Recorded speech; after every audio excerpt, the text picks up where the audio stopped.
1. Good evening. I am Bernard Green, Chair of the Brookline Select Board, and this is the meeting of the Select Board for April 15, 2024. We're going to start off with our executive session, so I move that the Select Board go into executive session for the purpose of, we don't have any minutes, right? No minutes. Okay. Purpose of discussing strategy related to bargaining with union employees. Bargaining with union employees must be discussed in executive session because an open meeting may have a detrimental effect on the bargaining position of the town. And the chair so declares an executive session therefore to be necessary. All in favor, please indicate by saying aye. John Van Scoyac. Aye. Michael Salmon. Aye. Paul Warren. Aye. David Perlman. Aye. Chair votes aye. We will return to open session after our executive session. In approximately, what, 6:30? Yes. Mhm.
Good evening. I'm Bernard Green, Chair of the Brookline Select Board, and this is the regular meeting of the Select Board for April 15, 2025.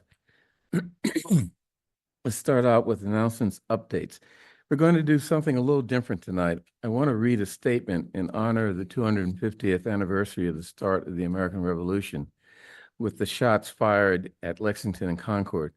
But I'm going to make my statement under the public comment section, but without taking any time away from any others making public comment. My statement will lead into a comment by Barbara Brown, who will discuss some of the connections of Brookline to the Revolution. So before we go there, any other members of the Select Board have announcements or updates to make?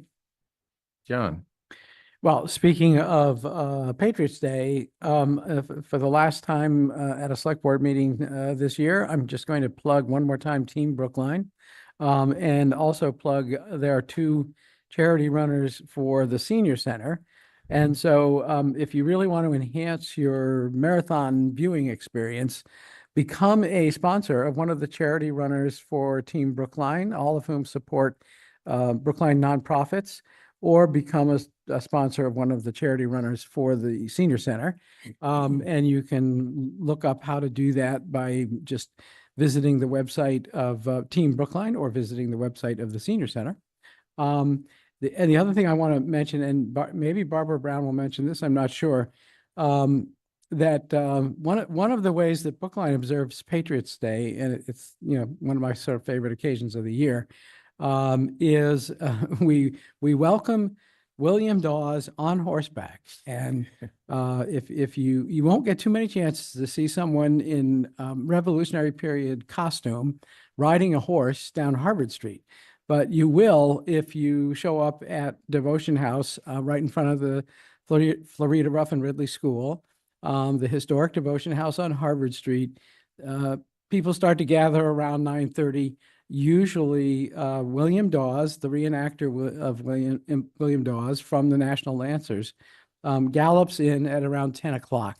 And it is really an extraordinary experience. And the Historical Society welcomes people and has all kinds of information to offer about Devotion House and other aspects of Brookline's history.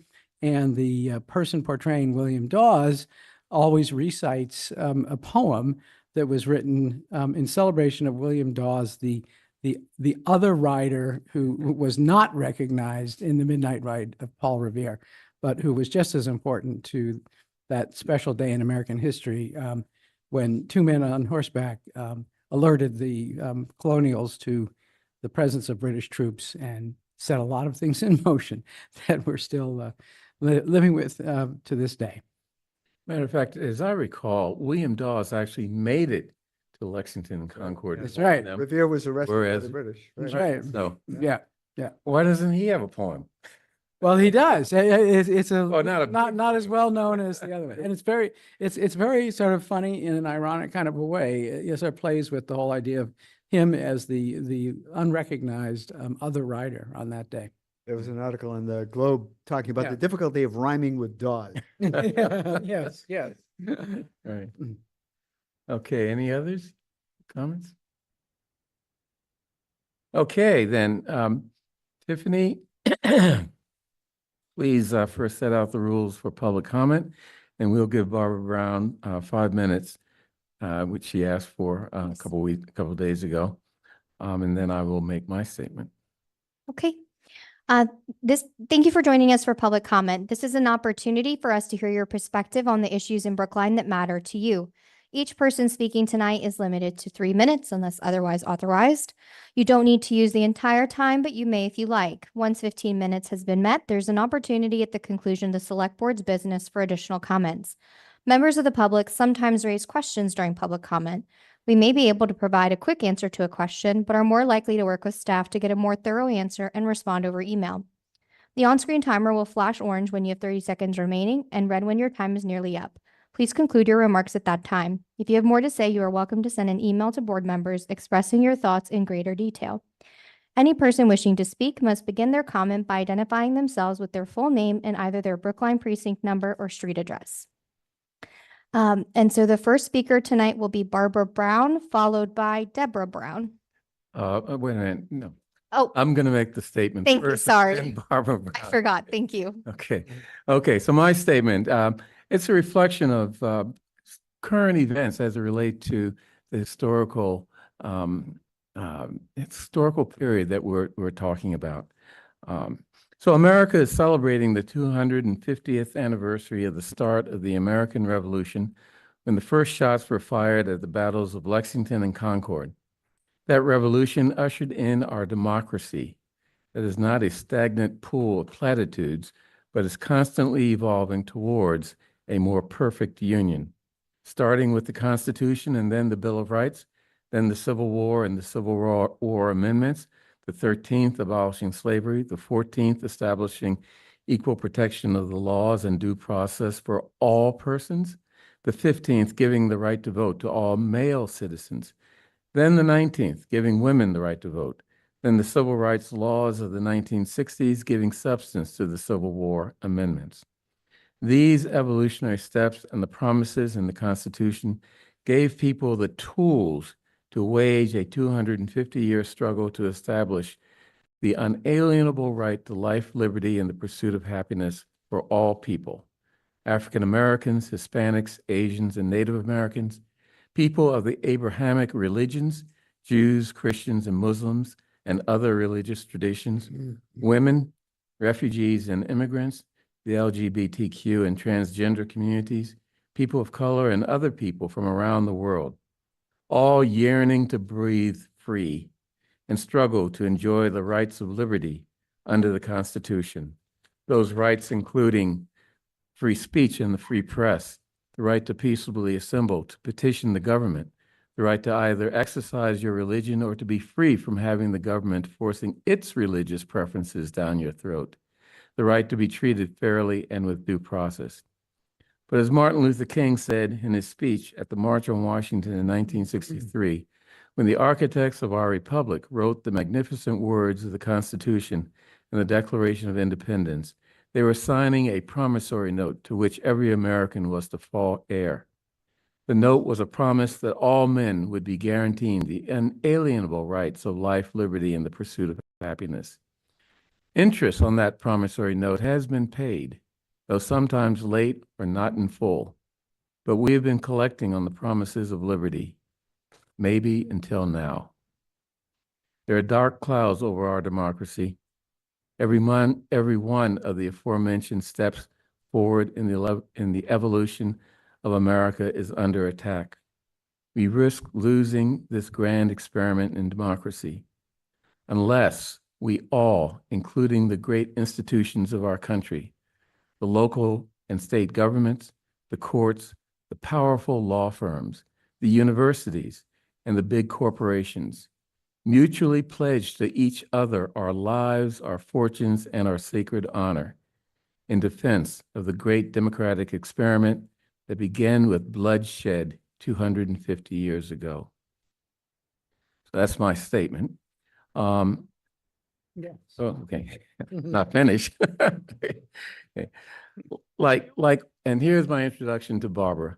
Like all of history, the history of the American Revolution was written by the victorious hegemonic faction of a war or other struggle and contains a lot of their mythology. As a result, history is often one-sided, which is why it is important that we add to the official history the additional facts and perspectives that help make history a true story of our past. So I'd like to introduce Barbara Brown, who will present some relevant research on some of the African-American people of Brookline who were part of the war, the beginning of which we are celebrating this year. So, Barbara.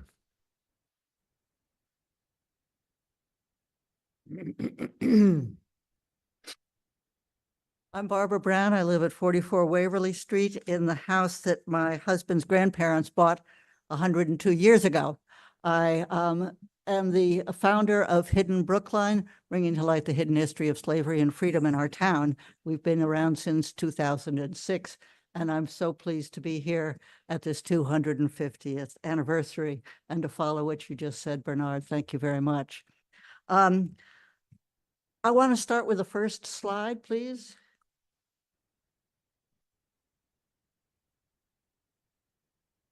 Sorry, I don't have your slides. I sent them. Oh dear. I have a PowerPoint. I have a little, what do you call it, flash drive. Yeah, if you, that'll put it. I looked at the other things while we were setting that up. You need to talk into the mic, so. I just want to wait. 3, 4, 5, and 6.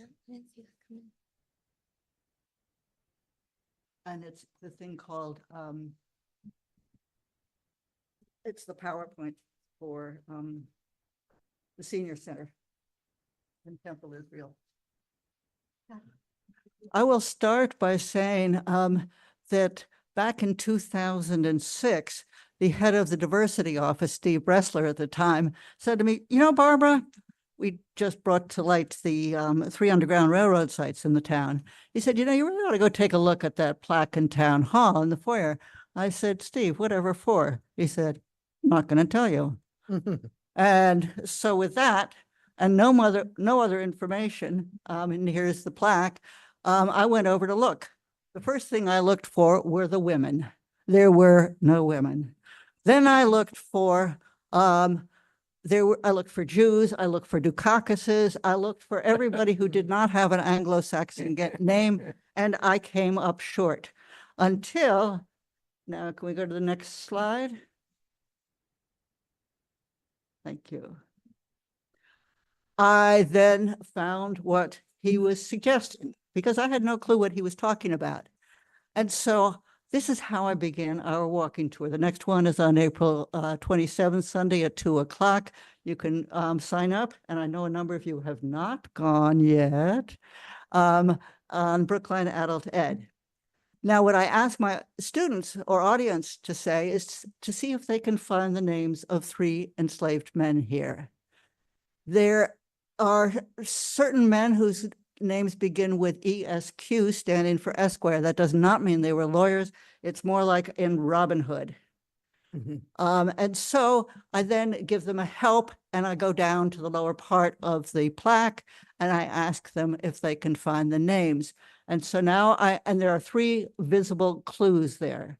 I'm now asking if any of you on the select board or anyone in the audience can find any of the names of the enslaved men. Yeah, 3 at the bottom. Right. Go ahead, Michael. Oh, well, Pierce, Adam, and Peter, all of whom, That's Prince. It's Prince. Prince, I beg your pardon, couldn't read me. Prince, Adam, and Peter. And what are the 3 clues? Well, they all follow Esquire, so-and-so apostrophe S. It's to possess their Possessive. property. Then there's another clue, and that is that none of them has a last name. Right. And if you don't have a last name, then you're not an adult. And then the third clue is guess where they're found? At the bottom. So with this information, I started Hidden Brookline because this was hidden history. I didn't know it. In some sense, I wasn't surprised, but Malcolm Cawthorn took his students to Brookline from Brookline High, and he asked them to do the same thing. And he asked them afterwards, what did you think? And one of them said, I've been lied to for 12 years. And I had been lied to as a child, and perhaps you had too, been lied to and said that this was a country of freedom. And at the time of 1775, all 13 colonies were enslaving colonies. In the 1700s, there were about 80 enslaved people in Brookline, and that was 1/4 of the households in Brookline enslaved people. Now I want to tell you about these three men, what we know. First, I'll tell you about Peter. We know what happened on April 17th, and that is all we know about him. We don't know where he's buried. We don't know if he was sold away. We know just simply that. On Esquire Gardner's Adam, we know one thing about him besides the 19th. He is buried in a cemetery. We don't know where, perhaps in the Potter's Field. Esquire Gardner died at the Battle of Lexington in Cambridge on the way back to Brookline. And Adam stayed by his side until a wagon were brought for him to come home. Adam did not get his freedom. And Prince did something quite unusual, quite courageous. He decided he too wanted his freedom. And several years later, that's November 30th in 1779, he took his freedom and left Brookline. Very dangerous because there was slavery everywhere in the state at the time. And he probably went to Salem, as it says there, because once you get to Salem, you can get on a ship. Once you're on a ship, you're safe. If he'd gone into Boston, he might have been recognized. And so Prince is, I think, one of the most heroic men Brookline has ever known, because he knew what freedom meant and he wanted it. There were other people who did different ways of finding freedom. There were two couples who were able to marry, that it was almost illegal. It was possible, but it was technically very difficult. They could not live together because they were enslaved to different people, but they made a marriage and they had more children than other people had. So there's all kinds of things that happened. I want to end by saying two things. One is, now imagine how long slavery in the United States lasted. It started in 1619, as you probably know, and it ended in 1865, as we all know. How many years is that? That's 246 years. How many years of freedom have we had in the United States? We will have to wait until 2111 to have more years of freedom than of slavery here. And it's so easy, and it's been easy for me to forget the extraordinary length and pain of slavery in this country. Slavery in Massachusetts lasted for, 179 years, and that would take us up to 1942 for having more years of freedom in Massachusetts than of slavery. Okay. And my sister was born in 1942. So it's quite present for me. Now I have an idea Great. and a suggestion for what we might do. Lexington has had banners of the people who lived in Lexington who were Black and who fought in the Revolution. I thought, why not put up a small sign right near the plaque saying, there are the names of 3 extraordinary men here who fought for the independence of their country, though they were not free. Can you find them? Thank you, Barbara.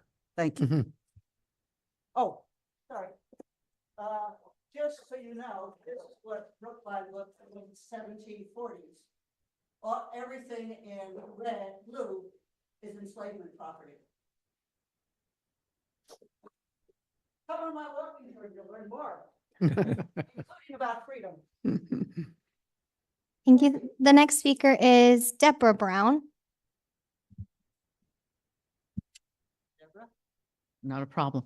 My name is Deborah Brown. I live at 26 Parkman Street here in Brookline. And I'm here today to thank the Select Board, Town Administrator, Planning, Community Development Department, and the Health Department for really getting us moving. I'm here to talk about the Brookline Community Development Corporation, and I'm doing it now because I wanted to be able to say this to Mike, and I'm going to be babysitting toward the end of the month, so I'll miss his last days, but it's really important to me to do this now. So I wanted to say thank you for your tough questions, for being so demanding, but also showing up. And you know, it's paid off. We're in the process of refinancing our properties. And I would not be surprised if there weren't a few people thinking, they're never gonna pull that off. And we are. We had a groundbreaking at our Beacon Street property. Paul was there, thank you. We got an RFP out on the street for our Boylston property. We've had 60 Brookline residents call about rental assistance over a 3-week period. We ran a holiday gift drive. We're doing lots of things. We assessed 3 different properties for new development. Sadly, because of the high cost of development, none of them panned out. You know, we did a donuts with the delegation event, and I thank most of you guys were there, but thank you. We're trying to represent Brookline as best as we can. And we don't get there without the support and the commitment of the town's leadership, or the town as a whole. And sometimes it's, you know, it's not the easiest process, but it feels like a process that's fair, that's respectful, that's curious, and I'll use the D word again, demanding. So I just wanted to say again, thank you for believing in us. And we want to do something really, really special for Brookline. So thank you. And Mike, you've been here for much of it. So thank you. Thank you. Indeed. Thanks, Frank. Thank you. That concludes speakers who signed up in advance of the meeting. If there's anyone online who wishes to speak during public comment at this time, please raise your hand using the raise the hand feature, or if you're in the room, please make your presence known at this time. Okay, there are 20 participants online and 6 in the room, and it looks like no one else is indicating their desire to speak. Okay, thank you, Tiffany. Going on to miscellaneous, our miscellaneous calendar. I want to move approval of items 5A through 5P in omnibus fashion, and then add 5Q after there's been an explanation of the MOU contemplated in that item. Could you give a summary of that? Why don't you do that first, and then we can. Sure. The MOU in question is between 3 parties: the select board, the town moderator, and the town clerk. This is an update of an MOU that was signed last October. And the purpose of this is updating town meeting and the public on the progress of warrant articles the town meeting has passed. Right now, the proposal is to ensure that the town clerk has almost completed his work with a contractor in getting the E-code up to date for our general bylaws. And so this, in conjunction with the petitioners of a warrant article in this town meeting warrant, brings this MOU into accord with their wishes. And it's our hope that in passing this modified version, that the petitioners then will seek to convert that proposed bylaw into a resolution, and therefore everyone will hopefully be satisfied with the outcome there. So there's no change to the requirements on the select board side. What our office is asked to do is not changed. And I want to thank Tiffany in particular for taking the lead on following through on this. She's done a great job of updating regularly on the spreadsheet on the town meeting website where we are in all of these things. And you can see, for example, the Attorney General's approval of recent bylaws, where things are and all of that. So thank you, Tiffany. So it looks like this does not mean that the warrant article that was submitted will not be withdrawn. It will be Won't converted to they a be- resolution is the Okay. proposal of the petitioners, I believe. And what would be the purpose of the resolution if we have the memorandum of understanding? I think it would be to support the memorandum of understanding and to have town meeting say, that they hope both the memorandum and the E-code updates are honored. Making sure that folks know that this what town meeting requires, and that, you know, the potential for the bylaw to come back if we are slacking our obligations is still present. John, did you have your hand up? I was just going to, you asked a very good question, and you know, I think that it sounds to me like a really good arrangement has been worked out. You know, maybe there could be some question as to whether we even need the resolution now. I don't think that's any sense a deal breaker in terms of the significance of this MOU. It's a much better path towards achieving the same ends as the original town meeting warrant article would have achieved through, you know, through force and within, you know, very sort of unfortunately narrow limits of, once you create limits as to enforcement thresholds and put them in a bylaw, it can really complicate things. And a memorandum of understanding is an understanding, and it'll achieve the same thing as the warrant article would achieve. So I want to thank the sponsors of the warrant article to the extent that they have helped to transition this to an MOU and a resolution. Paul? Yeah, and just to provide a little more context here, the memorandum of understanding is something that we had already approved. It was put in place, I don't know, Chaz, a year and a half ago? Actually, October. So In October, it was just October, in response to the petitioner bringing a suggestion that before, and instead of having a warrant article go to town meeting, Chaz and I and the moderator and the new town clerk got together and hashed out a solution in the memorandum of understanding that has now been amended. So I think this is a much better path, frankly, for actions where there's multiple bodies involved and you don't have to enshrine it in a bylaw. Right. It saves a lot of time for town meeting and also provides us with the flexibility to adjust, you know, things that we're doing to try to innovate without having to go through the long process of debates in the process for town meeting. So I appreciate the work that everybody's done on it. Okay, so unless there are any other comments or questions, I'd like to move approval of items 5A through 5Q. All in favor, please indicate by saying aye. John Van Scoyac, Aye. Michael Sandman, Aye. Paul Warren, Aye. David Perlman, Aye. and chair votes aye. Bernard, did you want me to read the resolution as part of that? Yeah, I'm sorry. Should have mentioned that earlier. No, that's okay. And this is a resolution honoring Aaron Fierce. Aaron Ferguson. Yep. So as some of you may know, I would not be sitting in front of you here if it wasn't for an individual named Aaron Fierstein, who I had a connection to many years ago and worked for Aaron actually at Malden Mills. And he played an incredibly giant role in helping me to be able to make it through college and start out a life of my own through his generosity. And I won't go into a lot of detail about that.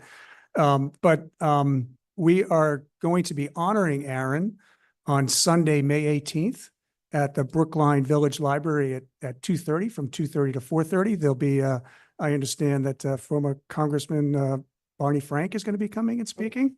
Yep. Yep, as well as a number of other dignitaries will be speaking as well to honor the legacy of Aaron Fierstein. And as part of that, the Select Board just approved a resolution as part of its consent agenda. And I'd like to read that resolution for you at this time. It's entitled Resolution of the Brookline Select Board honoring the legacy of Aaron Fierstein by designating the third Sunday of May as Aaron Fierstein Day. And here's the resolution. Whereas the Select Board rightfully honors those Brookline residents whose lives enhance those of other people across the Commonwealth, and whose legacies embody the very essence of justice, kindness, and economic fairness. And whereas Aaron Fierstein, born and raised in Brookline, is one such individual. And whereas Aaron Fierstein, as CEO of Malden Mills, the Lawrence-based firm that created Polartec, acted with singular generosity when, after a devastating fire destroyed Malden Mills, he used his insurance money to pay the salaries of all the now unemployed workers and to rebuild the factory instead of solely keeping the money for himself. And whereas Aaron Feuerstein was in a class of industrial leaders who were once not uncommon, but are now rare, who viewed the welfare of his workers as his responsibility, like his greater family, and judged his own success not just from a standpoint of profit and loss, but of profit and loss to his workers, to his community, and to his commitment to his Jewish values and practices. And whereas for his extraordinary generosity, Aaron Feuerstein was honored by President Bill Clinton during the 1996 State of the Union address and was awarded the Peace Abbey Courage and Conscience Award. His story has been featured in numerous media outlets, including the Boston Globe, the New York Times, and Forbes magazine, and is used in business ethics courses in universities around the country. And whereas by honoring Aaron Feuerstein, Brookline sends a powerful message of its values that can be conveyed to its young people for many generations to come about the importance of labor rights and business ethics. Now, therefore, be it resolved that the Brookline Select Board honors the legacy of Aaron Feuerstein by designating the third Sunday of May, which is American Jewish Heritage Month, Aaron Feuerstein Day. Thank you. You want to clap? Yeah. It looked like you're about to clap, Mike. I was indeed. I knew Aaron, and I actually had done some consulting work for Malden Mills, and have a lot of respect for. You may have been there. It's if you're doing sales consulting when I was Right. there. So. Right. Okay, thank you. Next, we have boards and commissions interviews, starting off with the Brookline Housing Authority. Now, we have 4 candidates for this position, and I want to make sure that we ask each of them questions that are similar, so that's fair in terms of our evaluation of the applicants. So I've come up with 3 questions. Nothing sacred about them, so if you want to add something else, let's just make sure that everyone gets asked the same questions, roughly the same. My questions are, have you attended meetings of the Housing Authority trustees, and what is your impression of how they function? Secondly, do you have outside work or other experience that would be valuable in serving as a trustee of the Housing Authority? And third, how familiar are you with the regulations, bylaws, and relevant sections of the general laws that relate to housing authorities? If those questions are acceptable to the select board, we'll proceed on those. Sure. Okay. Who's first, Tiffany? Erica Puribia. Okay. And we have 3 applicants tonight, and then one is going to be interviewed on the 29th. Yes. Good evening. So first, introduce yourself and tell us a little bit about you, and then we'll start asking questions. Good evening. My name's Erica Puribia. Speak even closer to the mic. Thank you. I live at the Brookline Housing Authority on their Egmont Veterans property. I'm a mother and I have a 10-year-old. And I don't know if there's anything else I should say. So I'm a bit nervous. Interviews always make me nervous, but I wanted to start off by saying good evening again, and thank you for inviting me here to interview for this opportunity. I'm very interested and open in the open tenancy on the Brookline Housing Authority Board of Commissioners.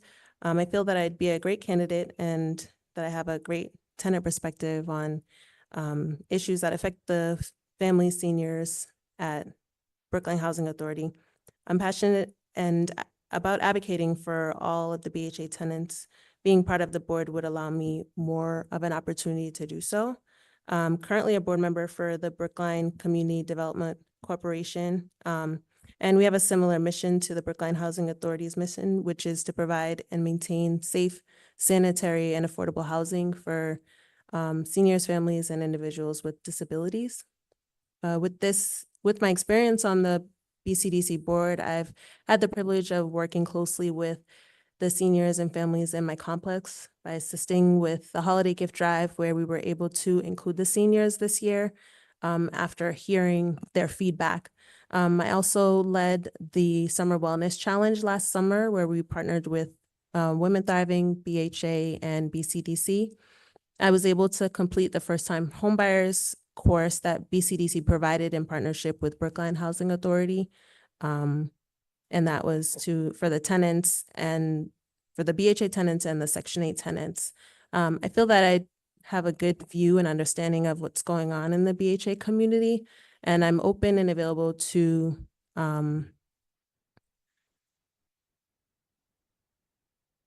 however else that I can contribute and advocate for BHA tenants.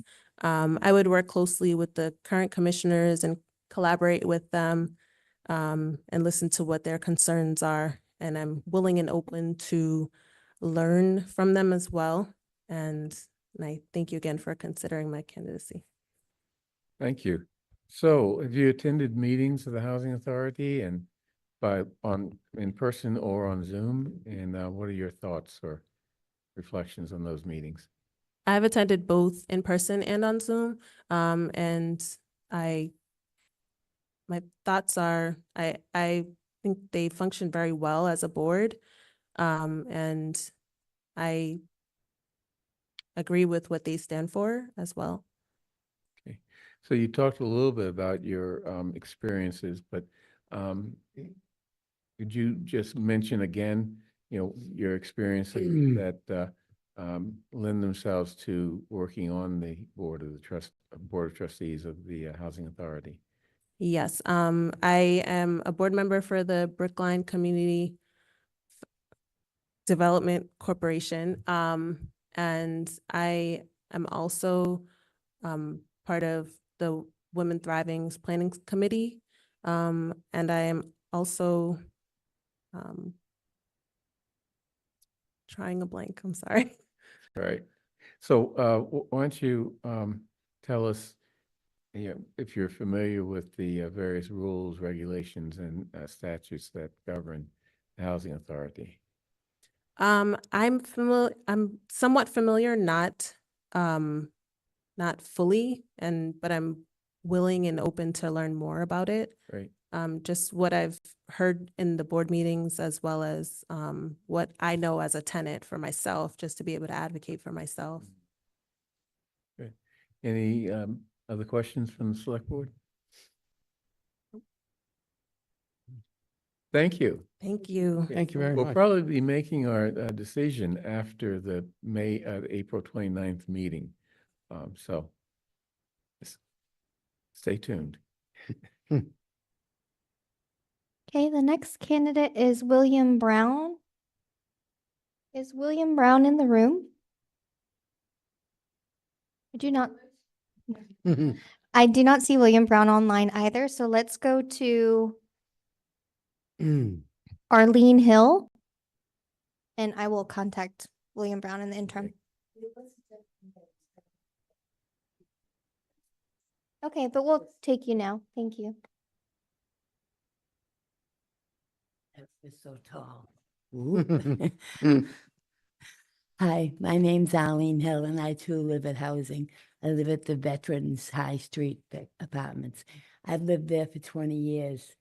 And when I came here, I used to be a CNA, and I ripped my tendons and couldn't work anymore. And not working was something that was brand new to me, and it brought me back to my childhood, which was one of extreme trauma. And I more or less flipped out and had a nervous breakdown. And I was the tenant that housing was made for, because it allowed me to see a therapist and get work and pay rent on the little bit of disability I had and still function and live. And it gave me the opportunity to learn and grow. I went to school, to college, and then COVID came in my last year of school. I was supposed to be doing an internship, and I ended up doing nothing. And I got involved with GBIO. You are all familiar with GBIO, Greater Boston Interfaith, and the housing campaign they've just finished. I've met with the governor 4 times. I broke my wrist on the steps of my housing. and we called it the $1 billion arm. And we got the governor to give us a 2.2 billion in the bond bill. That's the next 5 years. We're working on getting her to make sure she keeps her promise and gives us that. Everybody seems to be saying, oh, the federal government's going to change, so we can't. And as far learning the rules and regulations, I got the forms that Ben, what's Ben's last name? He's our new director. He used to work for the community development in the Fed, Stone. and now he's working for us, Ben Stone. He's our new director. I and Michael, who was a director previously, met with Ben to ask him about changing the rules for the kids. We're working on I and a group of fellow tenants have been working for 2 years now with the housing about getting rules changed in the union at our developments. And that's coming close. We're ready to hand them a paper saying we're starting the union. And I involved with trying to figure out the paperwork for that too. And something I noticed, all these paperworks that involve tenants being involved, they're all written in legalese. I didn't go to college to be a lawyer. I was going to be a social worker. A lot of the tenants that I go to the board meetings, I see them, and they're mostly, yes, you can do that. Yes, you spent that. Yes, we'll buy that. They're not, gee, maintenance talks to us like they own us. What do we do about that? And that is a problem at housing. When Michael left, certain attitudes popped right back up. I got them. It was 80 degrees and they shut the water off. And I'm like, but it's 80 degrees. Nope, the date the water goes off, so the water goes off. There's no talking. There's a lot of things that housing is marvelous at. It's the whole world. I live with neighbors from the whole world around me. And I think that's the best thing housing has for it. And that it allows you space that if you're hurt and if you don't make money, you can live here and get better and get well. And if you're like me and you get so well when you're old, you still gotta live here. They don't throw you out. So that's a great thing too. But there are things that can be better. We are not inmates. We are not owned by the state. We pay our rent like everybody should at 32% of their income, not 500%, which is what's been going on. So you can ask Okay, your well, questions. you've answered actually all. Yeah, the that's questions. nice. But I'm gonna ask them again at any rate, or at least a couple of them. You didn't say whether you've attended meetings. Sounds like you have. Yes. Do you have any thoughts on how the housing authority operates and? It does operate well Mhm. in as far as it operates. That's part of what I'd like to try to bring the tenants more into it for their own growth and for housing's growth. Yeah. Okay. You sort of answered this, but tell me a little more about your work experience, other experiences, and you went to school, Right. et cetera, that would help with being on the Housing Authority Board. Well, my experience with boards and this kind of stuff has only been the last 4 years. Before that, I was a CNA. I love the elderly. I love history, and they were the talking living history. What a better job could you get? So that's what I did in social work. I'm a people person. That's why I came in person, face to face. Here's how we talk, But it's a struggle because of the legalese, and I don't understand why everything that's for tenants and about tenants is written like we all went to law school. Okay. So that's something I'd like to maybe get talked about in the board meetings. Okay, so I'm not going to ask you about the regulations, bylaws, and statutes. Well, I got So- there and I'm trying to eat them up. Okay, good. Any other questions from the select board? Thank you. And as I Thank you. said, we'll be Thank making you all. our selection after the April 29th meeting. Oh, yeah. No, you'll be notified. There's someone named Lisa Brown online, and I'm wondering if William is sharing count with this person. So Lisa, I'm promoting you briefly. If you could unmute and let us know if William Brown is with you. No. Okay, thank you.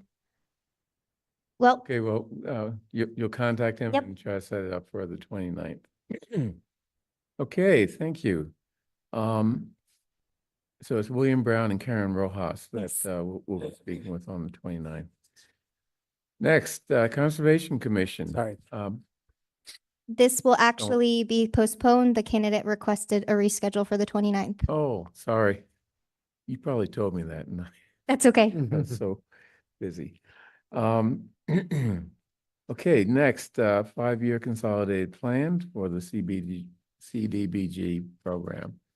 Luana, I take it you're going to be presenting.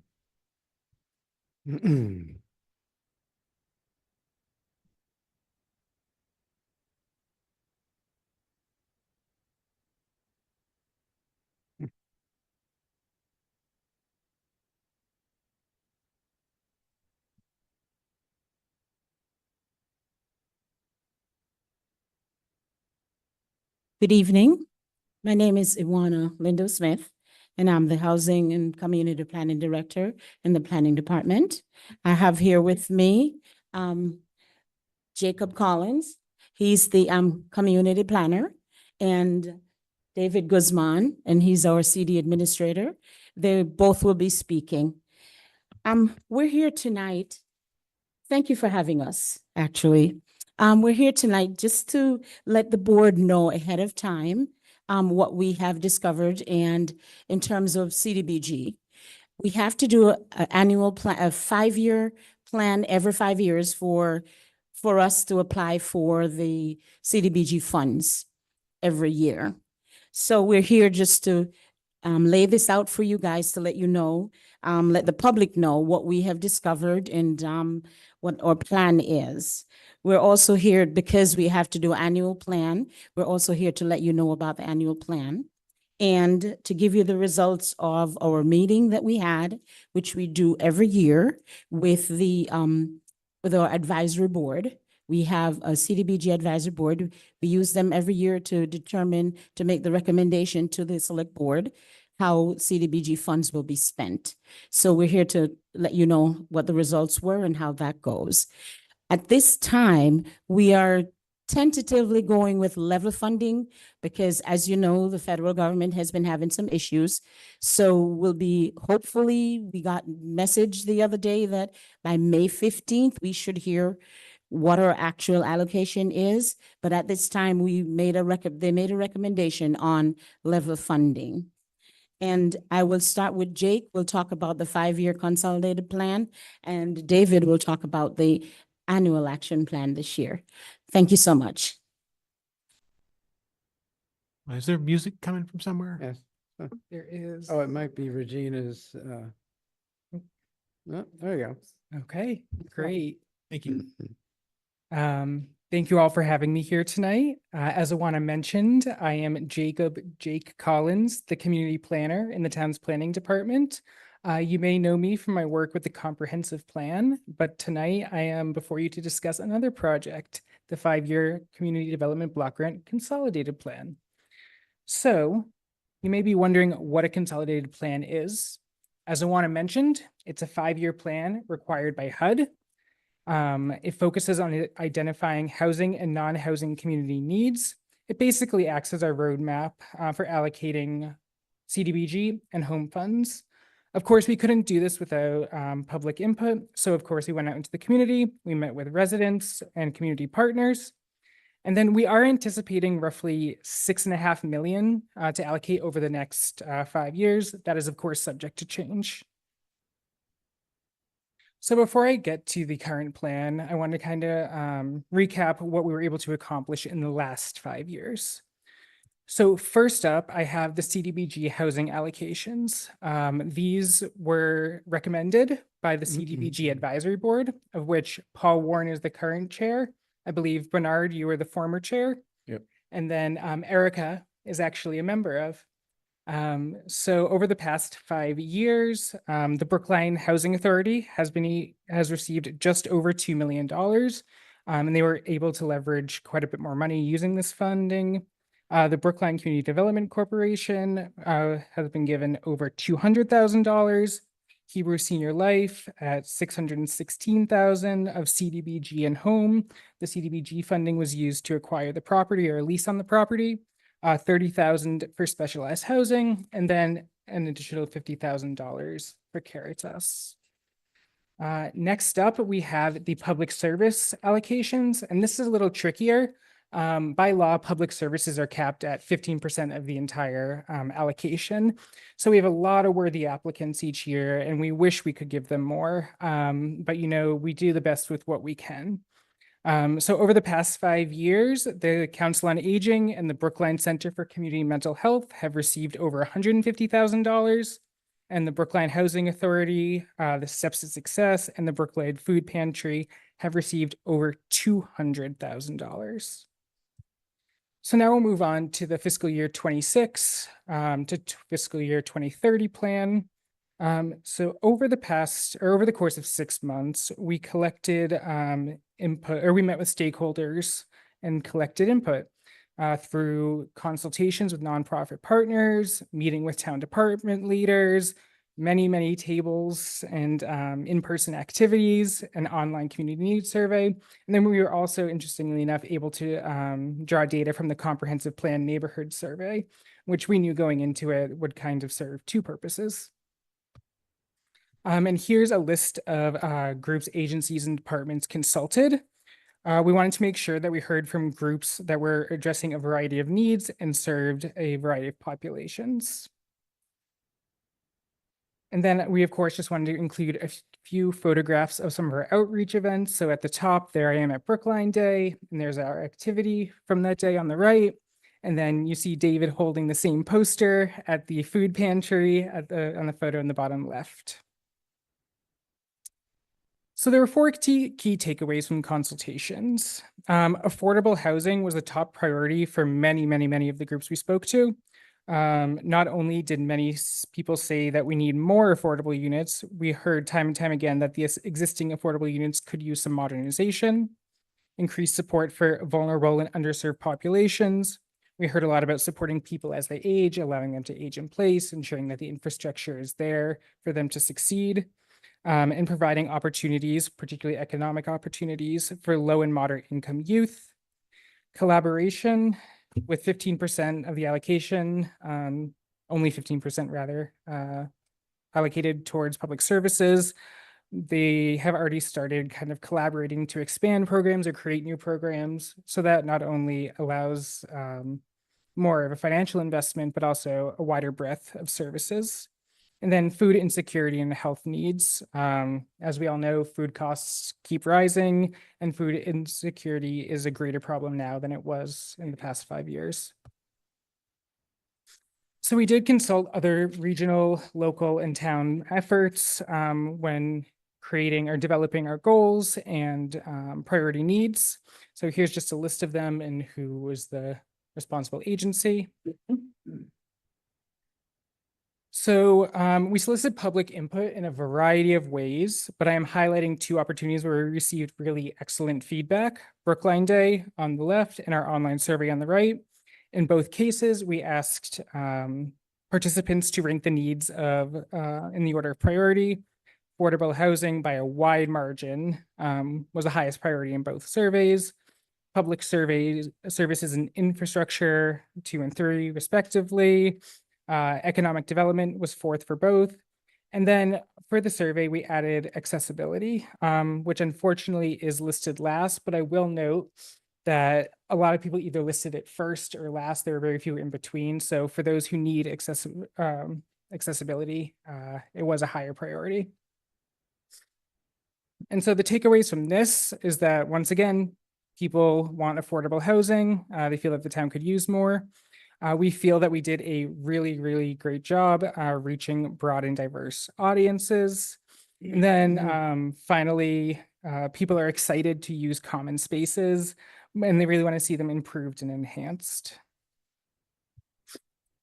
So using all this information and data we gathered, we were able to identify a few priority needs. So affordable housing, construction of new units, rehab of existing, and then acquisition of new units through deed restrictions or renewing deed restrictions, economic development, job training, particularly for youth, and then support for local businesses, public services, blanket. There are many needs and we want to be able to serve them. And then public facilities and infrastructure improvement, we will continue working with the town. And when the need and opportunity arises, invest in those improvements. And then finally, homelessness. While we don't have the same issues that some of our neighboring or peer communities have with homelessness, Brookline Center for Community Mental Health does work with the homeless population. And we do work with the state to ensure that people stay housed. Thank you for your time. I'm going to turn it over to my colleague, David Guzman, who will walk you through the fiscal year 26 annual action plan. Thank you. Well, thank you and good night. And thanks for this opportunity. I just want to introduce myself. I'm the new city administrator for the Community Planning Division. And I just want to talk about the fiscal year 2026 annual action plan. This is a pretty tiny piece that actually fills and fits on the consolidated plan. So this is actually a strategy that we're going to follow for fiscal year 26. And as Jake was mentioning, the 5-year consolidated plan lays out the strategy for 5 years. And everything that we are proposing here is actually aligned with the United States Department of Housing and Urban Development through the CDBG program. So we're trying to provide decent housing or supporting the provision of decent housing, suitable living conditions, expansion of economic opportunities, but mostly and more importantly, we're looking to benefit to low to moderate income households and individuals. So right now, as when I was mentioning, so we have an available funding of 1.38 million for this year, and that number may change before May 15. It all depends on the HUD's allocation. So I want to talk about, I think that the most important pressing issue here is just the process, making sure that the community is involved and that the Brookline actually has active participation in the process. And we are really proud. So for this process, we release an RFP process inviting, inviting subrecipients and social agencies and housing providers in order to capture tentative projects and activities that they may be eligible under the CDBG program. So we have a period of 1 month. That RFP was released between December 16 and January 23rd, 2025. And it works as an office, as a notice of funding availability. And then after that, we have a couple of public meetings as required by the statutory in the CDBG program. So we have on January 15th and January 29th, a couple of community forums, and we got previous, current, and future subrecipients sitting on a table, having a conversation with them, talking about affordable housing needs and public services needs in the context of the Brookline community. So it was a really, really well-attended event, and we draw some interesting conclusions as Jake was mentioning in the consolidated plan. We also have, and this is the piece that is more tied to the process, to that annual, to the annual action plan process. We have a couple of CDBG advisory meetings on February 24th and the 27th. And we just want to thank, all the CDBG advisory committee, Mr. Paul Warren, Jennifer Siegel as part of the Community Foundation, Suzanne Fairspiel from the school system, Rita McNally as a hub member, and Erica Pierrevilla, which was present recently. So, and then we present the memo that you have in front of you with all the funding recommendations, staff by the Community Planning Division, but definitely recommended by the CDBG Advisory Board. And then now, today is an informative session, and we release the draft of the consolidated plan and the annual action plan on April 4th. And we are required to have 30 days for public comment. And we're expecting to come back to the select board public hearing on May 13 and looking for a vote for the submission of the annual action plan to HUD, and then to authorize actually a couple of documents that needs to be processed in order to submit the application, and some cross-cutting requirements like environmental reviews tied to each of the activities that we receive. So now I want to talk about the basis for allocation, and the statute for the city program requires actually that the annual allocation. So, and Jake was mentioning this, we have a 15% cap, and that's applicable for public services. That's the reason we release an RFP. So we have a competitive bidding process, and you know, organizations are coming and applying for funding in a really competitive way. And then also we have a 20% cap on program administration cost that usually the town spends less money on that piece in order to allow more for the use of CDBG funds towards eligible programs and activities. And then the remaining in this case could be 65% of the allocation to be allocated for eligible activities and programs. So after deliberation and the opportunity to, you know, subrecipients and applicants to present their projects, so the CDG advisory board and the community planning staff came up with this set of recommendations broken down in three pieces. So one is the component housing, then BS component public services with the 15% cap, and then the staffing, which is all the housing, salaries, comprehensive planning activities, and city administration and costs related. One second. The number here. So in terms of housing, we received a couple of proposals, and one is related to BHA. So this is a senior high development. Still they're trying to do more capital improvements. And the allocation came up, the recommendation came up $571,625. We also have an application coming from Two Life Community, and this is for 384 Harvard Street, the Brown family house. They are looking to make minor capital improvements that wasn't included in the whole proposal 4 years ago when they finished this housing development project. And then in terms of public services, they are capped at 15%. So we have an application from the Brookline Teen Center that, you know, unfortunately was withdrawn. And the reason is, they were trying to apply as an economic development activity to be out of the 15% cap, but the way that the statute requires to produce some outcomes like particular trainings and people placed at jobs was extremely complicated. And then, so we also have the community Center for Mental Health. In the recommendation, I just want to read as well, they were concerned about whether this year's proposals, which include access to an online application, will be effective without dedicated personnel for outreach and support. While there was recognition of the community's mental health needs, the committee ultimately determined that more fully funding other public services program will be more advantageous to the community than partially funding all applications. Could you wrap it up? Could you wrap it up? A Yeah. lot of this stuff we have in our packets. Okay. And then as you may see, so we have the allocations for the resident services program with BHA, 53,992. Brookline Council on Aging, TRIPS program, related transportation, Step to Success, Work Connections, and Brookline Food Pantry, food cost.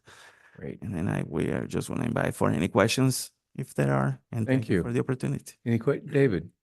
Just if you could go into a little more detail about the withdrawal of the teen center application, was there a cost that was also associated with that? Because I see everything else on that page had an associated cost. So we were working really hard with them. They were really supportive of the consolidated plan feedback, and we got a lot of valuable information. And what happened is, so when you have a project trying to qualify for an economic development activity, you have to show HUD an outcome that you are going to be creating jobs. And those jobs are going to be full-time, permanent jobs. And the concept that they were providing it was for seasonal temporal jobs for youth during the summertime. So it was really difficult trying to make it qualify. And we had this conversation with our HUD representative. So our recommendation is, why don't you try the public services cap? And then we'll go from there, because we really want to have this program in the near term, in the future. And they, made the call just to, withdraw it. Yeah, but we have that conversation. Great. Any other questions? John? Thanks for the presentation and thanks for the work of allocating these very important funds. And all of the allocations seem worthy to me. So I have no quarrel with that. I want to be absolutely certain that nobody takes this as a criticism of the people who put this application together. But those who have heard me speak on this before will recognize what I'm about to say. I find the overhead for the CDBG program, to be inexplicably excessive, in excess of $500,000. And you needn't go into an explanation for it. Past presenters have offered explanations for it. I'm satisfied that the explanation is what it is. I think when people, and this is happening a lot lately, worry that federalized programs come at a very, very heavy overhead cost. This doesn't, the CDBG program, which has been around for a long time and has done a lot of good in the Brookline community, doesn't help by the nature of the processes, the complicated processes, the many, many, many, many, many hoops that have to be jumped through by local organizations to even be considered for grants. And then an awful lot of the money is burned up just in administration of the grants. So I've made that statement before, and I thank you for the time to make it again this year. Anything else? Did you have some concluding remarks, Wanda? Yes, I just wanted to say that if you have any other questions or any other concerns, please feel free to reach out to David or myself or Jake in our office. We're more than happy to answer questions. On May 13th, hopefully, if we get our actual allocation, we will be back here asking you for a vote to authorize us applying for the funds from HUD. So this is for you to, this session is for you to understand and know what we're asking for in May. And if there are any public comments, please email David. He should have those and he will attach them to the application when we send it into HUD. But feel free to ask us any questions. We're happy to help. I have one quick comment. I just want to thank all three of you for your work. Jake, the work that you're doing on the comprehensive plan is incredible, and the energy that you put behind it. And also for yourselves, you're just doing a great job. You made the process of allocating these funds for the 5 people that get together, the amount of preparation that you brought to our meetings and the level of knowledge about what we could do and what we couldn't do and why was really exceptional. So I just want to thank you for your service. Thank you. Welcome. Thank you. Thank you very much. Okay. Have a good night. You too. Thank you. Next, we're starting on the exciting. So, sorry, Mr. Chair, we actually need to have the first of 2 public hearings on the first one of the 5-year consolidated plan tonight. The second one will be on May 13th, which will also include the public hearing, the one and only for the annual action plan. Oh, I'm sorry. I didn't realize this was a public hearing. Should have remembered that from previous years, but I did. That's okay. Would you like to open the public hearing? Yes, let's open the public hearing on the 5-year consolidated plan. Yes, now that the chair is, And the annual action plan. annual action plan will be next time. Okay, oh. Yeah. So just the 5-year consolidated Not plan. voting on the 5-year plan, we're just having hearing. Correct. Okay, so now, Sorry, Ilana. now that the chair has opened the public hearing, we did not have any individuals who signed up in advance. Is there anyone online who wishes to speak on this item? If so, please raise your hand using the raise the hand feature. Or if you're in the room, please make your presence known. Deborah Brown. Deborah Brown, I live at 26 Parkman Street, Brookline. I skimmed the plan. And what I found helpful and informative about the plan was it really did track a lot of what, so like the Brookline Community Foundation report, it pulled a lot of interesting results from that. If you look at some of the research that HAB has done, you see the alignment there. And so as we think about the 5-year plan, I would ask that you not necessarily go, oh, this was just what the planning department did for CDBG. I would ask that you see it as part of a broader envelope of research that has taken place in the town and by the town, and that it just aligns really well. So, job well done. Thank you. Is there anyone else? Gina. Regina. Thank you. Regina Frawley, Precinct 16. Just a question, really. As we have a commitment, and it's even been mentioned tonight, of people aging in place, it is not just happening in public housing, it's happening in private homes, whether it's condos or single family or 2 or 3 family homes. Does any of the CDBG money ever be able to go to assisting seniors in particular in their homes? Or is it strictly for the public housing? Thank you.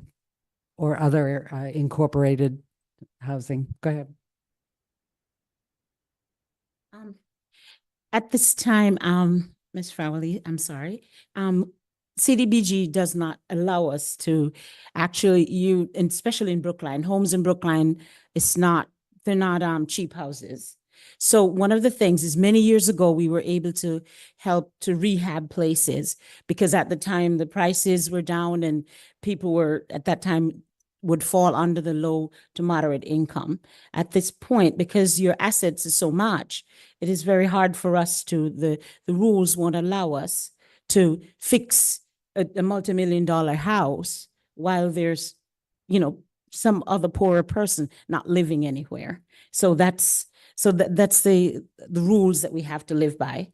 That's one thing I always tell folks, when you're thinking of using CDBG funds, there's a lot of rules, a lot of attachment to it. It's not just, oh, here you can have some money go.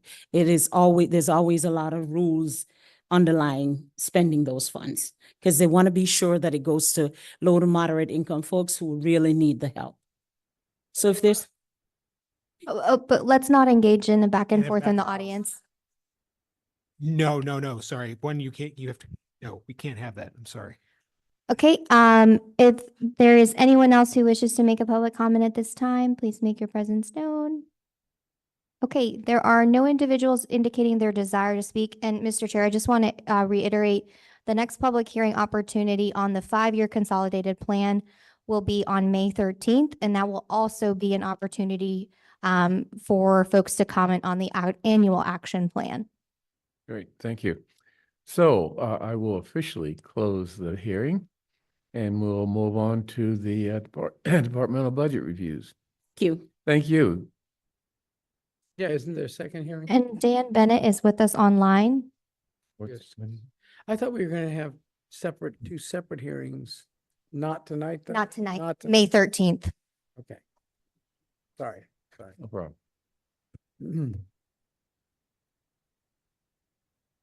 Okay, we're starting off with the building department, and Dan Bennett, as you said, is on the screen. Good evening, Dan. Can you hear me? Yes. And can you see my presentation? Yep. Yes, but it's Thank not in presentation mode, Dan. What do I need to do that? At the bottom near the Zoom, Mhm. there's like a little projector looking button. If you click on that, go right. That one. Doesn't There look we like. go. Is that There you better? go. There you All right, thank you. Thank you for having me. I have with me Paul Campbell, my deputy building commissioner. I think Charlie Simmons is on. although I didn't see him. He was trying to get on. I don't know if he's around, Tiffany, or not. Not But yet. I'll go through my slides. There's about 8 slides with some information on it. Then I got some pictures. And then at the end, I'm just going to make a statement on another part of my budget. So following the guidelines from the budget presentation that was sent out by Chaz, our biggest accomplishments this year were we had some really good successful recruiting. We were able to hire a local inspector, so that's the 5th position that we've had that was vacant for quite some time. We hired an unlicensed technician for HVAC that has helped out. That's town buildings only, the way that funding has gone. And we're working with the school department to try to get them on board for this maybe in the future. And we were able to hire an EMS specialist. In addition, our capital improvement plan is moving along. Driscoll School, we finished that last year, but this year we were able to bring the geothermal installation online. We've commenced construction of the Pierce School. You can see the demolition outside Town Hall. And we are in the process of beginning fire stations 1 and 2. I'm sorry, 1 and 4. Those will, they're bid out. We get the bids we're in. We're probably permitting sometime over the summer. And that's stations 1 and 4. And that would make them all fossil fuel free. So that's moving towards our sustainability goals and assumptions. I just want to go back 1 slide quickly. This first slide after the title shows some of our performance indicators. It identifies the different divisions. It identifies the in-house work orders and the contractor services that the public buildings has done. It identifies number of permit applications, inspections, and complaints we've responded to, and addresses what I had just said with respect to the Driscoll School, the heating, geothermal, as well as the Pierce School. Back to the goals. In addition to the capital improvement and recruiting, sustainability, we're moving along. As of January 1st of 2024, we've got 35 new structures that are all fossil fuel free. And those are either brand new or meet the definition of major renovation. We commenced work on the senior center electrification that was funded by ARPA. And as I mentioned previously, the stations 1 and 4, which will be all electric when they're done, are we got the bids in last week, and they'll be moving forward over the next 1 to 3 months. Goals coming up for the next for this current fiscal year is we want to advance solar installations. We did have a conversation with the building commission last time with respect to Driscoll. There's some extra money. They're looking on what to do there. So we've had that conversation. Alexandra was part of it, the sustainability director. The Hayes School is something that we wanted to talk about that was taken off a town meeting calendar a few years back. And then we've got the future, of Pierce School and what we, would want to do there. We will continue to implement the CIP. We've got the roofing and envelope replacement program that's been funded. That should start. We're going to be bidding that out and hopefully doing a lot of work over at the high school. And again, advancement of electrification for town buildings. That is going to be very expensive. We're still working with Alexandra, but we will going to need some funding some way, somehow. And to date, other than the fire department, $65 million renovation program that we've started, and ARPA, we haven't had, much funding in that area. So that's something that we'll all have to collaboratively work together on. And then we want to increase our departmental workflow on the Acela permitting. And that's kind of something that's always, in flow. Next is some of our long-term goals. Again, it's all sustainability, zero emissions, fossil fuel free. This aligns with the select board goals and some of their guidance in their documents. I'm looking at some point for some sort of zoning enforcement or zoning program within the department. It would probably require a new position. That person would be dedicated to code enforcement, complaints, short-term rentals, lighting, investigations, sorts of the outliers that are out there that aren't really, unless it's a health and safety issue, they're not a priority for us at this point in time. I'm trying to come up with a plan to educate and do some public outreach to educate the public and some contractors on the zoning process as well as the construction process in town. That is something that I did do last year with the planning department before town meeting. There were a lot of zoning articles, so we were able to do that, and it worked and was I think pretty successful. With respect to operations, the goals and objectives for the select board, again, it's fossil fuel free, sustainability, and some code enforcement and other division to help us handle those specific tasks.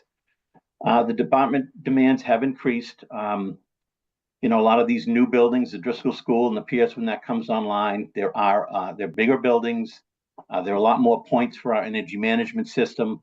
There is, in the future, we're going to be looking for another energy management system specialist to assist with this. We went to 35,000 for Pierce, and I think I'm sorry, 35,000 for Driscoll. Pierce is going to be around 40. The buildings are larger. They're tougher to maintain. A lot of local regulations that we've got are not problematic, but continue to create more work between the ADUs, fossil fuel free, construction management plans, tree bylaw, exterior lighting, again, new zoning districts. We work as best we can to achieve this and keep them, in check as best we can. And then the zoning, the building code, where right now we've got two codes working, the 9th and the 10th edition. The 10th will go into full force and effect in June. And these codes continue to be revised and get more and more complicated. Pursuing, in the future, again, it would be Excella online applications. I know the select board's office is doing this now with some of their licensing. We work with IT in the same manner and try to do our best to bring those all in line, as well as bringing other departments on board. Also, it is a kind of a new, the sustainability division is new. Our deputy director of operations is new, and we continue that line of communication. I think they meet at least not quite once a week, but probably every other week, Sarah and Alexandra, to just review what we're doing, what she's doing, and try to make sure that we're all, on the same page. There are positions that we would want to, add on. Some of them are part of our reorganization plan. Some of them would be new. We're looking for, some foreman positions, and it would be existing positions that would be promoted to foreman, would be not a new whole position. Same with the senior inspector. And I mentioned earlier, we needed another assistant for the energy management system specialist to assist with these schools and larger buildings as they come online. And lastly, a code enforcement officer type of position, whether it's a zoning advisor or a code enforcement, something in that area to help with our keeping our bylaws in check, complaints, and other things. If we were not limited by any budgetary reforms, obviously it would be a full electrification of all the town buildings. I think probably a year or so ago, Charlie put out some numbers that were in the hundreds of millions. So it's going to be expensive, and we'll work it in because the bylaw requires it for new buildings, but we can work it into capital programs or some other funding mechanisms. Detailed report on all the buildings, giving us a good idea of the roofs, envelopes, HVAC, plumbing, gas, the infrastructure, and where we are. We have those out there, certain plans, but it hasn't been a holistic review. And then expanding, again, code enforcement division and a zoning administrator somewhere in that line, and to help with enforcement. These are some just photographs. This is the Pierce School. It's demolition. I believe, based on last week's building commission meeting, they're going to start putting foundations in either this week or next. Near completion, we've got 40 Center Street. We're looking for TCOs there probably in maybe a month, 2 months. 108 Center has TCOs. They're looking for a full CO. The Newbury of Brookline, that was completed. I went to a nice grand opening there last week. It was a great event, and that's a mix of independent living, assisted, and memory care. Same picture there of the existing mansion that was worked into the design. TCOs issued at the 250 unit Hancock 15 Village seconds. Puddingstone. Excuse me. 15 seconds. Okay. And then these are some of our vans that we have, all electric, electric van on the right, and we got 2 Equinox on the left that we got this year for vehicle electrification. And I did want to just make a comment, if I could, Tiffany, on just the school department and the cut that they're kind of proposing. Most recently I've heard it's up to $600,000. I appreciate all the work that the select board, advisory, and subcommittees have done on our behalf, but 600,000 is a very large cut. It is going to be very difficult for us to continue with that. Charlie and I have worked very hard to build this budget up to where it is. This cut would eliminate any of the 2.5% that we've had, any override monies that we've gotten, and really set us back, quite a bit. I did put a memo in the packet and sent one out a couple of weeks ago, so you can read that and see what the ramifications of that are. And just remind everyone that, the department was created under a town bylaw to keep the building department to do the maintenance and carry that out and not, carry over funds into the school department. So with that said, if there are any questions, be happy to answer them for you. Okay, any questions from the board? Mike? I have one, it's actually not a question, it's more of a request. You've got a list of objectives and things that you plan to accomplish in the coming year. And one of them is continue to work with the IT department to improve workflow, permit process categories, inspection certificates, and many other details to make the Excel permitting system more efficient. And all I can say is bravo. I know that is, I think it's very important. Tiffany is leading an effort to make it easier for restaurants to get common victualler licenses more efficiently and more quickly, which is very important as well as more efficiently, because the process of permitting currently is a barrier, or has been a barrier, to getting into business. And similarly, the process of getting building permits and ultimately certificates of occupancy can be a barrier to new construction, and the CO in particular, until the building has that, the property owner can't begin to, especially if it's commercial, can't begin to derive income from it. So what I would hope is that you would take a look at doing the same sort of thing with staff, to the extent that you can get some help from the select board's office on trying to streamline the process, and those processes, permitting and certificates of occupancy, and look beyond Excel, look at some peer communities and see what they're doing, because I think that would be instructive. You may find that we're just where our peers are, or you may find that there are some things that they're doing that would speed things up. So I would appreciate if you would just consider that request. Thank you. Sure. So just to, so I do just temporary certificates of occupancy, and that kind of helps a little bit. It doesn't work all the time. Banks don't always accept it in certain instances, and it doesn't let our affordable housing go on the SHI. So there are some barriers there, but it isn't always just the building department. There are a number of other factors in signing off a full CO that I will work with these other departments and see if we can do our best to streamline that process and make it work, a little bit better.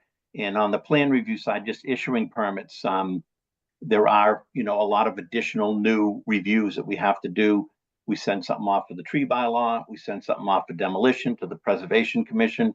We have to do additional work for the stretch energy code. So there are some additional reviews that are creating some timeline issues on our behalf, and we'll do our best to work through them. But it just hasn't been all that easy to date. But we do understand that, time for these people is money, and I'll do what I can to streamline and make it more efficient, certainly. Okay, I certainly I respect all of the things that have been put in your way, basically, that all those things exist. It just needs, I'm sure, continued attention to try and figure out how to get things done more efficiently. Thank you. Got it. Thank you. Paul. Yep. Dan, thank you for your service and all the work that you do. I echo what Mike said about expediting permits, but you've heard that. I'm going to make a quick statement and then I have a question for you. So first, I agree and appreciate your concerns that you've raised about the school department cutting the maintenance budget. I want to say that I do not believe that user organizations should be able to make determinations about how building maintenance is done. User organizations, end users will always, if they can, under significant budget constraints, take money for maintenance and transfer it over to operations. And I think that's actually a mistake for us to be heading in that direction. We've spent a tremendous amount of time getting our budgets up properly aligned to be able to do maintenance. Every dollar that you spend on maintenance saves, I think, tenfold in the long run. And this is an absolute step backwards. And some way we need to restructure our budgets to protect building maintenance. Our buildings are an asset of the taxpayers, and they should not be put into disrepair because someone wants to grab the money for their operations. So anything that we can do going forward, Chaz, to restructure the budget in such a way that it protects maintenance of our important assets for the community, I would support that. Dan, this is maybe a little bit off topic, but we recently had a very unusual circumstance with a home demolished on Beverly Road. And it seems like it was way outside the norm. It was demoed while the gas was still connected, the electricity was still connected, done starting on a Friday. Two questions. One, is there anything that we could have done permit-wise or monitoring-wise to prevent that? And two, what is the penalty to this developer? I hope there's some significant consequences for putting that neighborhood at serious risk. Yeah, well, thank you for the comments. And, this specific site, I don't think there's anything we could have done. This contractor just, I really don't understand where he thought, he felt that he had a full demo permit between him and the owners. And they said that the water was shut off and things were done that were not done. We did get an email. It was sent to us. We sent an inspector right out. He was the one that realized very quickly that there was a live wire, electricity going to the house. He called 911, fire department got there. They smelled gas. So this whole thing, blew up, relatively quickly. Currently, right now, the site is under the jurisdiction technically of DEP because they did find some asbestos there. I think the demolition, we were notified on Monday or Tuesday. We were out there on a Friday with health department and DEP. They implemented a number of protections, cover the site, come and get some permits. So my understanding is that permit was issued earlier this week or maybe late last week. So they've got a licensed contract that's going to go in, clean up the site. Once that's done and it's kind of released back to us, I can do what I need to do with respect to moving forward and cleaning, getting the chimney down, the foundation. They're going to have to go back to the zoning board of appeals. They were fined, I think, $1,500 from the state. I'm working with town council's office to move forward on a court case or some method to get the fines. Building code fines are up to $1,000 a day per violation, and zoning is up to $300 a day per violation. So I will be recommending, some fines, certainly. And they can still, I'm sorry, Bernard, and are they still able to do work in Brookline? This contract? Well, I'll be filing paperwork with the state on the contractor's license, but I've done that on one other guy in town, but they're about 9 months behind on that action at the state level. So at a minimum, it would have to wait 9 months. But this is the first and only job this specific contractor has done in Brookline. I'd never really heard of him before. Let's hope it's the last. David? Thank you. I have a related question. So if the state fine is $1,500 and the fines are on a per day basis, what is there to deter contractors from just doing whatever they want? Because $1,500 is probably a rounding error for them. And I worry that it's actually more expensive to follow all the rules. And this creates a disincentive for following rules. And we obviously want contractors to follow rules. So is there something that we can do to increase penalties so that it's not based on per day necessarily, but by the scale of the act? So the fines that were issued right now are through the DEP and are for the asbestos, the fact that they tore a house down with asbestos in it. The fines that I'm talking about, the $1,000 a day under the state building code for performing this demolition without a permit and the zoning bylaw. So I will sit down with town council and come up with either the daily fine, or is it, $3,000 a day because there are 3 other violations that we want. And then when they actually come in for the permit, because we're gonna have to do an after the fact demolition permit, there are fines built into our fee schedule that would come into play, although they're not that high. They are out there. It's the normal fee is $20 per 1,000. The fine is $50 per 1,000. And so I'm not sure what or how we would kind of move forward with that, but certainly something I can step back and take a look at and see what we could build into the system of the process. Then relatedly, you mentioned that one of your goals is zoning and code enforcement. Do you have an estimate as to how many fees have accumulated that we haven't yet collected? And what do we need to do as a select board so that we can empower you to collect on those fines? I do not have that number calculated. Typically, my goal whenever I try to get is just to get compliance. I'm not always out there looking for fines, although lately I have been issuing quite a few fines. Some get paid, some don't. We work things out. I got one property in town where we're up to quite a bit on fines, and I'm going to work with town council's office there's a way that you can take that from the fine and attach it to the property. So if they ever go to try to sell it, they have to pay the fine first. And that's something I have had conversations with town council, and it's something that I do or would like to move forward on. Jazz, you want to say something? No, I just wanted to point out too, the other thing we have in our power is a stop work order, right? It's not just that they get fined, it's that they can't do the work. And to Dan's point, eventually, if they continue to not pay the fines, it then converts into a lien, which is against runs with the land. So it's not just doesn't stop them from doing the work, it stops them from selling the property. It's a significant deterrent. So I do think it's important to note that in addition to fines, the strongest tool the building department has at its disposal is a stop work order. Yeah, good. And the issue with this one is by the time the demo is by the time we found out the work was done, so it was nothing really to stop. Although we did post it after the fact.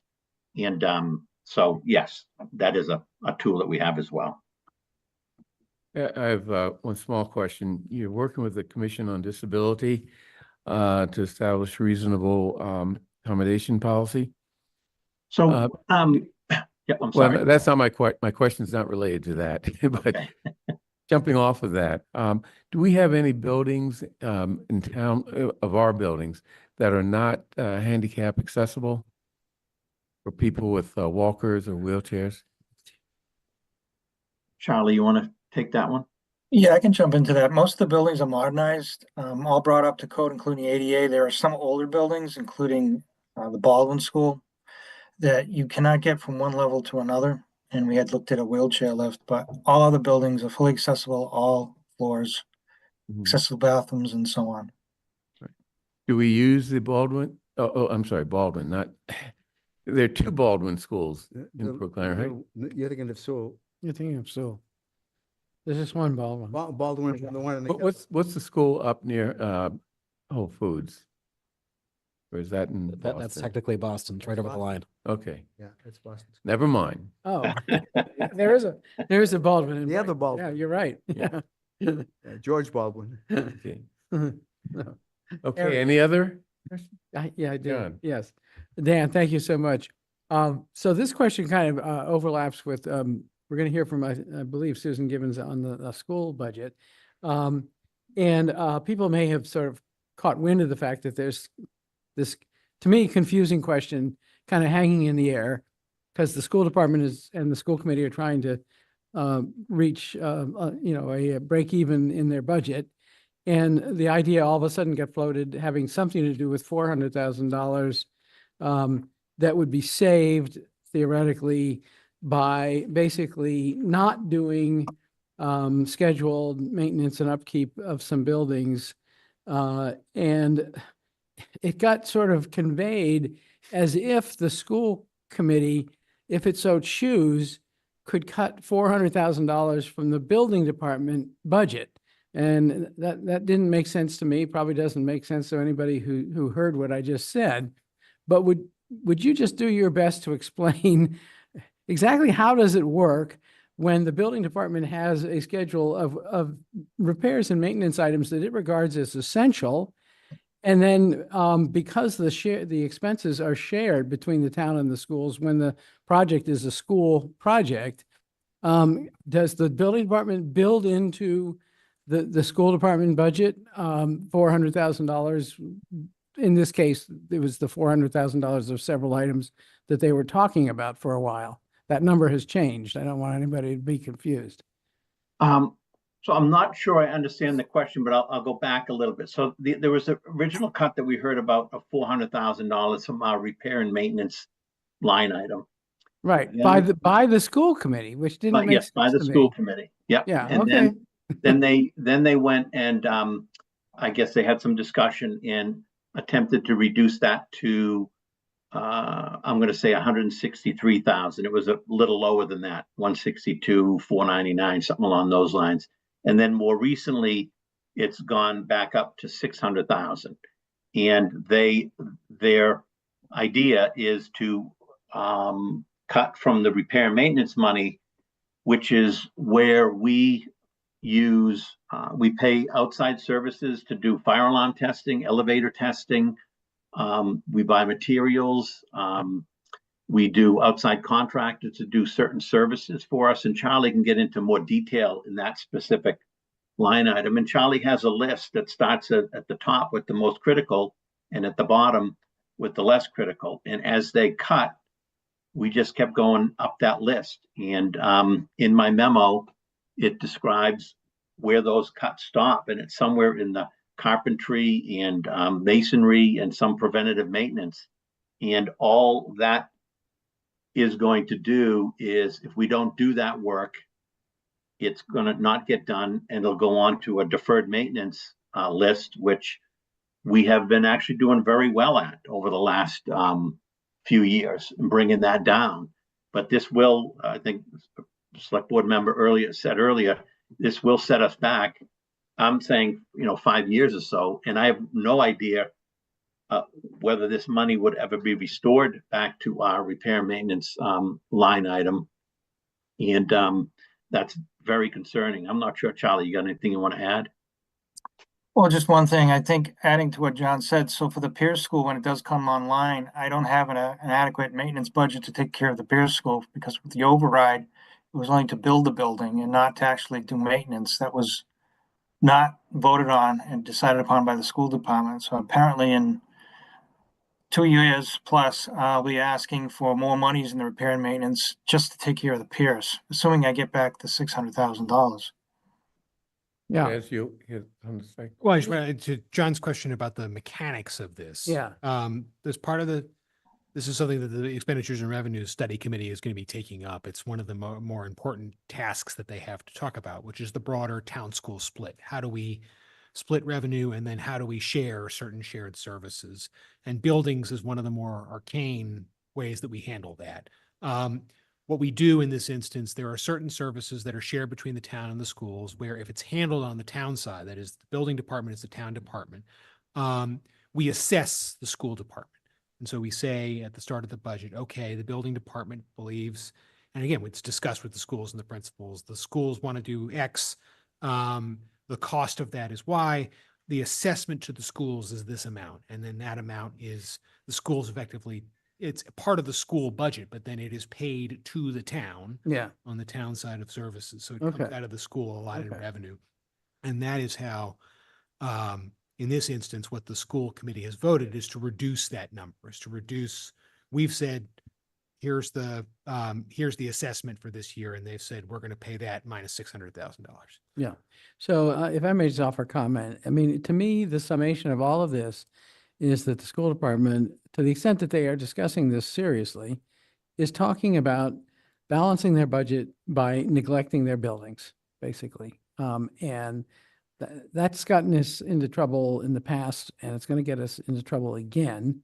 And as far as I'm concerned, we got to figure out some way around this. And if it means that we just basically move some numbers around and say, all right, school department, you're not going to pay your assessment for all of your maintenance needs this year. We'll find the money for it, but guess what? Our next allocation of the split is going to recognize that there's some 400, 600, you name it, amount of hundreds of thousands of dollars that you failed to meet your obligation in terms of the protection of your buildings. And you expected us to suddenly just sort of step in. We didn't have the money either. So it's going to have to come out of your next year revenue split. That's the only way we can do it. Well, Yeah, I think, and Charlie, maybe you can help me with this, because I think they went further than just saying, we don't want to paint some windowsills or repair some shades. If I watched the meeting where they had this discussion, I'm talking about the school committee, and when the school comes up and gives us their budget, maybe they can explain this. But they actually reached into your budget and took positions. You had 3 positions that you use for HVAC that you've been unable to fill, but you use those funds to use the outside services, right? And they actually reached and cut 3 positions from your budget and reallocated that money to themselves. Chaz, the mechanics of the town school partnership are important here. This money that's above the line and below the line. No department should be able to reach into another department and cut staff positions to fund their own budget. There's something fundamentally wrong with what's going on here, I think. If I may say, it's important to recognize that what the school department has asked for is not necessarily what the school department is going to get. And the membership on the town school partnership committee was, we had a robust discussion about this yesterday. Sure. I think many of us, including really the school department, recognize the importance of maintenance. The question is whether they feel like they have more important issues and the rest of us don't. okay, Dave, I'm sorry, Jess. No, my point was touched upon. I want to say more broadly about this issue. So there are a number of cuts on the school department side that have impact on town side operations. Dan has written the memo on this side about the impact on the building department side. Fung has done a great job with, in conjunction with Susan and Linus and the whole team, Dr. Givens and Dr. Guillory, the whole team on figuring out how to make the IT reduction work. We've been able to come to a reasonable conclusion there. There is an outstanding issue with the rec department. People don't realize that rec relies on the bus service in order to run the after-school program. I've been told we can accommodate up to 40 families. We currently have 27 in that program. That would be a pretty serious problem if we're unable to run that program. So what we're doing on the town side is understanding, right? The schools are looking for any port in a storm. They have a significant deficit to deal with. We want to be mindful and respectful of that and try and work collaboratively to solve that problem. But when there are impacts to townside operations like this, we've got to, one, alert the broader town school partnership body, and two, try and work on ways collaboratively to solve for this issue. We view this obviously as the schools trying to solve their problem. We understand what the dire situation is that they're in. However, we've got to come up with a more balanced way of addressing these issues. So my hope is that we will take the information we have from Dan and from Tim on the rec side and from Fang and talk through it and say, here's what you're saying. We understand what it is that you want to get rid of and why and what you think. Here's the actual impact. Here's what we think we can do. And hopefully through the town school partnership, all three of the constituent bodies can come to an understanding of what the actual numbers in terms of potential reductions can be.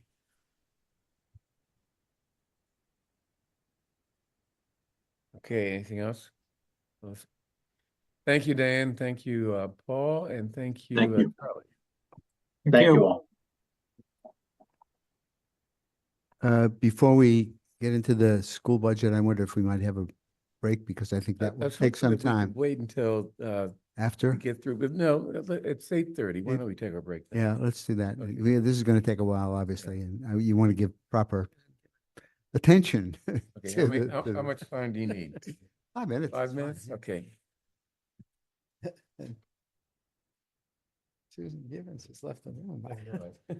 What that's all about.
One.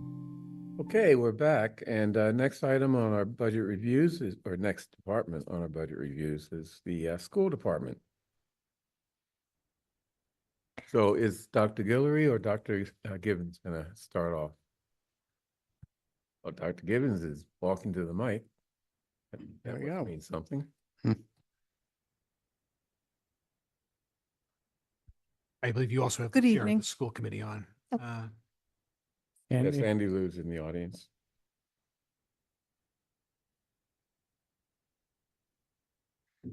Good evening, and it's getting rather late this evening, so Mhm. I'm just going to give you a brief overview of our FY '26 budget and where we are in the process of reconciling our request with the town revenue. So first, as we look at revenue, the override projections are presented to you here. What the actual revenue we received or has been allocated schools is in the first column, and then the override, and then the difference. So when we first started the process this year, the revenue projection that we received was several $1 million lower than what it is right now. So we do appreciate the effort put forward to make some adjustments in the revenue forecast so that the shortage of revenue available to us this year has been closed to the 726,000. Now we'll take a peek at what's going on enrollment wise or what we're anticipating. Of course, our budget is built around the needs of students, and our student population changes and their needs change. And so based on our student population, we build our budget accordingly. So what we're looking at next year is a slight increase overall in enrollment. We're anticipating about 64 additional students. 27 of those are anticipated to come from our early childhood age range. At the elementary level, we're looking at approximately 77 additional students, and slightly lower at the high school. We saw that when we looked at longer term enrollment projections last year. And so it is playing out similar to what we had anticipated. So a few more students than in the current year, distributed at different grade bands. So that's what our population is looking at like overall. And Dr. Givens, will you take a moment to say a little bit about the Cropper-McKibben, the 10-year study that was done also? Sure. Last year, we had Cropper-McGibbons perform a demographic study, and we presented that as part of our budget last year. And the patterns here are similar. However, we are seeing enrollment at the early childhood level a little higher than what Cropper-McGibbons had projected.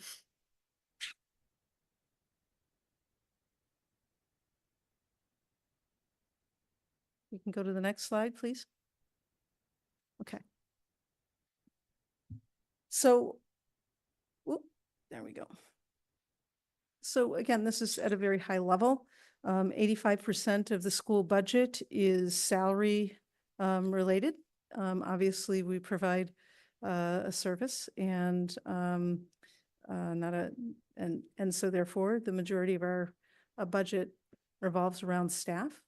And so that's about $128 million worth of our overall budget is associated with salary. And non-salary, which is everything else, represents about 22 million. So the initial budget proposal that was brought before the school committee was just a little south of $150 million.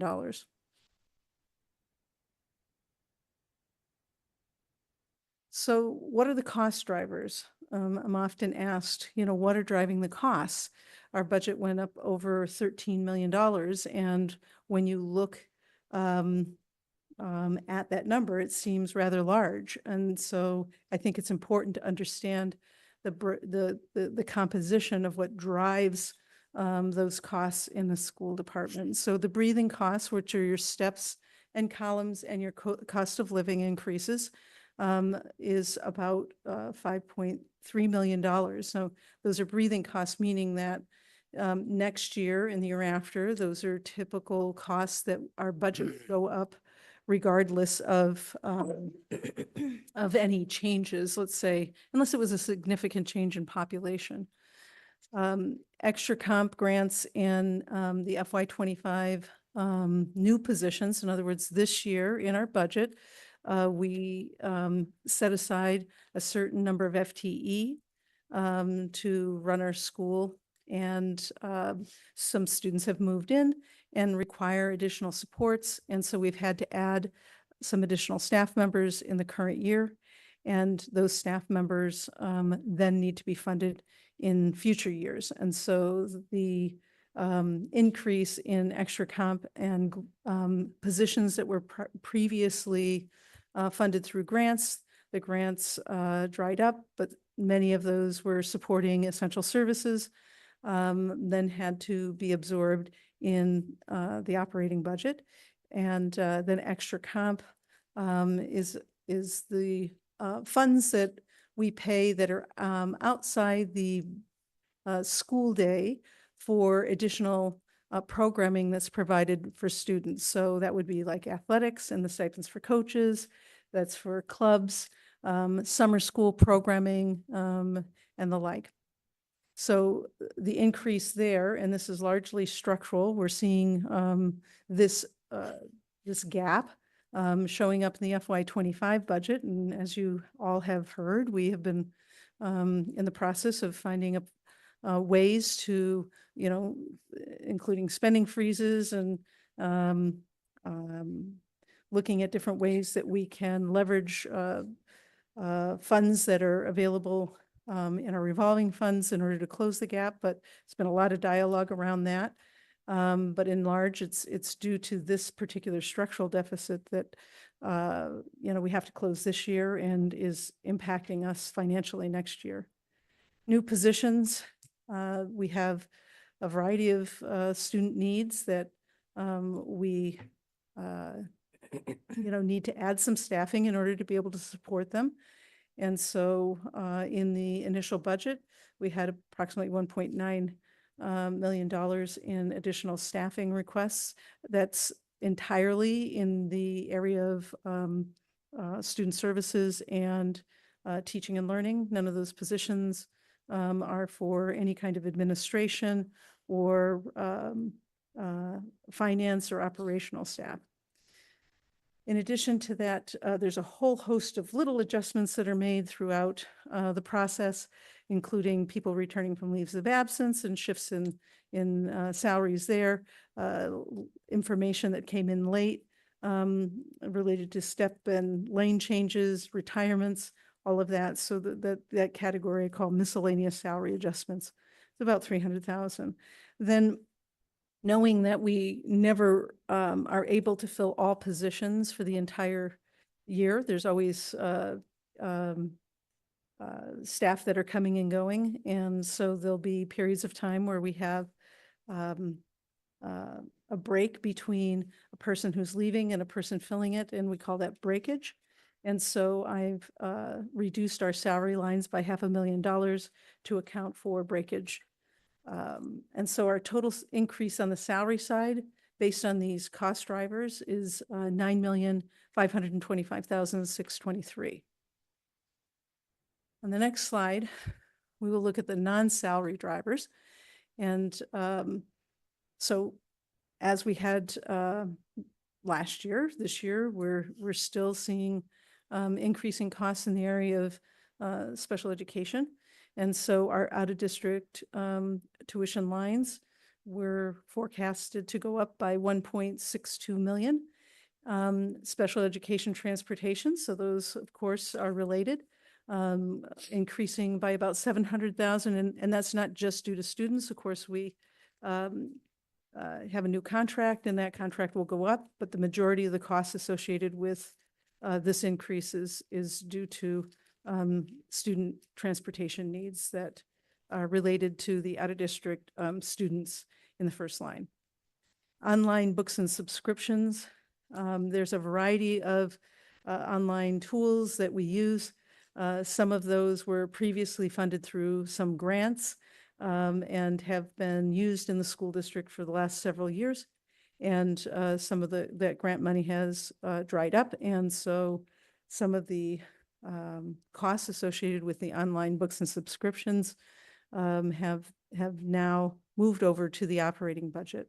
You'll notice too, if you follow the school committee meetings, there have been reductions in many of these areas, but I'm just going over with you what the cost drivers were at the time that we presented the budget, so you have a full understanding of those areas that tend to increase and drive our costs in the school department. So textbooks and printed materials, largely this is for our literacy program that will be implemented. This year we have done some training and preparation, but the rollout of the literacy program at the lower levels at the elementary school will occur next year. And so this is the costs primarily associated with implementing that literacy program. In legal services, we've increased our lines in this area. 50,000 was in the area of student services, and this was in anticipation of having a shift in our senior leadership position, knowing that when a new person comes in, they're going to need some support from the legal department with ongoing settlements and some other challenges that are going to bleed over from this year into next year.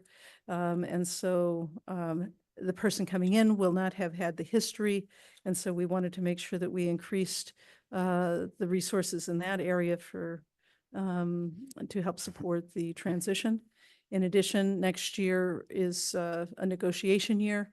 And so all of our BEU units, so that would be the teachers, our mid-level administration, and our paraprofessionals, those contracts will all be negotiated next year.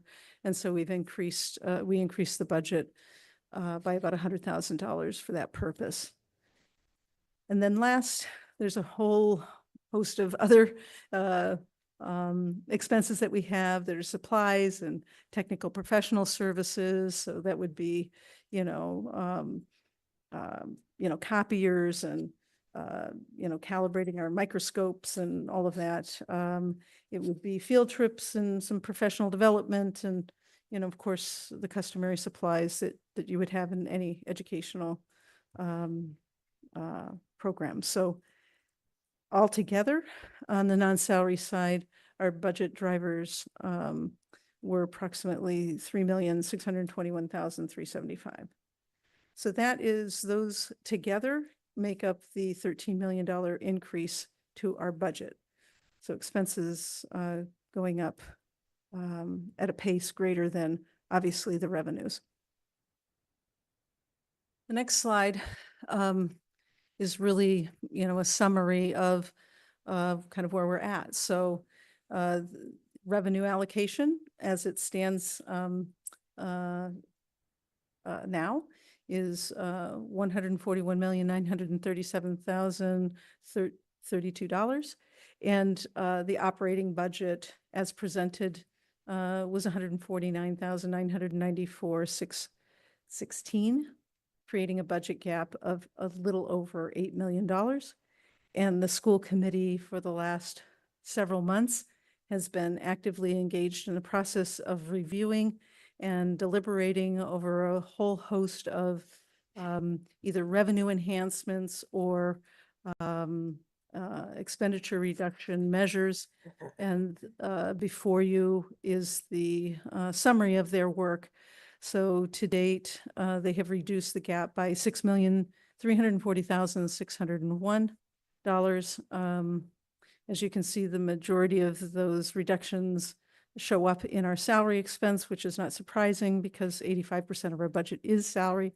Non-salary reductions have totaled $2,324,446, and then we have a few revenue enhancement proposals that have been supported by the school committee, totaling $422,794. So the budget gap as we stand here tonight is, and this is the gap between the revenue allocated through the town school partnership and our current expenses after these reductions have been taken, is $1,716,984. And that concludes my presentation. Okay, thank you, Dr. Gibbons. Dr. Guillory, did you want to add anything? No, I think Dr. Gibbons has done a nice summary, so we stand for your questions. Thank you. Paul? Yes. Looks like your hand was up. Thank you. I shut my hand up. Thank you for the presentation. First, as you know, I have 2 young children in the school system, so I appreciate all that you do, and I know the incredible hard tasks that you've had to go through. I've been watching most of it, and it has not been fun for you or us. So I do appreciate the work that you've been doing. There is, and I really want to get your thoughts on this. There is a fundraising effort underway to restore the Office of Educational Equity. There's a private organization that's raised about $172,000. Their target is $204,000 to restore the office. Now, of course, restoring the office with that money would only do it for 1 year. It's one-time money. And I wanted to get your thoughts on where you stand on these funds, and would you recommend taking the grant to fund ongoing operations by bringing back the Office of Educational Equity?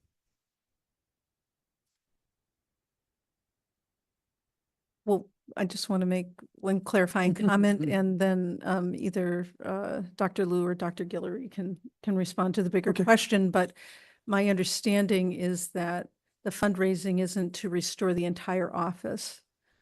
It's only to restore one of 2 positions. That's my understanding. I just want to clarify that it's not the entire office. That's Okay, but just to that's be how it's been presented. So okay, but just to be clear, I mean, I'm just reading by what Dr. Fernandez is promoting publicly. I just want to make sure that whether it's 1 position or 2 or 3 or 5, it doesn't matter. It's only one-time money.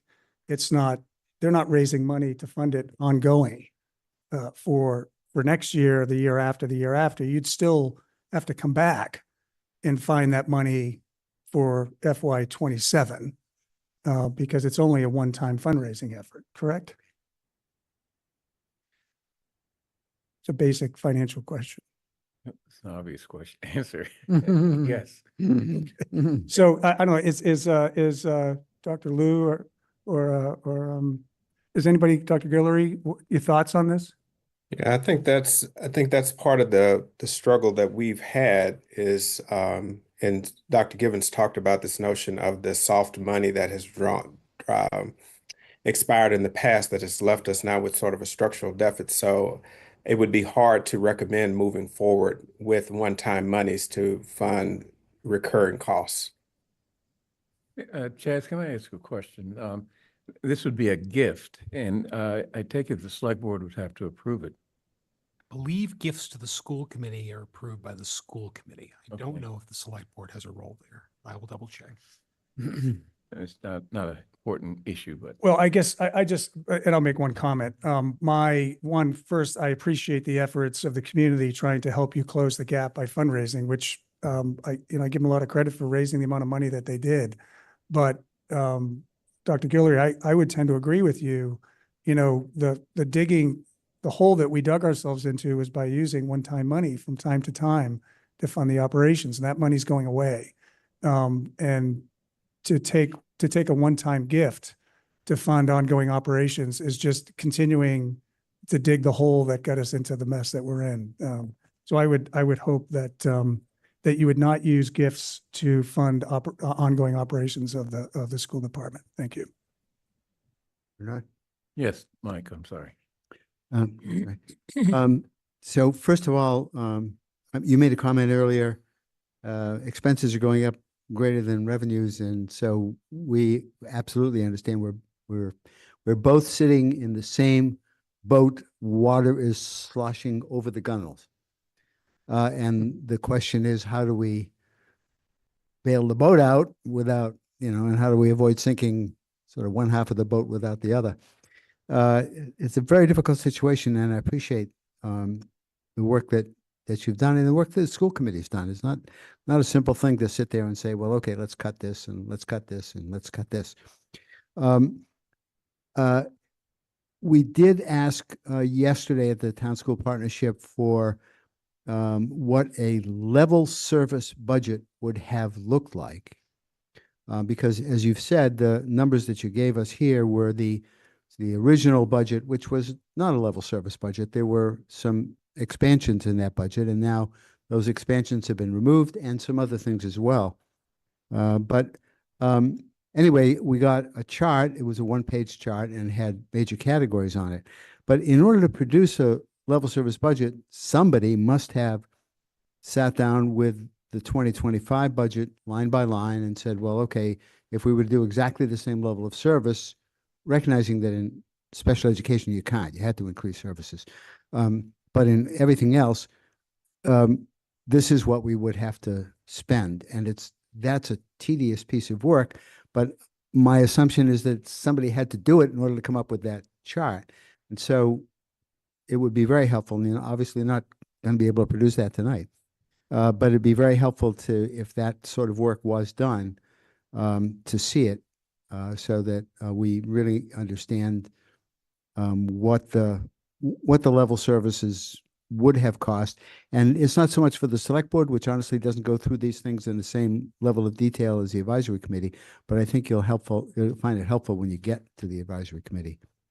The other question is a much narrower one, and it's in relationship to BEEP. 27 of the 64 net new students that you're expecting will be going to BEEP, which my understanding is a self-sustaining program. And you're saying no, and that's very helpful to know that. And I also know that there was like a 19% bump in tuition for kids that go all the way through extended day, which is a huge increase for families to take up. So I wonder if you could give us sort of a sense of what's happening with BEEP and whether that 19% will enable you to cover the full costs, or whether, to the extent to which that subsidy is, and it is a subsidy, is affecting the school budget. So BEEP, there's two components to BEEP. BEEP is actually our early childhood program. And we're required to provide early childhood programming for students who are on IEPs that are not yet of age to attend school and kindergarten. And so based on the guidelines, there's a certain number of peer students that you need to include in your population when you're running an early childhood program. So the majority of the students are part of the mandated component of our early childhood program. Mhm. And those cannot be funded through tuition. We cannot charge students who are on IEPs for the services that they are receiving. And so therefore, BEEP is not a self-funding program because a large portion of it is for mandatory services. But And- just if I could interrupt, the additional students that you include to bring the ratio up to the required level, do those students pay tuition? So those students pay tuition unless they're eligible for financial assistance through our financial assistance program. And there's approximately Right. 40 slots available for families who are not able to or qualify for financial assistance. But other than that, yes, they pay a tuition. Do we get reimbursement from the state or the feds for those children on IEPs? Well, the federal contribution comes through the IDEA grant. So you probably have heard of the IDEA grant, and that's the federal government's contribution to special education services for public schools. It's not specific for any particular program. Rather, it's just their contribution. There aren't any early childhood expenses that are charged off against the IDEA grant. So if I could just get back to the 19% increase, presumably costs haven't risen, or have they, by 19%? Rather, there's an effort to reduce the subsidy that's going to BEEP. Is that a fair statement? The effort, so there's two parts to it. There's the regular tuition. And the idea is for those that are tuition paying to bring the tuition up to a level that supports the expense associated with the non-mandatory component. So that is why those rates are going up. On the extended program, the idea there is to generate enough revenue to cover both the salary component as well as the benefits, because having the extended program is not mandatory. Rather, it's an additional service that we provide. If we didn't provide that, then we wouldn't have to pay the salaries for the extended program, and therefore we wouldn't have the benefit costs. So the idea with the raising the tuition for the extended program was so that we could begin to have a self-sustaining extended day program for BEEP. And the benefit cost for those teachers is not included in the non-departmental budget? Correct. Okay, thank you. That's very helpful. Thank you. John. Dr. Givens, thank you very much. Dr. Guillory, thank you very much. I'll admit that one bit of data that I often either miss or just find lacking during these discussions every year of school department budgets is the actual number of full-time equivalent teachers in the system.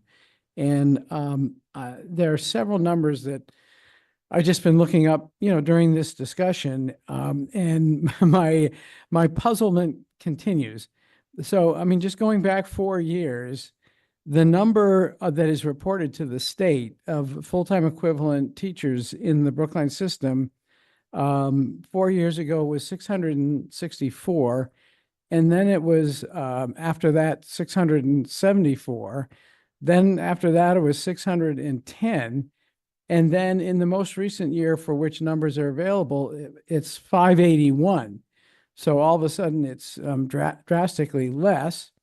Can someone give me the number for this year, for the budget we're looking at right now?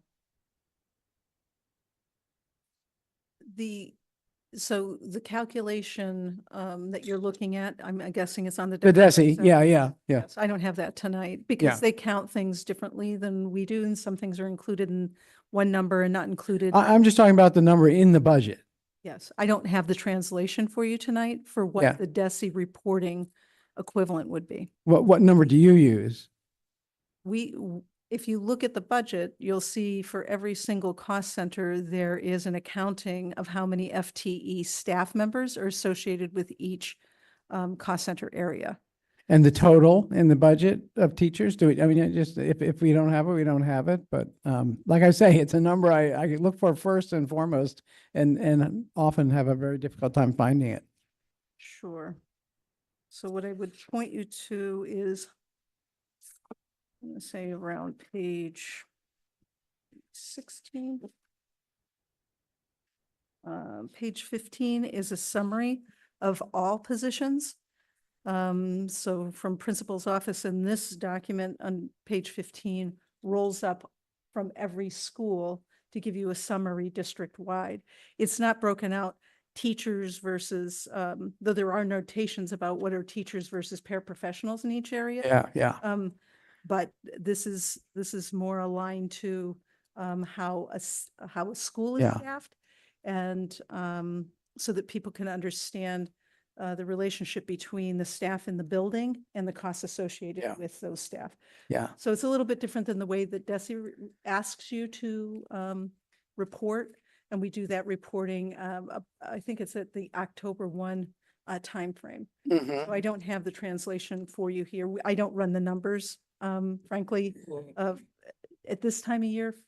Yeah, I'll just say one more thing and then I'll just bow out of this conversation. I'm just a select board member. I'm not a school committee member. It would be kind of unusual if on the town side, we couldn't say, how many full-time police positions do we have in our budget? Or how many full-time fire positions do we have in our budget? Or building department positions? Or, I could go down the list. I've just never been able to figure out why it is so hard to just get a number. How many full-time equivalent teachers are in this budget? And if we don't have it tonight, we don't have it tonight. So be it. It's here on page 15. Full-time teacher equivalent or just all positions? Well, all positions. So See, you that's said not the same as teachers. Understand. Yeah. So I'm talking teachers. Not like teachers plus this, plus this, plus this. Because I look at that big number for all, and I don't know how many of them are teachers. The information is in the budget, but I have not come prepared to count them for your benefit. I see. tonight. Yeah. Could you maybe next couple of days send that information? Full-time teachers. I know it's complicated because you chop and separate teachers into various functions, but if you could do that, I think that'd be helpful. Gets reported to DESI every year. I mean, and this Well, is. yeah. she says it's reported differently to DESI because Well, DESI. yeah.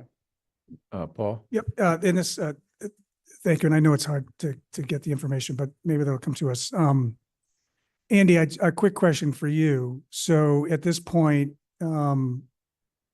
it's reported that you're at the gap is 1.7.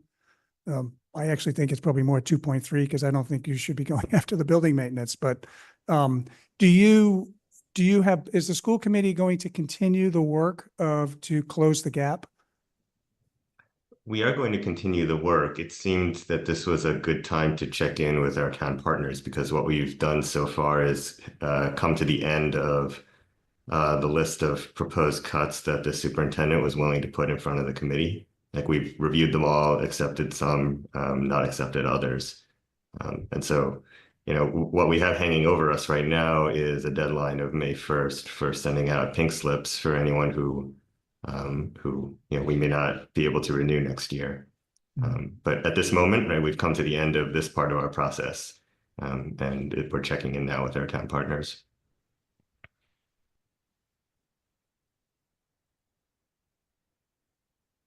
Come on, someone has a question. Well, I mean, I can have a follow-up question. So, Andy, you said that you've come to the end of the changes recommended by the superintendent. Does the school committee have ideas that you may want to take action on that are perhaps different than what the superintendent had suggested?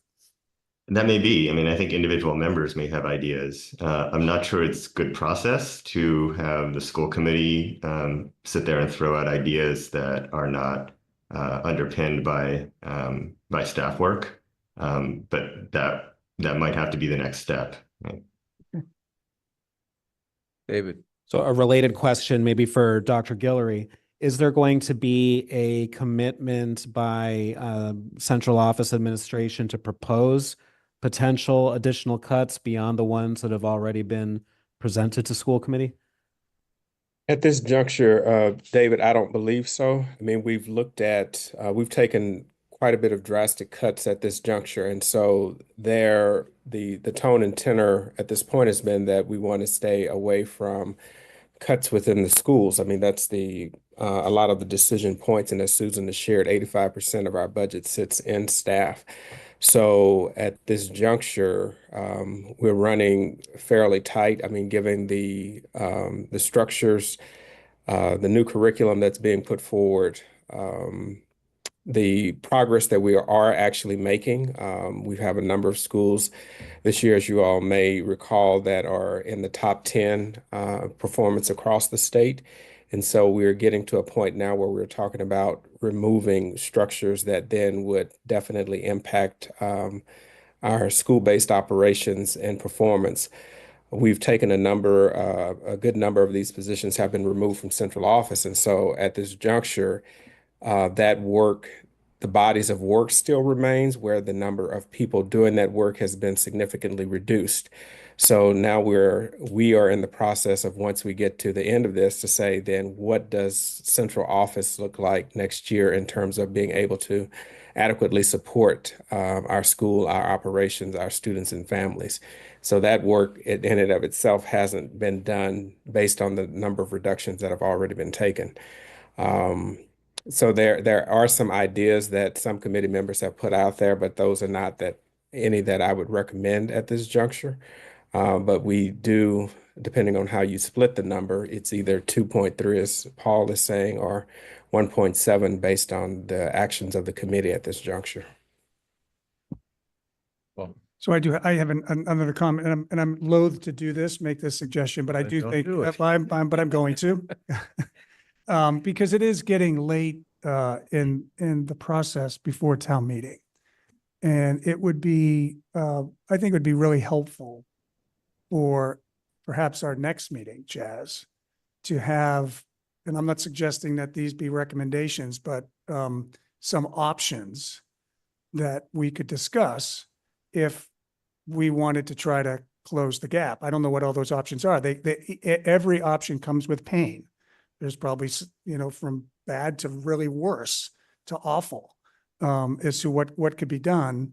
I know there's been some ideas thrown around, and I'm not going to suggest that we talk about those tonight, but I do think if we don't have that discussion, a town meeting member is going to force that discussion on the floor of town meeting. And I would rather not have town meeting debating various ways to potentially close a gap, or not close a gap, frankly, outside of the select board weighing in on what could potentially be feasible and what the consequences of that type of action is. Okay, but the only thing we could do legally would be to say these town expenses are moved over to the schools. I mean, I assume you're not suggesting that we go through their. No. Okay. I think that there are a series of actions that are that we could take that are not good actions, frankly, for the long term. They could be an action for the short term to get us through to next year at such time that the revenue and expenses committee evaluates what cost structures look like longer term. Which may result in something being brought to us. Yeah. But maybe there'll be some ideas coming out of the review by CLA, the auditing firm, that we could take up. I guess I'm a little. So this is what I'm concerned about, and then I'll stop. I'm concerned that without some intervention by us, to at least understand what the options are, is that you will see a budget amendment made on the floor of town meeting to allocate money from some place to close the gap. And I would prefer that not happen by town meeting, that be something that we think through what the potential options are and what the consequences of such an action would be. Yeah, Your thoughts? a couple, I think it's an important point. And it was one that you actually have on your agenda coming up, the discussion of the budget warrant article, and the public hearing for that. And I wanted to talk about that in that context, but I'm happy to talk about it here. Town School Partnership yesterday, we talked about some of these issues and put some preliminary conversation pieces out there on the table. There are a number of things that we on the town budget side would like to see and have played out before committing to, let me take a step back. My goal, and I hope all of our goals, is to have alignment between the select board, the advisory committee, and the school committee on what our numbers are, where the budget is. That's my goal. And that presents a united front at town meeting. It demonstrates that we're all working together to solve this problem, and it cuts down on the risk that you have a rogue amendment. I still think the chance of a rogue amendment is high, regardless of what we do. You know, I think you can explain it however many times you want. I have requested to the moderator that we take a hard look at whether or not our practice of allowing an unbalanced budget amendment is legal. I tend to think it's not, but of course that's the moderator's call. I don't believe that town meeting members should be submitting unbalanced budget amendments and then just leaving it hanging out there. I think they need to have the courage of their convictions and tell us what they'd like to cut. So I think that too would ideally be a protective measure. However, I do think that it is important for us to think through strategy there. And so before we talk about the final course of action one way or the other, we need to have an understanding of potential for any sort of shared service consolidation. We've talked about that. We're continuing to talk about it. It's not likely to come close to closing the gap. So it's not a panacea, but it at least will get some numbers down. Mm-hmm. We need to understand some of the reserve funds that are remaining on the school side. There aren't that many. We understand what they're being used for. The team at the school side has been very helpful in explaining that. We just need to be able to explain it to advisory satisfaction, because that's where pressure is coming from. So I need to understand, Melissa, Charlie, Lincoln, and I need to understand that so that we can present to advisory on that front. And then we need to see, you know, the problem with the CLA issue is that it's going to come too late for the May 1st deadline. So I do appreciate Bernard's point that we have to see what some of those recommendations are. I do think that those will hopefully, you know, fingers crossed, have some impact there. But before that happens, we're going to need to present some potential alternatives. Right. What we talked about at Town School Partnership yesterday, with all of those caveats in place, are some potential areas of one-time bridging funds that we may be able to put forward. The most obvious place to look is on capital projects in the general fund on the school side. The largest of those is the new Lincoln School Playground, which is a $900,000 project. That may need to get pushed back. Folks have talked about not And funding. Chaz,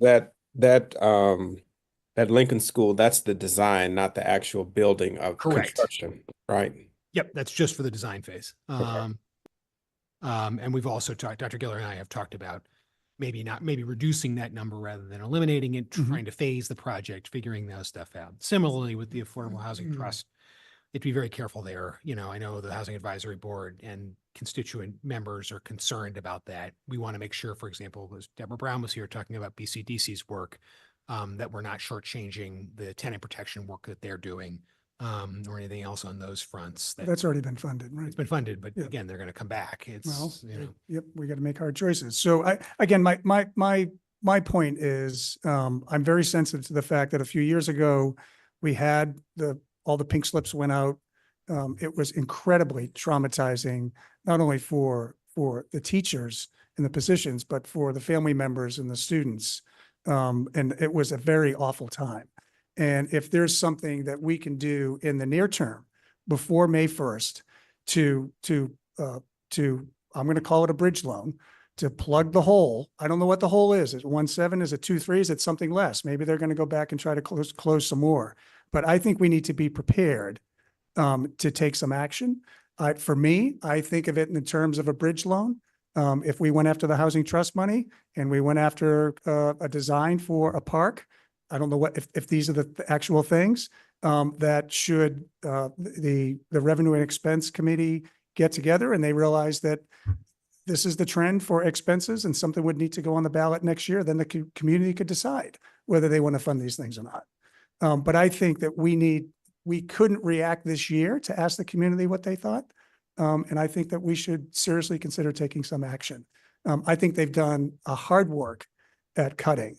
I'd like to see them do more, but it sounds like they're getting close to the end. And we're not going to see some dramatic changes that are going to be put in front of us. And I do think that without some action by us, you will see something done on the floor of town meeting. And the outcome won't be good, I think. So that's just my view. I think within the next couple of weeks, the process is to work collaboratively to try and solve for this. Okay, I great. think two quick points. When we talk about a bridge loan, what I view it as is it's the floor for an override, right? That's really what it is. Unfortunately, it's an acknowledgement that there is an operating cost that is not being met. And therefore it's got to be the subject. And when you start that way, you remember, we've had discussions about this in other contexts. When you start with that, then there is, at the end of the day, a set amount that we would ask the voters to support. And the schools are not the only body that are going to be making that level of ask. We're going to see asks from the public safety world. We're going to see asks from DPW. We're going to see asks across the board. And the Expenditures and Revenue Study Committee is going to have to make hard decisions about how to prioritize that. So I just want us to be realistic that it's less a loan and more a floor. And Chaz, honestly, because we haven't had this discussion, and then I'm gonna be done, Bernard. I think it's just important at our next meeting, which I think is the 29th, that we have a full open discussion around what does it mean to go after the housing trust? What does it mean to go after design money for a park? What does it mean for other things that we've heard floated? I think we need to really, for the public, talk through an option, what the consequence is, an option, what the consequence is, and from bad to really awful. I think it's important that we have that discussion, at least as a board. We may decide that we don't want to do any of them, but I think it's a conversation we need to have. Yeah, I'm sorry, John. Yeah, no, it's fine.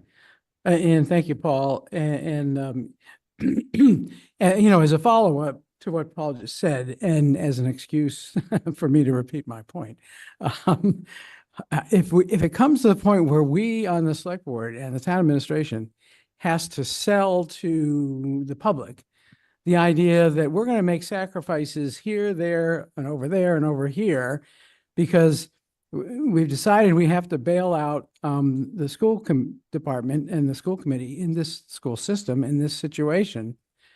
I don't know how we can do that if we have no answer when people ask us, how many teachers are we paying for in this budget?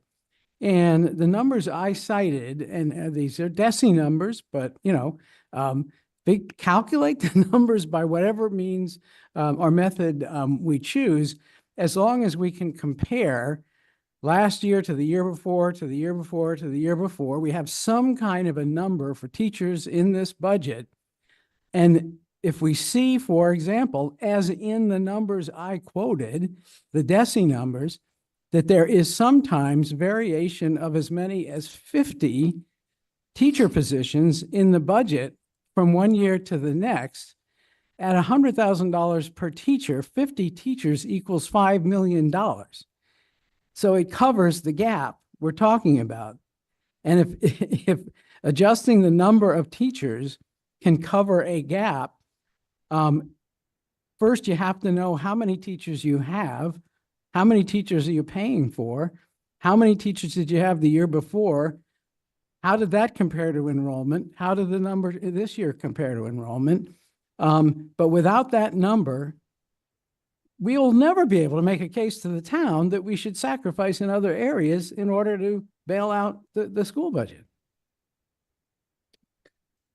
So, Dr. Gibbons, did you agree, did you say that you can get that number to us in the next couple of days? Okay, what John is asking for is a number emailed to him that says there are X A number of total number teachers. of teachers, and I'm sorry if I raise my voice. I know what you're talking about. I have gone through the book and I have seen how there are numbers for the teachers for each individual school. And yet, for whatever peculiar reason, there's no number for the total number of teachers in the system. Whereas we deal in the number of the total costs of the budget, when we're trying to figure out, can we afford this budget? If it's not too much to ask, I think just giving a number that equals the numbers that you have shown in the schools, because I don't even know if that's all the numbers of teachers. It's great to say it's school by school, but until I see the number which is agreed to by the department as being the total number of teachers in the system, just the way they have to report a number, not necessarily the same number to DESE, but a number that's a total. Hey, Michael? So, John, I will say, when I was chair of the advisory committee's school subcommittee, it took me about 8 hours to go through the budget book and pull together the kind of summary that you're looking for. Yeah. And there was a brief period of time when the budget book, I think, was modified to include some of that, but it is, I'm sympathetic to the, I'm not necessarily sympathetic to the idea of cutting staff, but I am sympathetic to the question that you're asking. The budget book, I'm sure you can recite numbers or you know it in your sleep. The rest of the community actively interested in it doesn't. So to the extent that you can pull together the kind of summary that John is asking for, I think would be helpful. In the same way as the level service budget, that line by line that I was asking for, would be helpful in providing confidence. I mean, people are saying, well, is the water really washing over the gunnels? Are we really sinking? And I know that the answer is yes, but we have other people to convince. By the way, we're not denying that the way teachers are sliced and diced and allocated to different sources of funding and all that other stuff does not make this very, very difficult. Yeah. But, I think John, is right that we need a number. Paul? Yeah, I just want to say in conclusion, I hope it's in conclusion. Necessarily. Well, for me anyway. I meant for me, not for the group. So we have 2 weeks before the 29th.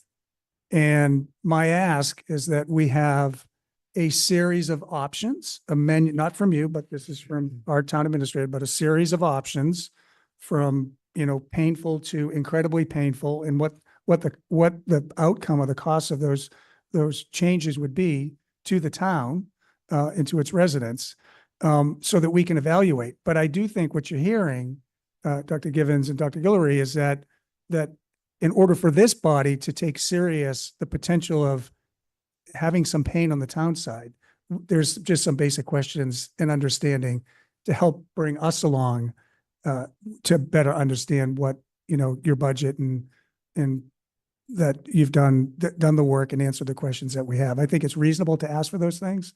I think the level service budget's is a reasonable question. I think the head count is a reasonable question. Hopefully those can be brought forward. And I think we've taken a big step by even raising the option of going through these on the town side. What are some of the things that we can do to help you?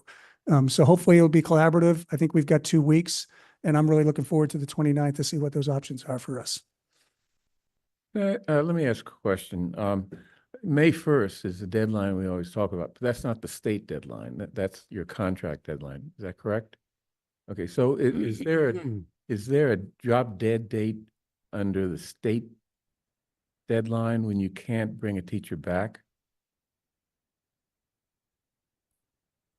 I think Dr. Guillory has the details on that, so this Yeah, I hour. believe it's later in June, Bernard, but the problem is in two places we're obligated under our contractual obligations right now. And and again, it's not that there's a problem with the contract. It would be nice if the dates in the contract were actually aligned, but that the more notice that we can give to an individual that about the possibility of not being able to return to work, it affords them the opportunity to go and look for employment elsewhere. So the dates that we have right now in our present CBA, May 1st is in the teacher evaluation portion, and May 15th, and that's for I'm sorry, let me be clear. May 1st is in the teacher evaluation guide, and that's for our pre-professional status teachers. And May 15th is the deadline for riffing professional status teachers.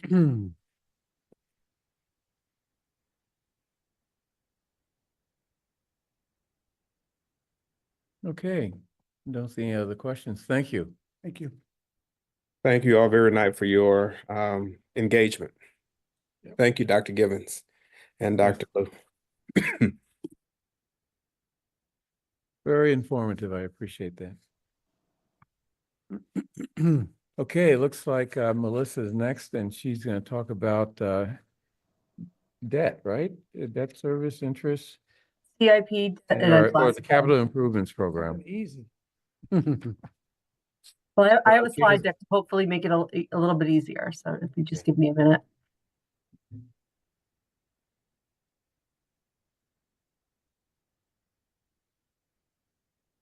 Okay, so we're talking about some non-departmental expenses, our capital improvement plan, our debt and interest, and our unclassified budgets. So for the CIP, this should be familiar. We talked about this both at the forecast and when the financial plan was presented. We have a CIP of $222 million, an average of $32 million a year. Taking up the select board's guidance, our focus has been on deferred maintenance, and you can see some particular accounts that are evidence of all the efforts that we are making towards taking care of what we have. We also talked about that in order to support the schools, we are diverting from our CIP policy and providing an additional $2 million to the operating budget as a one-time measure to help the schools. Obviously, that is something we'll talk about with the Expenditure and Revenue Committee. As of right now, I have that built in the forecast as a one-year relief valve. Whether or not that continues, that's something to discuss with that committee as well. So this is our CIP funding policy and what it looks like under normal circumstances, where we look to provide 6.6% of prior year net revenue for the revenue finance CIP. It's a mix of both debt financed and revenue finance CIP out of that 6.6%. And then we use free cash to get to an overall target of 8.1. So this is how the CIP actually landed within those goals. So we had 7.7 million available for the 6.6% policy. Obviously, we did not allocate the full amount. 2 million of that shifted to the operating budget. And then we used 14.6 million to get us to our overall targets with free cash. So this is the summary of the allocation of free cash. We do have a final free cash number. When we go on over the budget article, I'll talk about the differences between where we were when we first presented the allocation of free cash and how we ended up landing. Not too many differences here in what we're recommending. But this is the overall level of free cash and what we're using for additional funds to provide funding in the CIP. This is just a replication of the earlier slide. This is for fiscal 26. Obviously, the CIP is a multi-year plan, but I thought maybe focusing on 26 would be what the board would want to look at. These are the projects that are recommended for fiscal 26, and then the funding source for those projects. So you can see that most of the funding in the CIP for fiscal 26 is revenue financed. So that's coming from a combination of property tax and free cash. And then we have, I'm sorry, I went too fast with these slides. The first slide is general government, public safety, a lot of DPW slides, things that you are intimately familiar with, the street rehab account. We have some water and sewer bond funded projects. We have some parks coming in. Then we also have a recreation project, and then school repair maintenance projects. Money going towards a roof and masonry plan, our elevator renovation program. These are all kind of ongoing expenditures within the CIP.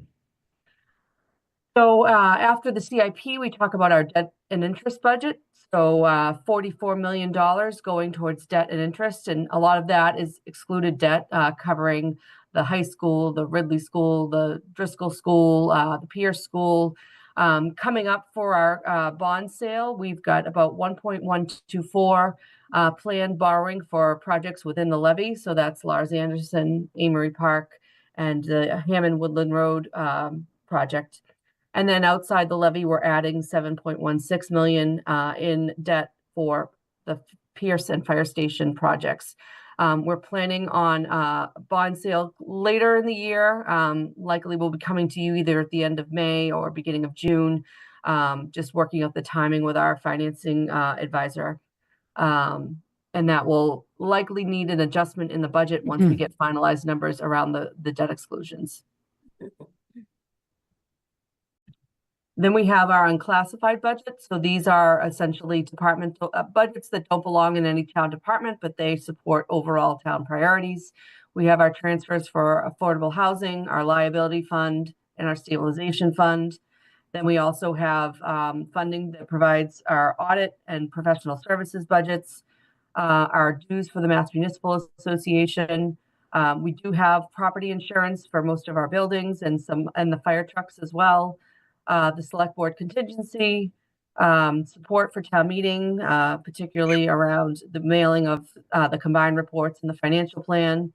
And then vocational technical is a account for students that don't participate in Brookline Public Schools and participate in vocational programs. So that is a quick run of the CIP, debt and interest, and unclassified budgets. If you have any questions, I'm happy to take them.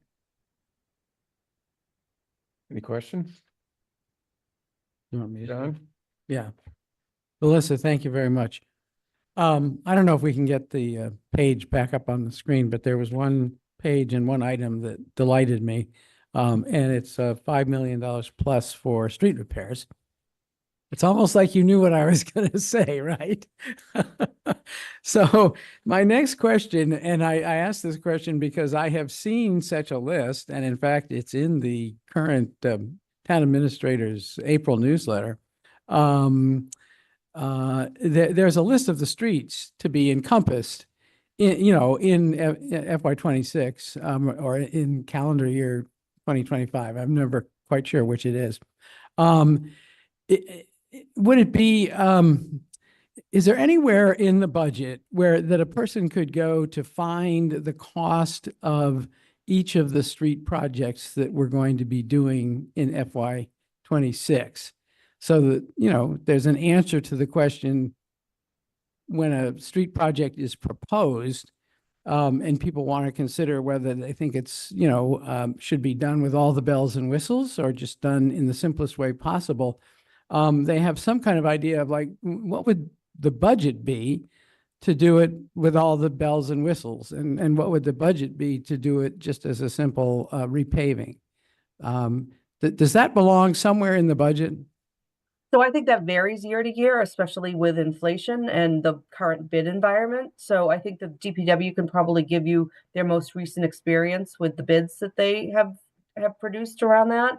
Okay. But I do think that is a moving target, especially, we recently heard from DPW about, the impact of inflation on the current PCI and what that's done to what we thought was our target for the roadway account and kind of how that's elevated since that 2 years ago, how that's shifted pretty dramatically.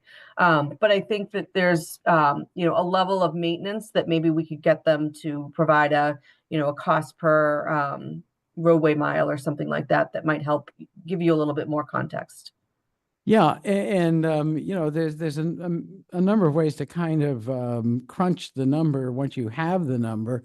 For example, okay, so the line item is 5 million plus, and we've seen a list of, let's say 8 to 10 streets that are going to be done. How much of the 5 million plus is going to actually go to those streets? And what is the rest of the money going to? Those are the kind of questions I'd love some clarification on eventually.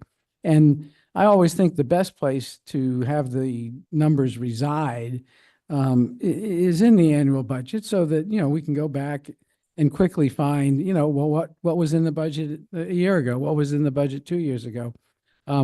What's in our budget versus what's in, say, Newton's budget? So those are just thoughts I had, but I am delighted with that number. And I'm delighted that we have put out in the town administrator's newsletter the list of streets that are going to be done in the 2025 construction season. And I'm just going to let the public know right now that if they go to the Brookline Town website and they then click on the town administrator's newsletter, on page 19, they will see the streets that are going to be done in the 2025 construction season. It's a good list of streets, and I'm really looking forward to seeing that work get done. Paul? Yeah, I just want to make one comment about that. And I know there's only a few days left of his tenure.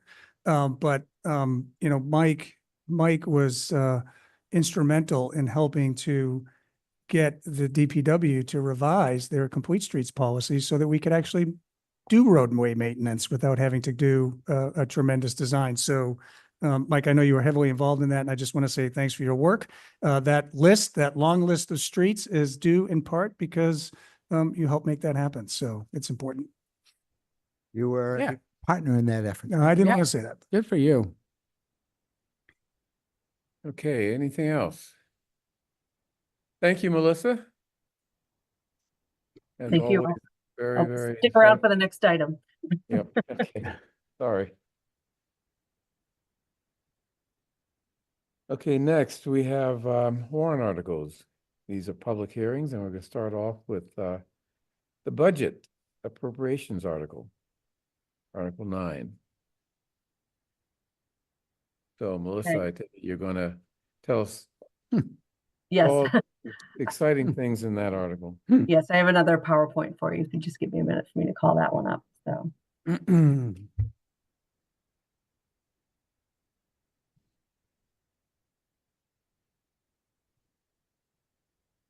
So we're a little earlier than we normally are in this process. Normally we would have another week before kind of providing you a snapshot of where we are.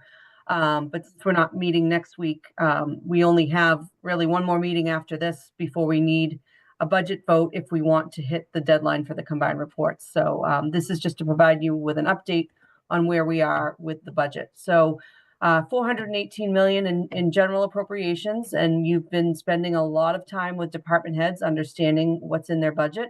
And I think we've pretty much wrapped up everyone that you need to review.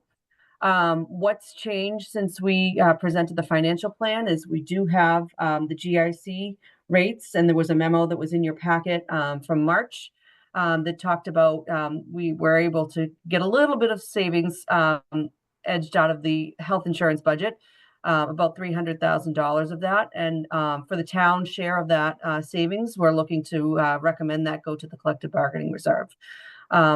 Free cash was certified, and I have a slide that articulates what the changes are from what we originally recommended. And then, obviously you've just had a interesting conversation with the school department on where they are with their allocation. And then we had a meeting yesterday with the town school partnership where they went through all of the recommended reductions and what actions the school committee took against those recommendations. And then advisory committee has also been doing their reviews. Charlie and I have been covering all those meetings to the extent that we're not double booked. And the capital subcommittee has reviewed all of the CIP projects. The full AC will be taking a vote on that momentarily. So this is the slide that shows the recommendations for free cash. And the only real changes that happened from the original financial plan are the following. So the $3.5 million in the stabilization fund is unchanged.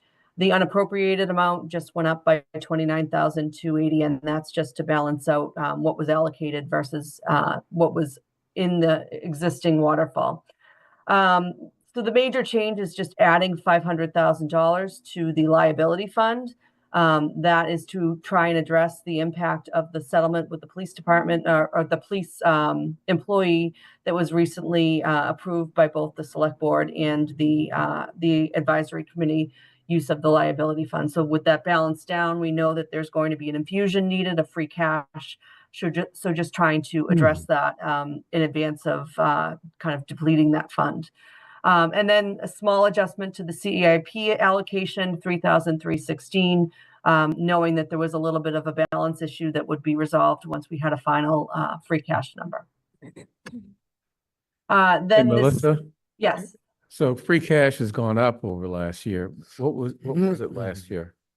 So it went up over what we were projecting, and then over the year prior, it's a little bit higher. I can give you that total. I don't have that one on the top of my head, but I can update you that once I stop sharing my PowerPoint. I can pull that number for you.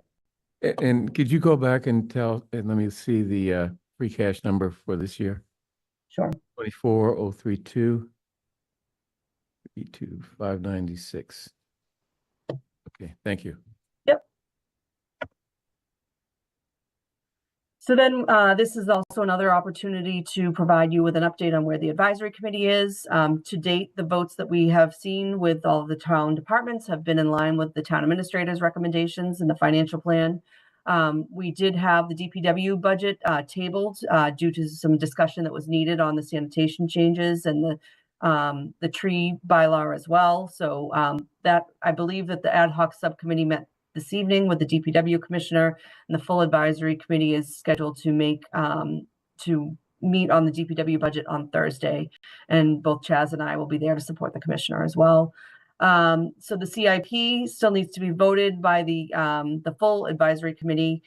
There are a couple of projects that we're still discussing with the capital subcommittee. I think that the board is aware that we've been talking about the school street lighting project and whether or not the Pierce School had the capacity to cover some of the work there. So that's still kind of getting worked out. With the recreation department, we talked about the Elliott recreation improvements. There was some concern about making an investment given the potential for the administrative staff to move over if that were a recommendation of the Fisher Hill Study Committee. But I think that the recreation department still believes that there is need to address the conditions at that site and kind of improve the overall office environment there, whether the offices be used for administrative staff or whether or not be used for after school programming staff. They still feel like there's some work that's needed in that building. So that is a quick update, and then obviously you'll have your public hearing and any other questions that you may have. Okay, any questions before we go to the public hearing? I just have a quick question because thanks, Melissa. It was just really quick. So free cash, are we funding the housing trust fund out of free cash? Currently, that is a recommendation. Obviously, we've talked about the potential for that to get revisited in light of the school financial pressures, but currently the recommendation is for $1,683,203 to go to the Affordable Housing Trust Fund. $1,063,000. Okay. 683. A million what? 683. 683. 1.6 million? 1,683,203. Yes. 1,683. Okay. 1.7. 1.7. Okay. And then the amount of revenue that's going to the CIP. I know we've already reduced that by, I think we moved 2 million at some point, right? Away from revenue CIP. What's the balance that we're doing now? we reduced what we were originally going to provide to the CIP by $2 million, but we are funding $20.3 million worth of cash projects in fiscal 26, $1.4 million of bond financed CIP within the levy, and then 5.5 million of water and sewer related utility bonds. I'm sorry, I didn't ask the question right. So there was a slide I thought I saw where you were revenue generated CIP. So money that comes out of revenue. So it's not free cash. It comes out of our recurring revenue, was going to CIP. Was that 6 million? 7.7. It's 7.7 million. Okay. Is coming out of revenue. No, so that's the total amount of revenue finance CIP coming from property taxes. Okay. 7.7 is coming from taxes. Yes. Operating. Okay. All right. Thank you so much. Yep. Anything else from the select board here? Let's open the hearing then. Now that the chair has opened the hearing, there are no individuals who signed up in advance. If there's anyone who wishes to comment on Warrant Article 9 at this time, please raise your hand using the raise the hand feature or make your presence in the room known. John Heber, I'm promoting you now. And if you could state your name and precinct or address for the record and begin your 3 minutes. Yes, hi, I'm John Heber. I'm address 21 Auburn Street here in Brookline, of course. Town meeting member in precinct 7. And just to first of all understand and get my feet on the ground relative to the overall budget. So I've done a total of all of the capital improvement projects that I have in the information that I have available to me right now. And the total comes up to about $27 million, but the amount that I've heard is 24 million or perhaps less for the CIP. And I'd like to know, first of all, where the differences lie, if I'm understanding that correctly. Sure. So we have $20.3 million in revenue finance CIP, $1.4 million in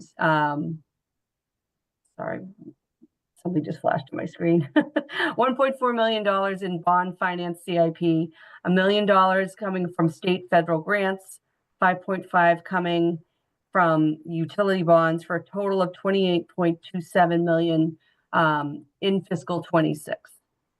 Okay, those are the revenue sources. What I'm asking about are the expense items, which is what I understand to be Article 9. If perhaps I'm not seeing eye to eye here. So if you look in our capital plan, there's a spreadsheet that is, and I can also provide you with the link as well, that articulates all of the projects and then summarizes the funding sources for all the projects at the bottom. And so those totals were what I was reading from that spreadsheet. Okay, there is, and perhaps let me go at it this way. There is one project in particular that I'm interested in understanding a little better, and perhaps, it would be better answered by the Department of Public Works, but I'll bring it up anyway. And it is item number 19, an appropriation of $970,000 for the design of the renovation of the new Lincoln School grounds.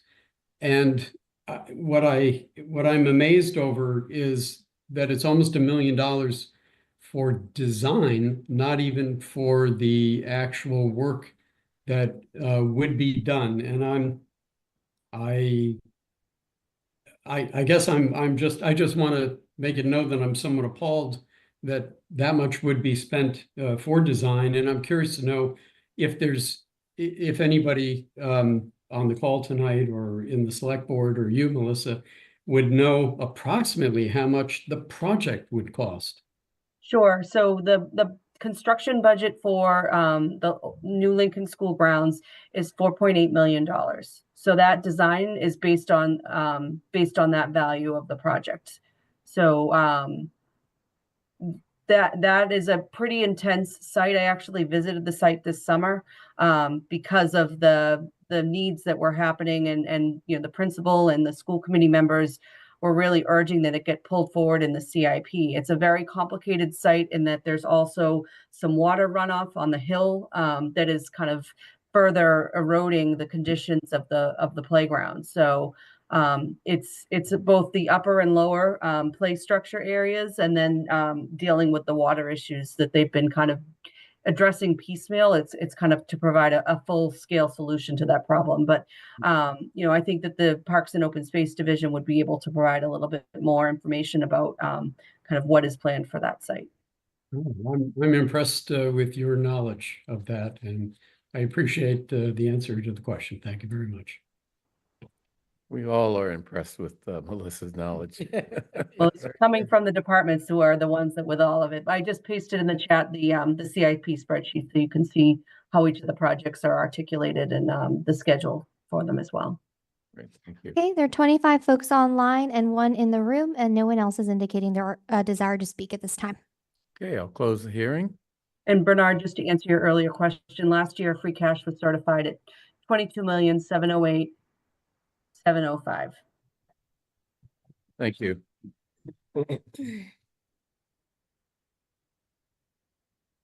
Okay, any questions from the select board? Any further questions? Okay, let's move on to next warrant article, which is warrant article 14. Actually, 14 and 15 probably should go together, right? Or does that make sense? It does. Yeah, okay. And we'll have one hearing on both of them. That works? Okay, I see Don Oates is on the screen. Do you want to talk about your warrant article? Sure. Hi. Thank you, everyone. I think you all know my name's Dawn Oates. I'm going to give you a little bit background about 14 and 15 together, and then Paul from Anderson Krieger from our legal team will walk through some points of both rather than one at a time, and then answer questions. So I think we can possibly make up some time and come out under the 10 for each, the 10 minutes allotted for each. About a year ago, a young man I know in Brookline became suddenly disabled. He was paralyzed after he got cancer in his spinal cord. And when he was ready to be discharged from the hospital, he couldn't go home. His childhood home was located in a historic district. It had stairs, no lift, and no accessible entry. A friend submitted a reasonable accommodation request to the town. There were no abutters notices, hearings, public comment, no neighbor opposition influencing the town's decision. And within 2 weeks, a vertical lift was installed in the front of his home, despite that it's not allowed by right, and he went home. He lived another year and he would have died without ever setting foot in that home if his reasonable accommodation request had followed the same path as my family's. Now, let me tell you a little bit about that. We started this process more than 5 years ago. Our daughter, who was 8 at the time, is medically complex and needs a safe, independent, ADA-compliant access to our home. We submitted a reasonable accommodation request to the same office under the same federal, state, and local laws. Our request was granted on paper, but only after a protracted process spanning about 2 years and riddled with requirements that we now know are barred by disability rights laws. It definitely wasn't approved promptly. And despite the granting of the accommodation, we would later learn that it would be impossible to execute due to the process the town then had us follow. Because of neighbor opposition, we spent months waiting for ZBA appeal hearings that unanimously upheld the decision the town had made. Then came the neighbor lawsuit and 2 years of litigation. We were named last on the lawsuit, which was a procedural dispute between the neighbors and the town, and yet we had to fund the defense of the entire Zoning Board of Appeals and the town of Brookline, and I believe the building commissioner. The town said at that time, town council said they were taking a passive role in court. So my family was left alone to defend a permit that the town unanimously upheld and agreed they were legally mandated to grant under the Americans with Disabilities Act and the Fair Housing Act. After 2 years of litigation, we were then forced to give up the permit because the neighbors demanded aggressive discovery that would have exposed our daughter's private medical information. That should never happen. Reasonable accommodation is a civil rights entitlement. It's not a discretionary zoning matter. And yet, because Brookline still has no clear process, we've had to defend our rights in court in public hearings. And now we have something like 9 different municipal meetings coming up in the process that is onerous and unduly burdensome for a kid with a disability who has an indisputable need for an accommodation and no clear path to get it. Literally, no one at the town can tell us a legally compliant path to move forward. The only compliant proposal before you today are the bylaws that I drafted with my attorneys in less than a week. Town council's draft policies we reviewed in January. There were errors. It allowed public input against the Attorney General's warnings. It failed to preserve confidentiality. It lacked a definition of reasonable. It included no prompt timelines, and it conflated accommodation review with discretionary zoning relief. And unlike a bylaw, a policy does not have the same force of law. It can be changed at any time without notice or oversight. It offers no protection to the next family who needs help and no consistency for staff who must implement it. Even our neighbors who are opposing us argued in court that a bylaw is necessary. But now that we've proposed one that complies with the ADA and FHA, they oppose us yet again. First time they cited property value, then speculative safety concerns, then they filed a 40A lawsuit. The neighbor has exploited every loophole that they can find, forcing us into endless appeals to drag this out in hearings and litigation for years. And they've been doing that pretty effectively. These same neighbors violated demolition and preservation bylaws to modernize their own historic home on the National Register of Historic Places, did not go through the demo delay or the 40A process at all, the same one that they are insisting of us. Some have asked whether removing public process for people with disabilities is fair. They've misrepresented it as sneaky rather than private, like you would get at a doctor's office. But as Attorney General Andrea Campbell has said repeatedly, public processes are not allowed in reasonable accommodation reviews. They chill participation, invite discrimination, and violate federal law. The public does not get a vote on whether a disabled child can enter her home, yet the only group to agree with her and us is, of course, the group who knows the most about disability rights laws, the Disability Commission. Everyone else has kicked the can down the road in these proceedings or deferred to town council, who led us down the original path under their guidance to begin with. You heard what happened, and now the work is stalled on the policy draft, and they're still pushing a policy despite that a final draft does not actually exist. We are guaranteed to be sued by NIMBY neighbors if we request another accommodation using a policy. If, and most likely when, this bylaw fails at town meeting, people with disabilities will be left with nothing, no policy and no process, and still no path forward for families like mine. And because of warrant article rules, it'll be 2 more years away from having another opportunity to bring this forward at town meeting. And by then, my daughter will be 15. When we end up in litigation again, which we will, as we've been told, she will have spent nearly her entire childhood with the town, sending the message that it does not care what happens to her, whether her power wheelchair short circuits in the rain and leaves her stranded without mobility, whether it slides backwards on an icy ramp that exceeds the legal slope limits, whether she is trapped inside her home in a fire, trapped outside of her home in the cold, or whether she's simply denied the basic autonomy that everyone who can walk takes for granted, the freedom to enter and exit their home independently, safety, and without danger or fear, like my daughter does every single day.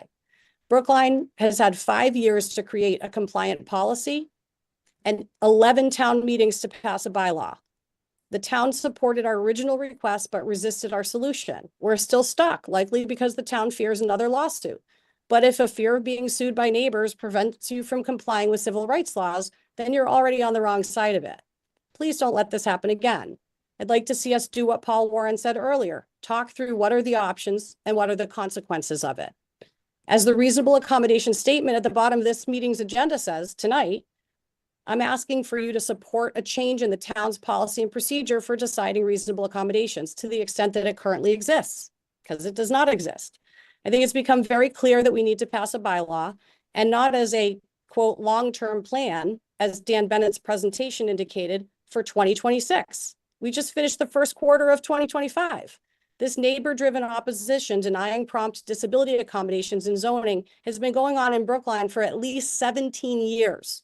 It's not tracked by the town, but the people have been finding me since we proposed this bylaw, and I know who they are. So please don't delay anymore. There are a lot of stories out there about neighbor opposition leading to influence and denial of reasonable accommodations under federal law. Please, I'm asking you to protect people with disabilities from NIMBYism and end the burden that this process has placed on my family and others like us for years. I'm going to hand it over to Paul, and Paul will be able to walk you through the bylaws and take your questions. Thank you. Good evening, everyone. My name is Paul Commoners. I'm an attorney at Anderson and Krieger. I will do a very brief review of the bylaw, mindful that the proposed bylaw, mindful that this was provided to you, and that considering the hour. So the process set out in the proposed bylaw is as follows. An individual requesting a reasonable accommodation provides information to the building commissioner. The bylaw assigns primary responsibility to the building commissioner to review and consider requests for reasonable accommodation, just like the building commissioner would review and consider requests for Dover protected uses and other uses that supersede zoning in certain respects. And we've in fact modeled it on a provision for administrative site plan review for Dover protected uses. And you'll find that the language of the proposed bylaw tracks that section fairly closely. So an individual requesting an accommodation provides information to the building commissioner. The building commissioner is already the official responsible for reviewing projects for zoning compliance in the first instance. They, as the ZBA recognized in 2023, in most cases, even with protected uses, the building official preliminarily reviews the project, makes their determination if an exception from zoning is appropriate, and if so, issues the building permit. That is simply what we are proposing here.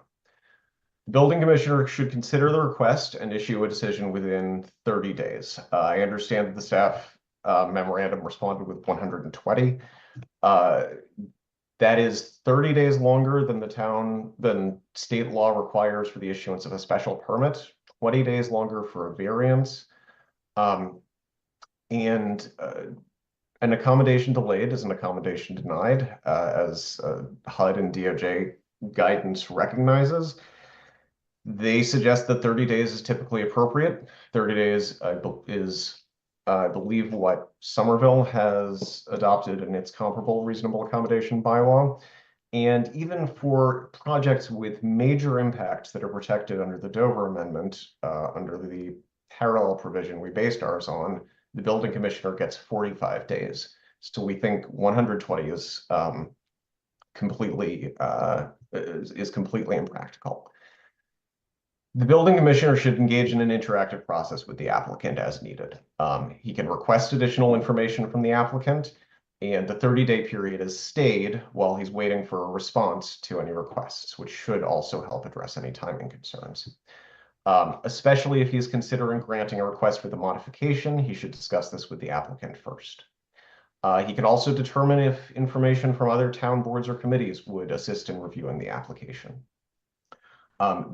Those boards and committees should receive the application promptly after the building commissioner makes that determination and follow up promptly to keep the process moving. The building commissioner should issue a written decision so that both the recipient, the town, and if there are ultimately other interested parties, anyone else understands the basis for the decision. The criteria for the determination are set out in the bylaw, and they closely track federal and state fair housing laws. The reasonable accommodation should be used by a person with a disability, necessary to make housing available to an individual with disabilities protected under fair housing laws, should not impose an undue financial or administrative burden on the town, should not require any fundamental alteration in the nature of the town's land use and zoning or building program, and per Chapter 40, Section 3, should be necessary to ensure that local land use laws, regulations, practices, ordinances, bylaws, and decisions are not discriminating against a disabled person. The bylaw proposal also includes confidentiality provisions, an appeals process, requirement that the applicant seek their building permit promptly after receiving the accommodation, and a process for emergency requests. And I'm happy to go through any of those in more detail. Article 15, the proposed amendment to the demolition bylaw, is consistent with the other provisions authorizing early issuance of demolition permits in appropriate circumstances. It's much shorter. I won't walk you through it in detail. I will say only that it is, again, designed to ensure that accommodation an accommodation that is granted from zoning is not delayed for the better part of a year or more due to a demolition delay. It is meant to ensure that disabled people can actually exercise their rights to accommodation and enjoy their right to housing. As Dawn said, we have serious concerns with the policy that the town has proposed. It is only a policy. In the litigation that we were involved in, a land court judge and a single justice of the appeals court suggested that a policy may not be enough, and the town may need a bylaw in order to grant exemptions from zoning, which is, of course, itself a bylaw. Whether or not those judges were correct about that, the fact is that a family proceeding only under a policy is risking an appeal and being forced to defend the procedure the town followed on the town's behalf.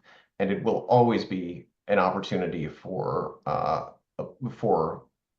plaintiff challenging the grant of zoning relief to obtain leverage and draw out the process, making it harder for the recipient to making it harder for the recipient to enjoy the accommodation to which they are entitled. It can take a proceeding in land court can take years, and that's before you get to appeals. The policy also authorizes the planning board to hold a hearing on accommodation requests. My colleague Christina Marshall and I have been reviewing how the Attorney General has responded to other proposed reasonable accommodation bylaws in municipalities. The Attorney General has uniformly rejected requirements that a reasonable accommodation request be reviewed and decided in an open public meeting.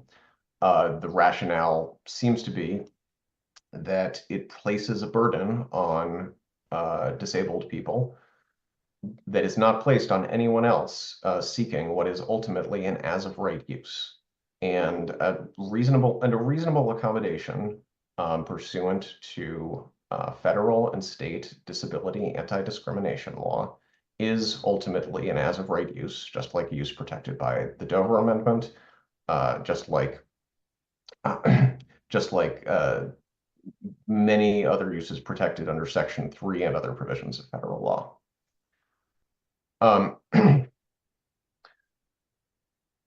So with that, we are available to answer any questions the board may have.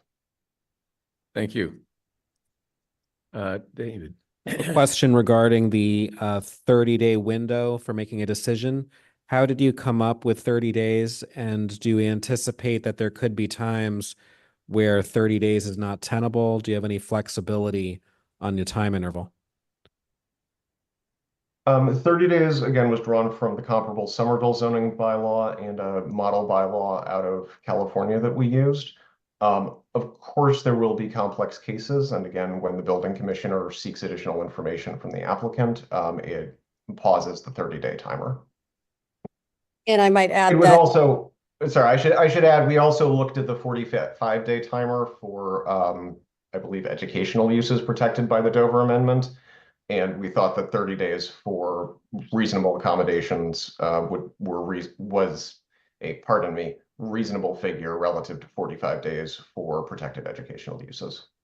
But just so I understand, so if the building commissioner needs more information, makes that request, that pauses the 30 days until that additional information is received? Correct. if the request is to the petitioner. Yes. The period may also be stayed by the written request of the applicant.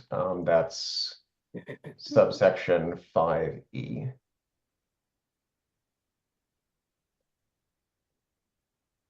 Okay. And the process authorizing the building commissioner to seek information is 5C.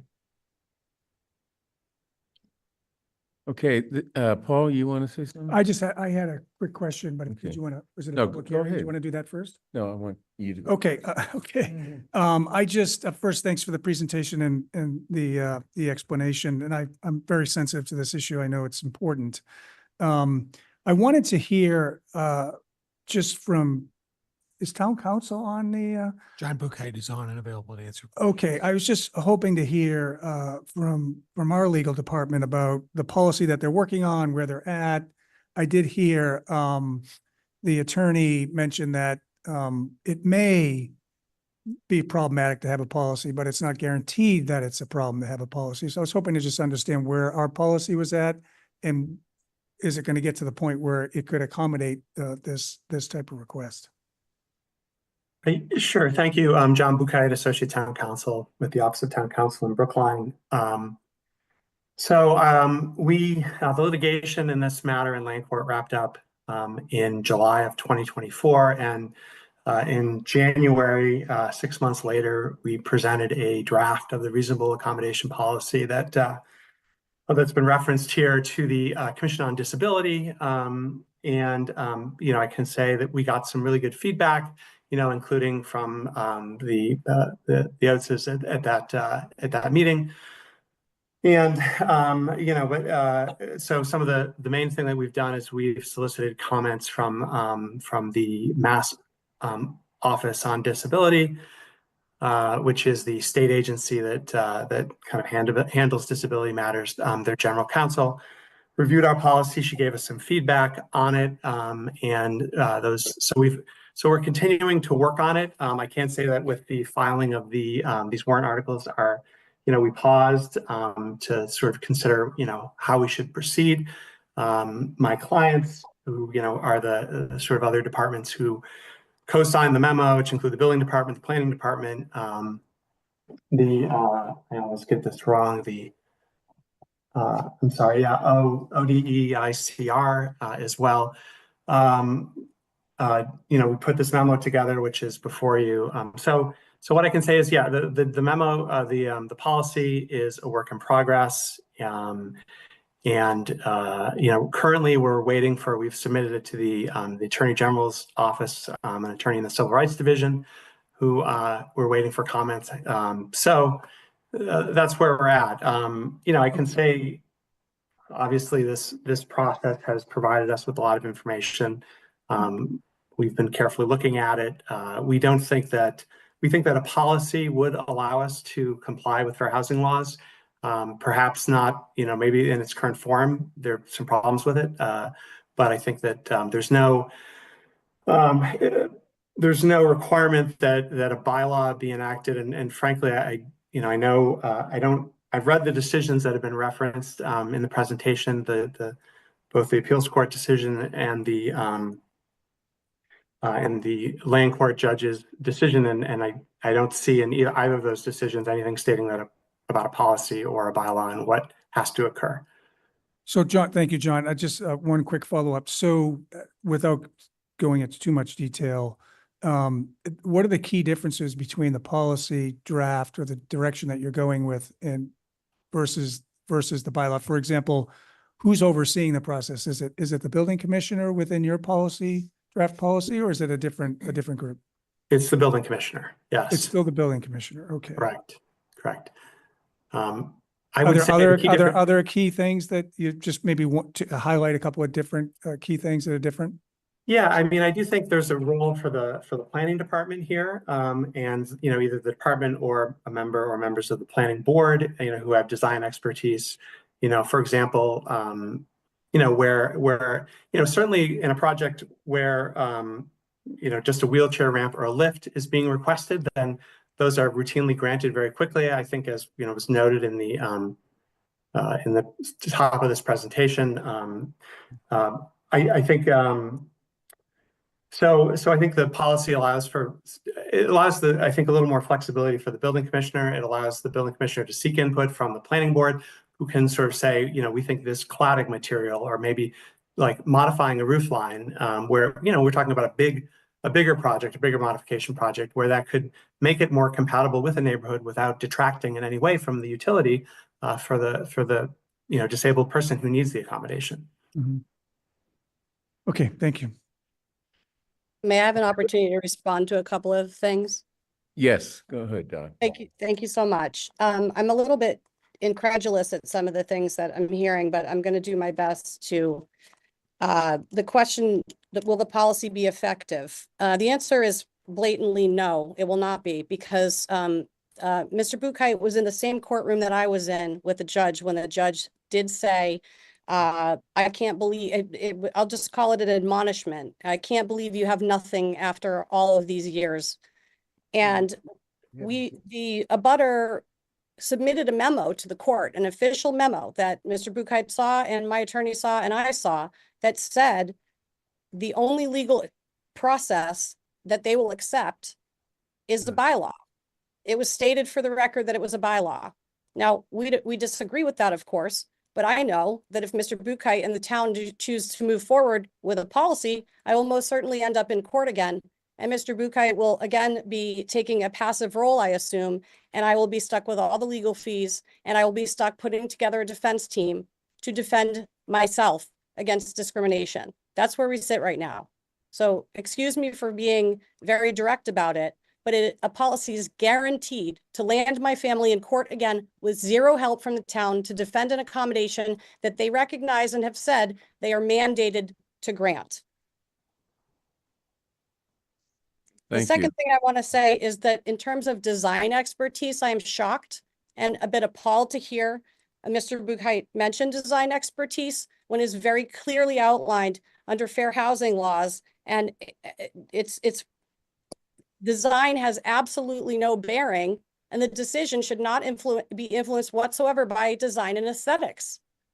There are so many missteps that happened in the original granting of this accommodation originally years ago that I went along with knowing that they were not legally compliant. I was being asked to do things like counterbalancing amenities, making it pretty, spending extra money to do this, that, and the other to appease the neighbors, shrinking pieces of the project because the neighbors wanted that. And those things are all in clear violation of federal disability rights laws. So I ask you, if I were to file a reasonable accommodation tomorrow, who would I go to? What process would I follow? And what protection against NIMBYism would there be? I don't have an answer to that, and I've been waiting 11 months for it. I have had a chilling effect, and that is something that these laws are designed to prevent.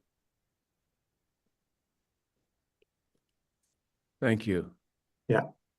I'll just respond briefly. I just want to point out here that anytime that the ZBA decision, I think, grants relief to any property owner, the town basically puts the onus on the party that was granted the relief to defend the decision. I think Attorney Commoner can kind of sort of attest to this. When you go into land court and you're the town and you're in one of these cases, the judge typically looks at you, and I've had this very experience, and says, "Oh, the town's here. This is, so this is our policy with everyone. This is what we do." And I was asked the question, I think an astute question by a member of the advisory committee, what would happen if the person who requested and received a reasonable accommodation was indigent and they were sued? What would the town do?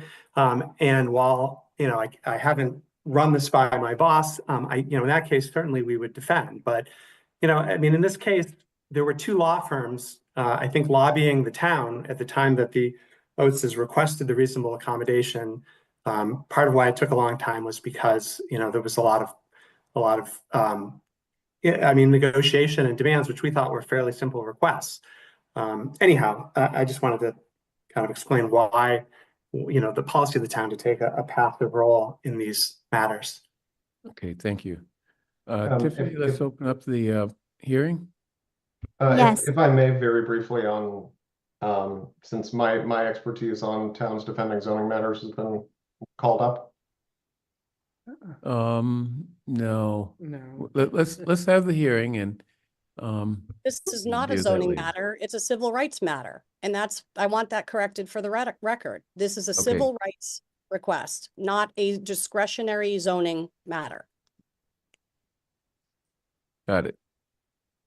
Okay, now that the chair has opened up the public hearing, there are no individuals who signed up in advance. If there is anyone who wishes to speak on either warrant Article 14 or warrant Article 15, please raise your hand using the raise the hand feature at this time or make your presence known in the room.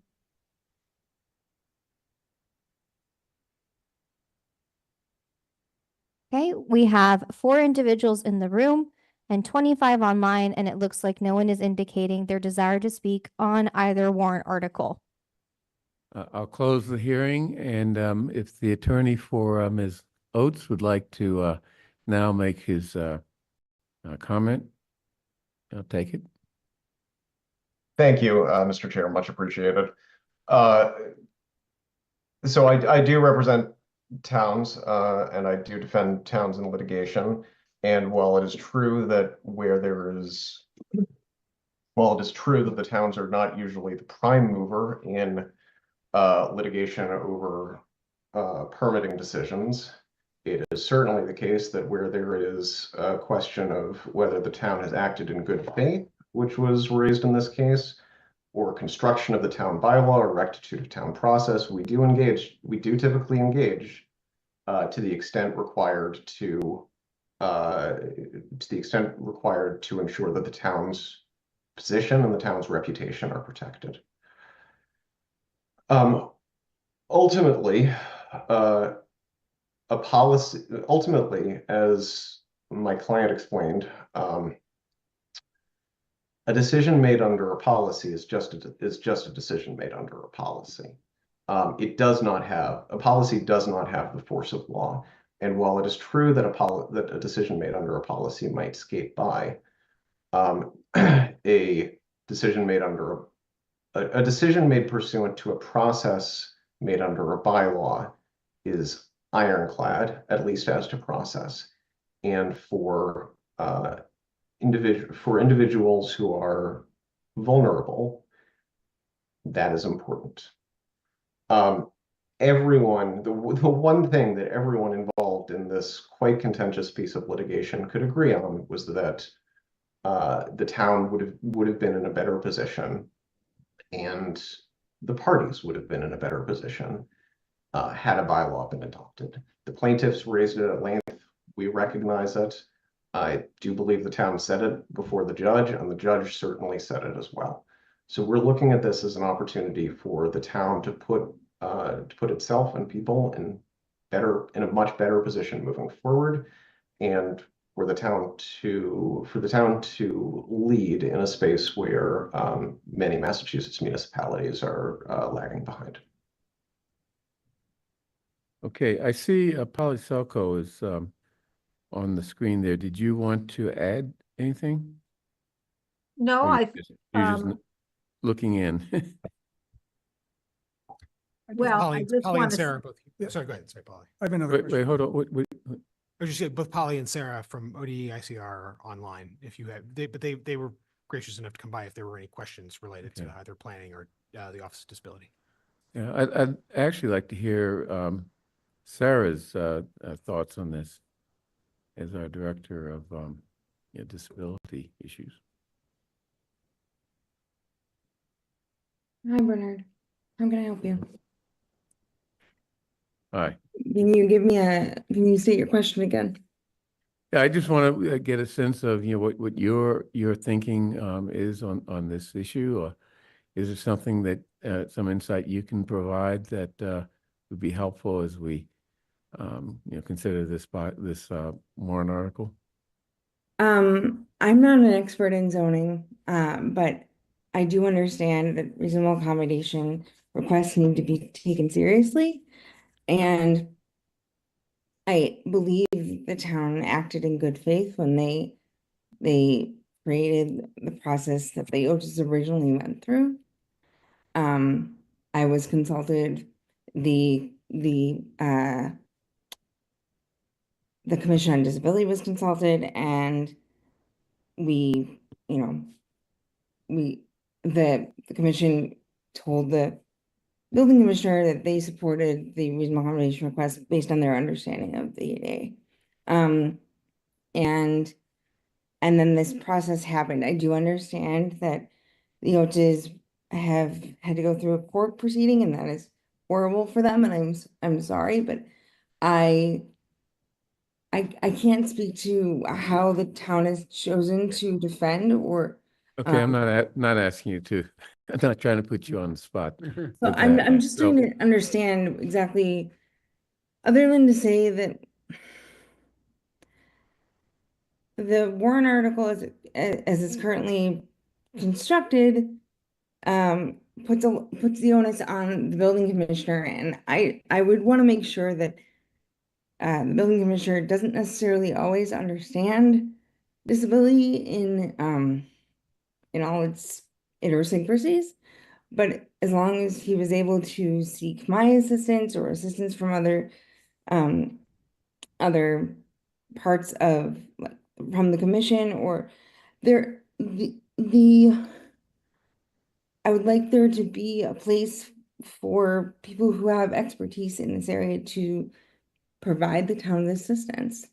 I do understand that we don't want to be debating in open public meetings about whether or not somebody has a disability or they're entitled to the reasonable accommodation they're asking for. That is legal, and we should not be doing that. I'm I am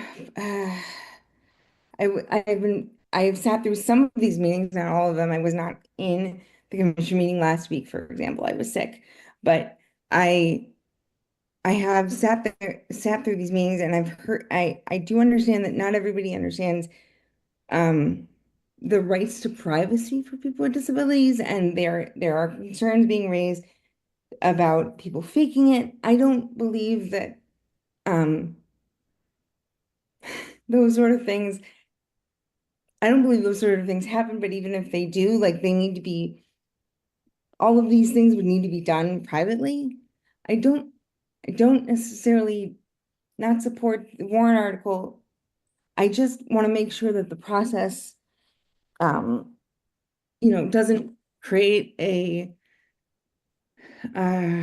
like fundamental alteration of any of the processes that the town has. And we are seeking assistance from MOD and from the Attorney General to make sure that the process we are developing would, be compliant with the ADA and compliant with fair housing law.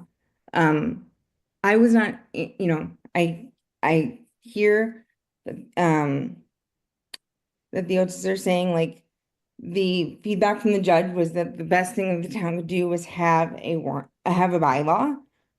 But we don't, and we use we use what we had at the time, which was this process. David? So just a question for the petitioners. Is there anything that would prevent the building commissioner from consulting with an ADA expert or even someone from planning? No. No. We've actually been in conversations behind the scenes with some other people from other commissions, and we've been talking about ways that we could and would like to have someone like Sarah and the commission more involved. I believe there's some amendments that we're working on to the draft. I think we're heading in a positive direction on that.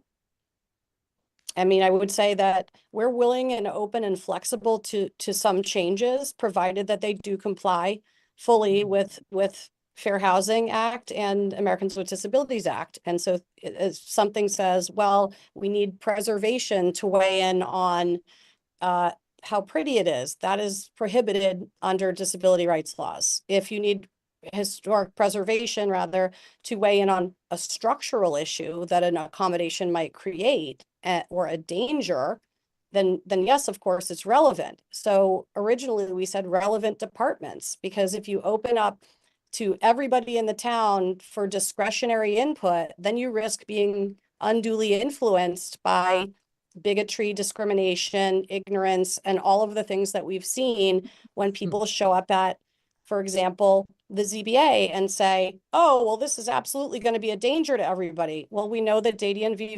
Village of Wilmette said you can't use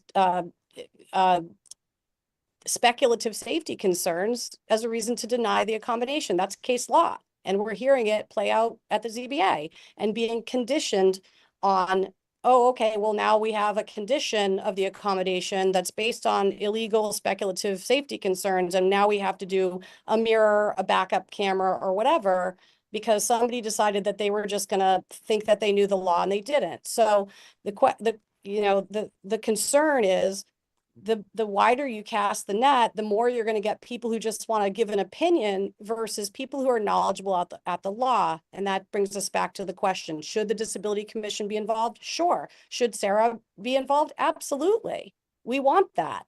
In fact, like I mentioned earlier in my remarks, the Disability Commission was extremely understanding, extremely empathetic. And when they did see our plans in executive session 3 years ago, they unanimously voted that this was compliant, that it was reasonable, that it was necessary, and that it was not only that, but it was a model of inclusive design, and that people wanted to stay on longer and talk about it more and see more of the plans that weren't relevant to the discussion because it was such a thorough effort to be ADA compliant. Okay, Paul? Yep. So, Then Mike. Yeah. thanks, Don. Oh, you have to go. I know the article, Paul, Mike has to leave. So oh, I'm is sorry. that him? Right. I'm sorry. Actually, I don't want to make a comment on this. I just want to say that I apologize, but I do need to leave based on what I said to you earlier. Okay. So my apologies to all of you and to the petitioner. Thank you. Sorry, I didn't understand what you're signaling me. See you later, Mike. Take care, Mike. Yeah, go ahead. Okay, thanks. So Don, just around the notice or the lack of notice, and I'm very sensitive to the issue of privacy, that, you don't want every person across the town to come and throw all kinds of barriers up because of all the things that you mentioned. But share with me why the direct abutter or a abutter that's going to be directly affected by a project, why would they not be accommodated notification to give feedback, not on the disability, not on the privacy issue, but on the fact that, there's going to be, it has to be reasonable accommodation, right? And reasonable also would take into account the abutter, right? You're using a generic word reasonable definition, not a legal term reasonable, which is defined in the bylaw. It's two things that it's considering. Does it cause an undue burden to the town? And does it destroy the town zoning scheme? That's it. That's what reasonable means. And it's written right into the bylaw because we knew we'd get questions about that. And so an abutter is not in a position to be able to decide for the town what the town's responsibility is, to prove that it fundamentally alters the way the town does zoning overall, and two, that it creates an undue financial or administrative burden to the town. How in the world would a neighbor be able to decide and prove that? If the town already says, hey, this is reasonable if it meets these two criteria, then. So Don, is the definition? That's not my opinion, Mr. Warren. That's federal law. It's black and white letters. Andy? Andy. Andy. So again, I'm trying not to be so combative with me. I'm actually trying to learn here. Sorry, I'm not, I know you're passionate about it. I'm just trying to learn, Don. So cut me some slack. I know. I sit through a lot of these where I'm not allowed to speak, so it gets frustrating. Where they shut me. There's corrections that need to be made to the record, things that are misspoken into the record, and I don't get that opportunity to address those things. And then we leave these meetings going, "Wow, they actually didn't read the bylaw, or they don't understand the law." So my apologies. Please continue. Go ahead. That's fine. I want to get to my question. So, and I'm trying to understand. So, reasonable accommodation. You've defined reasonable accommodation in the bylaw as, it's reasonable in that it doesn't damage the zoning scheme townwide, or it doesn't unduly burden, the town administratively or something like that. And I know I'm not reading the words, but I'm hearing what you said. Is that your definition, or is that a federal definition? I thought I just answered that. It is a federal definition. Paul, I'm going to answer that question black for and you. white. Thank you. That's the federal definition of reasonable accommodation under the ADA and the Fair Housing Act. That's the federal, okay, That is that was my question. It's a plain reading of the Fair Housing Act and the ADA. Thank Okay, you, thank you. Sarah. That's why we want you involved, Sarah. Okay. Any further discussion? Oh, I'm sorry, David. I'm very supportive of this warrant article. I think maybe we might want to make some relatively minor changes just to make sure that the 30-day window fully works. I'd like feedback from the building commissioner on that. But overall, the general thrust of it, I think it's quite necessary. I'm not comfortable relying on a policy. Our own town council said policy is not 100% foolproof. This is a basic matter of civil rights. This is not something that planning considerations should be a major factor. As a petitioner notes, there's nothing that explicitly prohibits the building commissioner from consulting planning, from consulting ADA specialists as part of the process. But ultimately, this should rest with the building commissioner when you're providing a reasonable accommodation as defined by federal law. So I'm definitely very supportive, and I hope that we support it as a board. Thank you. Okay, we will show our support on the 29th. Unless people want to vote today. Mike left, so I think we can't do Yeah, we that. should wait, as we do with all complex pieces of And legislation. this is not a simple, straightforward warrant article, so. Thank you, Don Oates and Paul Kamenar. Mr. Commoners, Mayor, but I've heard worse, Mr. Chair. Okay, thanks. Mr. Sorry. Chair, may I make a final comment if we're not voting tonight? Yes. So late. Okay, So it's getting really late, so make it quick. I understand. It's past my bedtime by hours.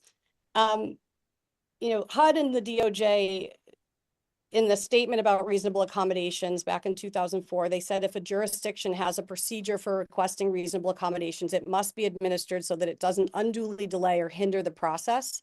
And a jurisdiction may not condition the granting of a reasonable accommodation on the approval of neighbors. It's not ambiguous at all. Public input, Okay. particularly from abutters, may object to disability-related construction. That can't be part of the process. There's ample case law that talks about you can't require zoning variant, Okay, inviting Don, objections and all of that. we got it. I Thank just you. want to say, if you need case law, please feel free to reach out to us. Okay, We very much appreciate your time and consideration. thank you. Okay, next warrant article is warrant article number 25, legislation to establish a climate change superfund, which is a state statute that the warrant article is urging us to support. Or a state bill, not a statute. It's a bill in the legislature. Yes, John Harris, go. And this is a resolution in support of that bill. My name is John Harris. I'm town. Can you move the mic up a little bit closer? sorry? Can you speak into the mic? Oh, sure. Is that better? Yes. Okay. My name is John Harris. I'm a town meeting member precinct 8, and I'm co-chair of Climate Action Brookline, or CAB. Warrant Article 25 originated at CAB. It has 16 co-petitioners. It's been endorsed by Climate Action Brookline and by Brookline Mothers Out Front. And I hope to earn a vote of favorable action of our resolution by the select board. The history here is this is part of it's called the Make Polluters Pay movement. It began as a national movement and which culminated with the Polluters Pay Climate Fund Act of 2024, now 2025. But with the changed political situation, the campaign now focuses on state level action. In Massachusetts, the state campaign asks each municipality to pass resolutions in support of, quote, an act establishing a climate change superfund filed with the Massachusetts House and Senate. And by the way, there are new numbers that were assigned to this year's acts when it rolled over from last year. And the new numbers were assigned after the deadline for after our warrant closed. So this has last year's numbers, but I can give this year's numbers for the same article, just an updated thing. The payers into the Massachusetts Climate Change Superfund will be US-based and foreign-owned fossil fuel extractors with ties to Massachusetts that were responsible for at least 1 billion metric tons of carbon dioxide and methane gas emissions globally between January 1, 1995 and December 31, 2024. That is big oil, very big oil, not your local gas stations or really any Massachusetts-based company. The Executive Office of Energy and Environmental Affairs would be charged with establishing a climate cost study that would determine the climate damage that was done by these fossil fuels, the costs of that damage using a reasonable estimate standard, would identify the responsible companies, and would allocate proportionate cost recovery demands, payments to be made over the next 25 years. To help fund projects such as transit infrastructure upgrades, building weatherization, urban tree canopies, coastal protections, wetland restorations, etc. The projects would be chosen by the Executive Office of Energy and Environmental Affairs. The principle of polluters pay is now a matter of clear legal precedent in environmental regulation. It's been employed by all major U.S. pollution control laws, including the Clean Air Act, the Clean Water Act, and the original Superfund Act, which was a federal program to clean up abandoned hazardous substance waste sites in response to Love Canal and disasters like that, administered by the EPA, passed in the year 1980 and amended in 1986 and strengthened in 1990 and buttressed by Supreme Court cases against Exxon, Atlantic, Richfield, etc. So as I say, the campaign is being waged at state levels now, and Vermont, it's the state with summertime floods, et cetera, in recent years, passed its version in the year 2024. In December of 2024, New York State, were victimized by Hurricane Sandy in 2014. In December, New York State passed its version. The legislatures in California and Minnesota are now considering their versions. In Massachusetts, Malden, Medford, Cambridge, and Boston have passed this resolution, and several municipalities, as we speak, are engaged in campaigns just like this one. Tommy, I should say, being formal, Representative Vitolo loves the idea that this is a resolution and not a home rule petition. I love it for the same reason. And this is yet an additional reason to support it, because if the state bill succeeds, it will prove the power of going the resolution track as opposed to home rule petitions. Does it have a serious chance of passing, or is it just a publicity stunt? It is the serious aspect of it is the U.S. Superfund bills became real and very effective tools to fight chemical pollution in wastelands, et cetera. The state leadership of this is also very serious. Representative Vitolo has endorsed last year's version, said he would consider this year's version. I think they're unchanged, just different numbers. In Massachusetts, Massachusetts passed significant climate bills in 2021, 2022, and 2024. So it's serious about this kind of business. If this one fails, it is still worth doing because of the educational component. The issues have been debated extensively at recent Climate Action Brookline and Mothers Out Front meetings. And I was just talking earlier today about scheduling at the Brookline High School Climate Club, so seeking their endorsement as well. The only obligation of the town of Brookline and town capital T is that the final resolved clause asks that the town clerk sends a copy of the resolution to Senator Cream, Representatives Vitolo and Schwartz, the House Speaker, the Senate President, and the Governor. There are no other costs, and there's no follow-up required on the part of the town. The issue has come in terms of political exposure. In February, 22 states, most of them serious coal states or oil producing states, sued to block the New York version of this law. But it's important to know that it was the state governments that were passed, and they were the ones who passed legislation, not merely a resolution passed by a municipality.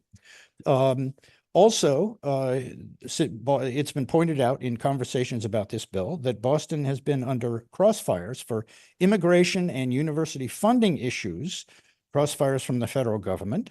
I will point out the fossil fuel industry donated more than $75 million to Mr. Trump's presidential campaign, say the second campaign. So the issue of whether passing this resolution by town meeting would cause the federal administration to focus on Brookline, that I think is an issue you might want to debate. But I would conclude that warrant Article 25 is not radical. It is merely sensible. It's the principle of you dirty it, you clean it up. Brookline would be acting in consort with other leading states and with Massachusetts municipalities.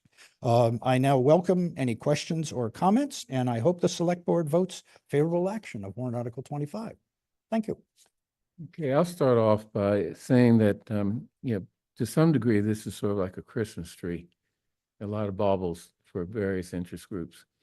And that's troubling. Well, baubles. For example, yeah, Section 3 or 2T, which is the requirement that projects that are funded by the fund include Buy America provision for iron and steel. I mean, that creates huge problems for, a community like Brookline. I mean, any community, not like Brookline. So, I mean, adding all these Christmas decorations to it, as I call them, sort of creates problems sort of in the bowels of the legislation. It's just my observation. Just a response is that, that would be in the language of the state legislative proposal. That's not included in the language of the resolution. Right, but you're asking the state to impose or to put that language in their statute. So I mean, it might as well be in the resolution because that's what you're supporting. I don't think, but these when entities endorse these issues, it doesn't. There could well be further negotiations, tightening it up, or deleting that passage or whatever. And if municipalities, I mean, and if that happens, the issue is not going to come back to those municipalities for, to see if they still want to endorse that resolution in support. So amendments can still happen with the state bill. Okay. Any other questions? John, did you have any? No, Or just no, scratching your no, head? just stroking my chin. This is a public hearing. Tiffany, you open up public hearing? Yes, now that the chair has opened up the public hearing, there are no individuals who signed up in advance. If anyone wishes to speak on warrant Article 25 at this time, please raise your hand using the raise the hand feature if you're online, or make your presence known in the room. There are 4 individuals in the room, 17 online, and it looks like no one is indicating their desire to speak on warrant Article 25. Okay, we'll close the warrant article or close the public hearing. And Paul? Yep. So Bernard, my question is actually for you because I'm trying to track your comment. So this is a resolution. There's a bunch of whereas clauses. I read the explanation. Could you rephrase or what's the Christmas decoration thing? Yeah, I mean, that was just. No, I know. I'm just trying to where, is there something specific in here that? Well, I mean, there are a number of things, but the one that I focused on was section, are you looking at the statute? He's talking about the act itself, not. The act Oh, itself. you're talking about Not the act- resolution, oh, support oh, of the act. I'm sorry. Yeah. Okay, so you have a problem with the act itself. Yeah, I got you. yeah, Okay, yeah. I thought you was with the resolution. Fine. David? You mentioned that the general concept behind this is if you dirty it, you clean it up, essentially. Can you describe what happens currently? Gee, not enough remediation, put it that way. That's the easy way. Wow. Right? I mean, basically, the where this comes from ultimately is it's an issue that an economist would call the question of externalities. Chemical companies did not they would sell their chemical products at various prices, but still those prices would include cleaning up the land under the factory or whatever the issue was. And the same is true of fossil fuel companies, their impact on the climate crisis.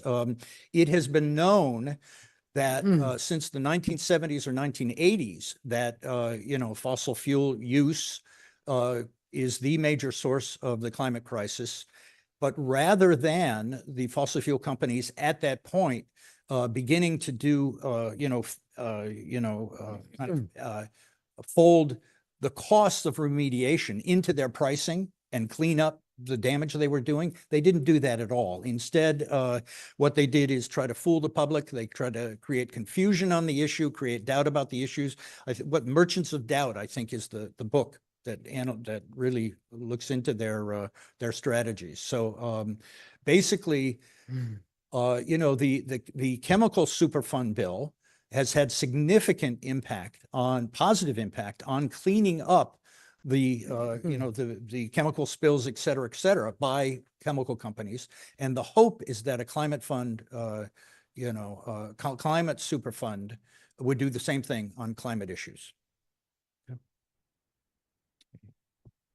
Final detail on that is that it imposed significant costs on these big oil companies, but there are clauses in the language of the state statute where these costs would not be imposed at such a high level that it would drive any given company out of business, and so therefore could not continue paying through the full 25-year cycle. Any other comments? By the way, I'll just mention one other thing that, it bothers me because I think it makes the bill, I'm talking about the bill, not your. The state bill, yeah. Less likely to really get any traction. A responsible party, which includes all the oil firms or fossil fuel companies, shall be strictly liable without regard to fault for a share of the total cost determined by the most recent version of a climate cost study. I just throw that out as an example of how this sounds, good in terms of, the title of the bill, because the polluters should pay.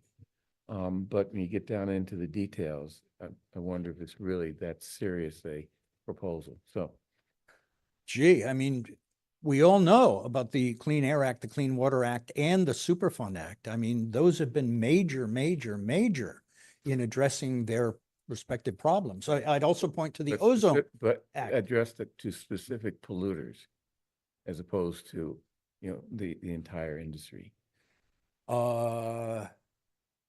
Okay. Using particular chemicals, the chemicals that in this case would be in the fossil fuels, et cetera, right? So, yeah. Yeah. Yeah. Well, David. Just to your point, I think the idea is that just by virtue of them being in this business, they are emitting chemicals into the air and into the environment that we want them to help remediate. Yeah, it's part of the nature of their business. I get that. I just wonder. It's a little different from a chemical spill where you do have a very clear actor. Yeah.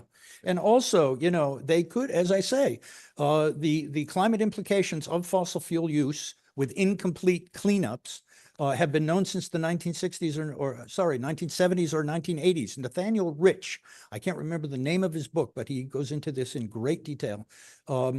And so the companies could have incorporated that remediation on that back then in their costs. If they had, it would have been the honest thing to do, and if they had, we'd have a fraction of the climate problem we have worldwide right now. Right. So, and you're right. I mean, basically, this is a fossil fuel focused warrant article, and if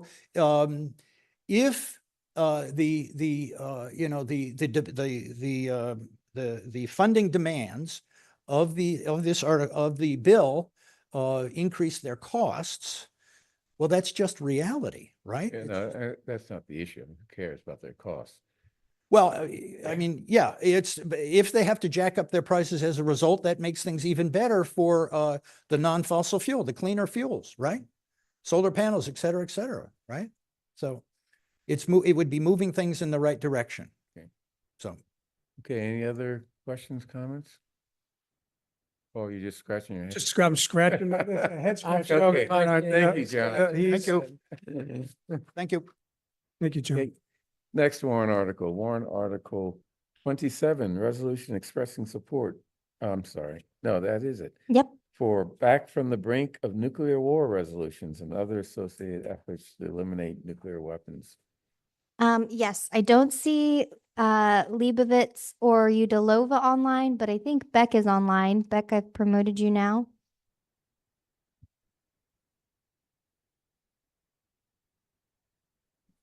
Yes, hello. Can you see me? Yes, we can see you. I have slides. Should I share my screen to have those? Yes, you can share your screen. Perfect. One sec.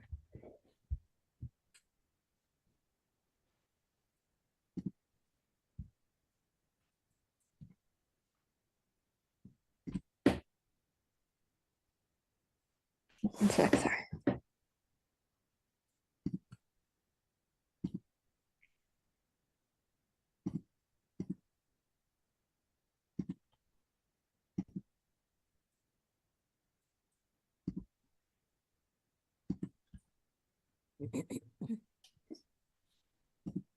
One sec, sorry.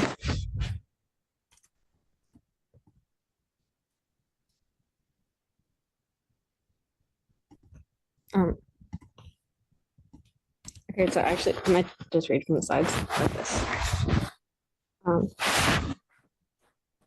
Okay, so, I'm the co-petitioners on warrant article 27, the Back from the Brink resolution. And I'm part of the Students for Nuclear Disarmament chapter of Brookline High School.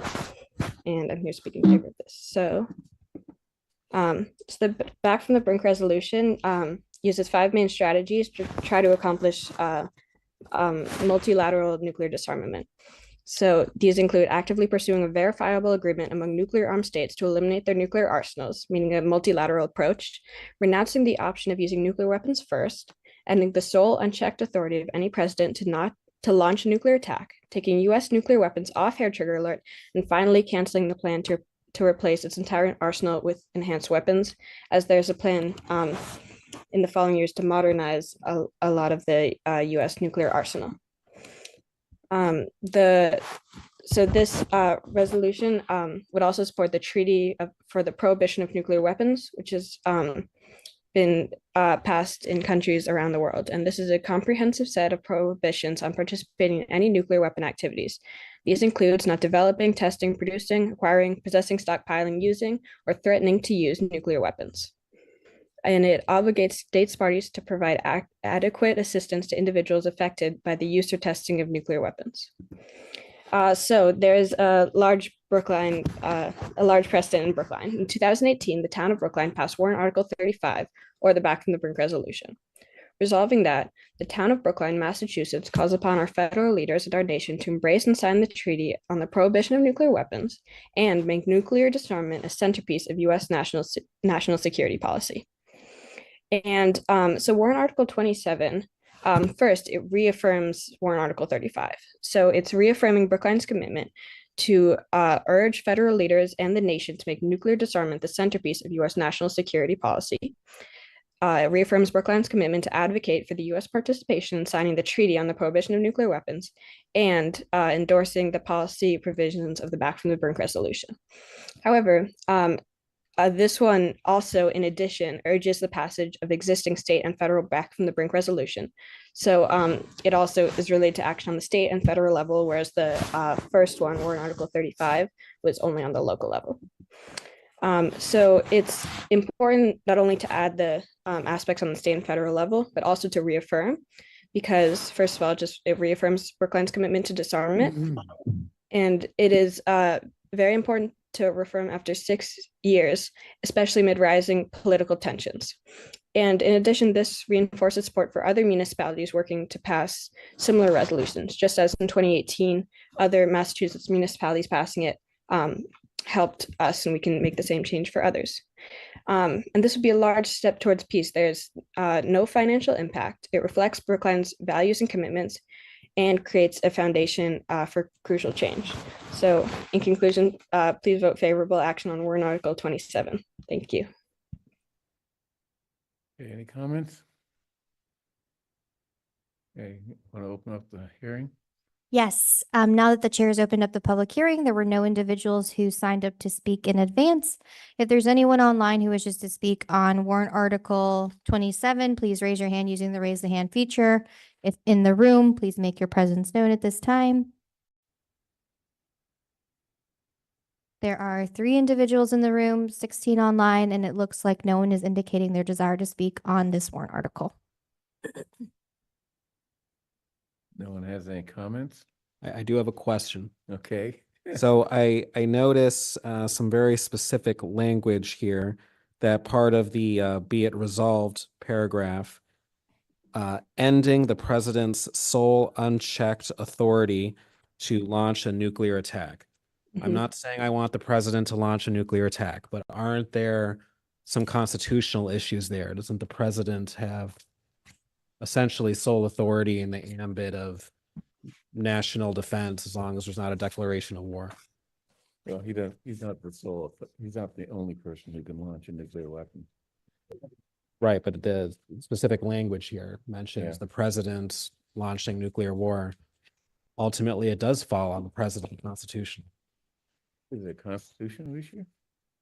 Yeah, so I can try to answer this. That's a great question. I think first of all, the something when you're trying to relate the Constitution to certain such as nuclear and wait, sorry, start over. The fact is having sole unchecked authority is extremely dangerous. These are unprecedented weapons, especially the kinds we have now are continuing to be modernized and extremely dangerous. And so that's not the only step to nuclear disarmament. In addition to this, hopefully there would be multilateral disarmament. So this wouldn't be an issue. And we don't believe it's a constitutional issue. Thank you. Yeah, and the Constitution says the Congress. Well, that's for war, and whenever you throw a nuclear weapon, it's war. It's awfully late. Can we go? Okay, let's move on. It's been a long Okay. time since we declared a war officially. Usually it's the president does what It's now the after president 11. Yeah, wants. okay. Okay, let's move. Did we have the hearing? Yeah. We did have the hearing, yes. Okay. You closed it. I closed it. Did he close Getting it? really late. He closed it. Okay, let's move on. Thank you. Next article is Article 28, resolution affirming the town's commitment to democracy. Why would we want to do that? We have no objections. Do you need any time? Yeah, we Yeah, will love you. we'll if you- stipulate that, Do you need more time? I just a little bit of time. Thank you. we do want to end this meeting in the day that it started. Okay. Yeah, this would not be the first time where I said, it's nice to come before you this morning, but not tonight. Yeah. I'm Neil Gordon, Precinct 1 Town Meeting member and a member of the advisory committee. In 1969, I raised my right hand and swore an oath to defend the Constitution of the United States against all enemies, foreign and domestic. That oath didn't come with an expiration date. And so I asked the select board to join with me and with Andrew Fisher, my co-petitioner. Join with us as we stand against Trump and his corrupt administration. Join with us in defense of the Constitution of the United States and the rule of law. Join with us in protecting those who are today being unfairly targeted because of their race, gender expression, sexual preference, country of origin, immigration status, or other unfair, illegal, or immoral characterization. Join with us because silence is complicity, and this is not a time to be silent. Petitioners were asked in the advisory committee's questionnaire, I quote, "Do you know whether town meeting previously considered any warrant articles that addressed the same or similar topic, unquote. I answered yes and quoted this from the minutes of a prior town meeting. Voted that this town thinks itself happy to be always ready to add their might, that spelled MITE, towards withstanding any arbitrary or despotic measures which may be carried on to overthrow the Constitution, referring then to the Massachusetts Constitution. Silence is complicity, but on January 3rd, 1773, 11 months before the Boston Tea Party, Brookline Town Meeting was not silent. We made a difference then, and we can make a difference now. I asked the Select Board to take a stand for democracy and the rule of law. Silence is complicity, and as the advisory committee was not silent in a unanimous with 2 abstention vote a week or so ago, the Select Board should not be silent either. Recommend favorable action on Article 28. Tell town meeting that you, as the town's executive, stand with the petitioners and the advisory committee in defense of the Constitution, the rule of law, and all that flows from that. Silence is complicity. Let the Select Board not be silent. I thank you for your time. Okay, any questions?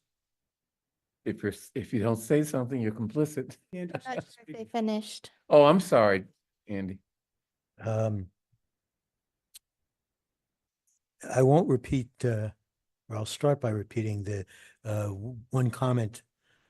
First of all, I'm Andrew Fisher, town meeting member, precinct 13, and co-petitioner with my colleague Neil Gordon. I'm going to start by repeating the quote that Neil made from the Brookline town meeting, January 3rd, 1773, some months before the Boston Tea Party, which voted, quote, to add their might towards withstanding any arbitrary or despotic measures which may be carried on to overthrow the Constitution. In this case, this morning, we had some very specific measures to undermine the Constitution and freedoms guaranteed in it. Today, we again confront a self-appointed monarch who is taking measures to overthrow our Constitution. The advisory committee suggested we initially had worded this in terms of defending the victimized who are being victimized by the occupant of the White House, Mr. Trump. The advisory committee advised that we not list the specific grievances as we had in our original article, and suggested that we leave it because we didn't know what might transpire between the time that the wording of the article was finalized and what Trump may do, and town meeting, what Trump might do next. And Trump proved the advisory committee correct this morning, suggesting that the imprisonment of a lawful citizen, holder of a green card, with a wife and children, gainfully employed, who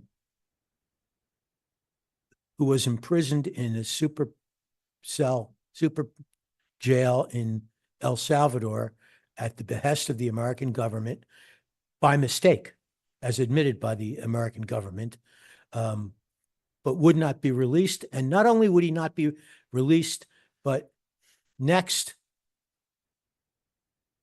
they would seek to come after not just what they called the illegal immigrants, but the lawful immigrants, that American citizens would be the next if they spoke out. So I close by reminding us of the words of Martin Niemöller, the cleric in Germany, who said, first they came for the socialists.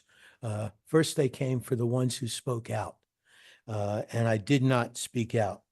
And then they came, but when they came for me, there was no one to speak out. Today, Trump said that they're going to come after us next. We need to stand up to the tyranny the way our forefathers did in 1773. Otherwise, there'll be no one left to speak up for us. Any discussion? Thank you. I Thank you. trust that you will follow the words of the good advice of the advisory committee and adopt Article 28 as worded by the advisory committee. Thank you. Okay, this is a public hearing, so Tiffany, let's open the public hearing. Now that the chair has opened up the public hearing, if there's anyone online who wishes to comment on warrant article 28, please raise your hand using the raise the hand feature, or if in the room, please make your presence known. Okay, there are 4 individuals in the room, 15 online, and it looks like no one is indicating their desire to speak on warrant article 28. I'll quickly close the hearing then. Any further discussion? Okay, let's move on to next article.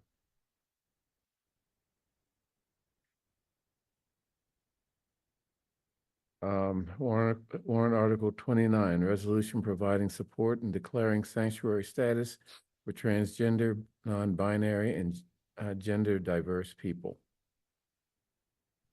Do we have one of the petitioners here? Yes, the petitioner is online. I've promoted Kevin. Kevin. Hello, thank you. I will be as fast as I can be since I'm about 2 hours up past my bedtime and wake up at 5 for the children. Hello, Kevin McKenzie, live in Precinct 13, chair of the whatever my acronym is, the Diversity Commission, presenting warrant article 29 on behalf of the petitioners tonight, which has the revised title of Brookline as a town of safety and protection for transgender, non-binary, and gender diverse people. There is the national context, which is grim at this moment. The federal government has taken a lot of steps against people that belong to this community, but as part of that, we want to reaffirm and restate the steps that Brookline has taken in the past.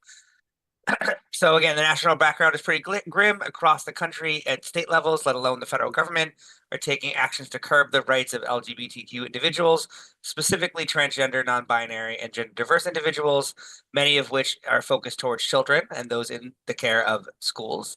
In Massachusetts itself, there are currently, depending on the tracker, 8 active law, state level proposals that could impact this as well.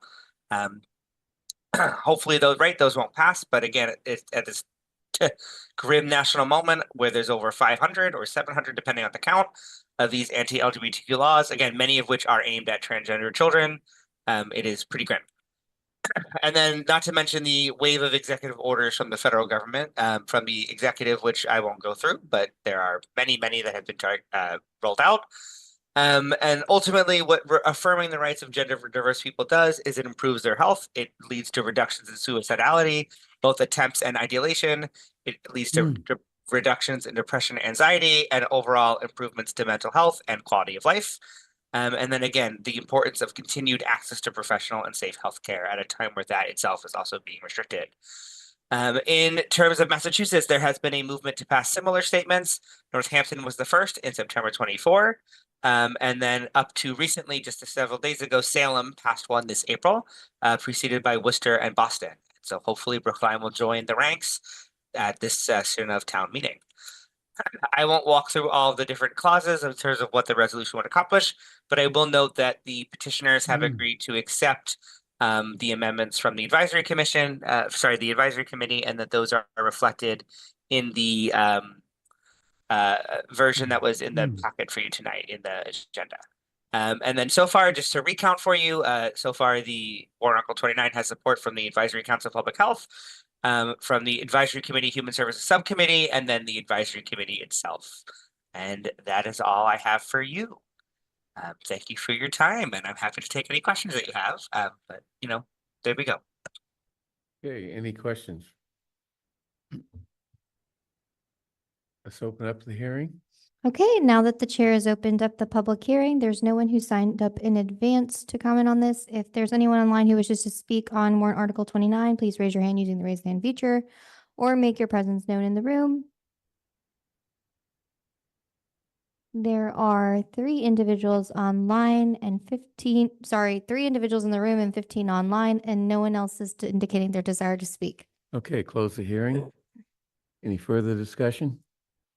Okay, let's move on to Warren. Bernard. I'm sorry. Who had their hand I was up? just going Oh, to say David. briefly that I do appreciate these whereas clauses that really highlight the gravity of the problem. I mean, 652 anti-transgender bills in 2024 alone in the US and 350 pending as of a couple months ago, including 4 here in Massachusetts. That's quite a bit. So clearly, I think this resolution is ripe for us to be voting on. Okay, any further discussion? Okay, let's move on to the next warrant article 30, resolution regarding the work of the Moderators Committee on Forms of Government. Oh, this should be quick, right? Marty's online. Marty, you've been promoted. Remember, Marty, it's 11:20. Marty, you're on mute. Am I on? Yep. Yes. 11:20 a.m. is it? It's soon going to be AM. Yeah. Before I'm hoping to be under 5 minutes, or at most 5 minutes, and I was hoping to reserve a minute at the end in case anything comes up that I didn't get to respond to, and I hope that's okay. So I'm going to assume it might be okay, and I'm going to proceed as fast as I can. So I'm Marty Rosenthal. I'm PAC's co-chair. I'm a town meeting member, Precinct 9, since, believe it or not, 1978. Long ago, I was on the advisory committee, then a town leader like you all, and a chair like Bernard, then CTOS for about 25 years, and then blah, blah, blah, blah, blah, blah.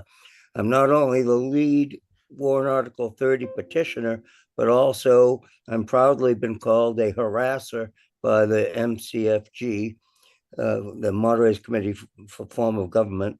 And I'm one of thousands like you 4 and formerly you 5 of what Warrant Article 30 calls poster children for what Governor Dukakis, see Warrant Article 30, Appendix A, calls our, quote, inclusive grassroots civic engagement, end quote. One of our several 800-pound form of government, I'm going to call that FOG, gorillas, that MCFG's majority ignores, indeed trashes.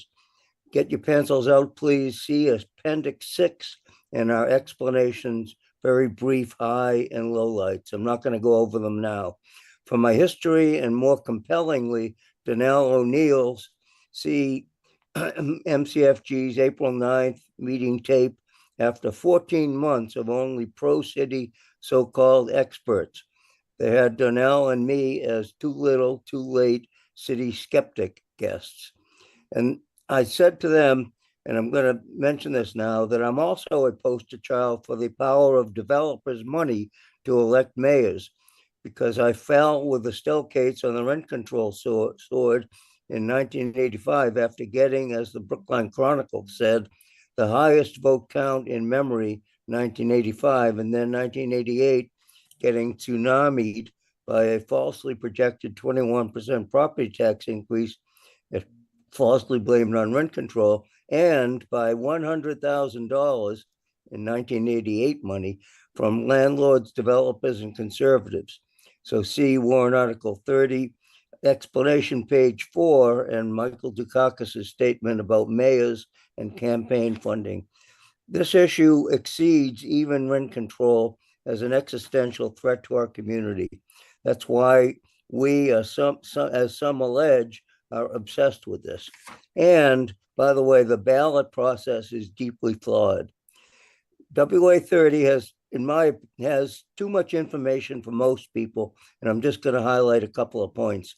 Very respectfully, the 4-person majority of MCFG was wrongly augmented by, is wrongly augmented by our otherwise great moderator, who and has been a perfect storm of unconscious bias, with, I would also add, Stockholm syndrome by 3 of its very Herculean pro-town members, who have very super respectfully been too collegial to that storm. And as WA 30, whereas number 6 says, who has and what is the burden of proof? They've never discussed that. See, whereas 6.2D and explanation page 2, with their grossly wrong and very misleading, and I've never heard of this before, never discussed, quote, compendium of individual reports. In fact, some of those reports have changed since they were discussed at meetings. I believe, unbeknownst to most of the committee members.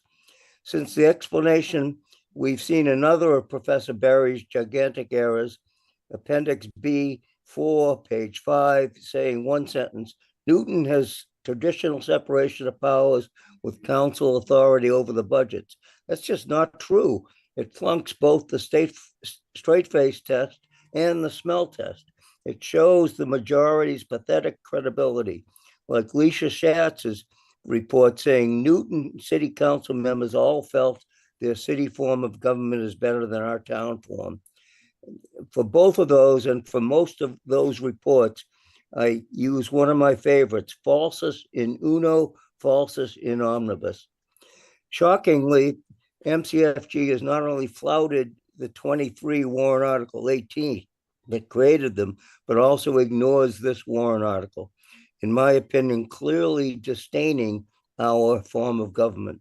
Finally, as of February 26th, their 8 reports had only 3 very parenthetical PS sentences by Sandy Gatsby. And their warrant article 30, whereas number 6 talks about how great has Brookline's government been.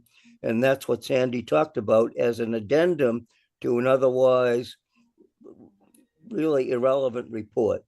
And there's nothing at all but very disrespectful misstatements about our great executive branch, like you people and the town administrator's office, which, unlike cities, has both checks and balances against concentrated power and more accountability than cities like Boston and Newton, where mayors almost never get diselected. Cities show us the money.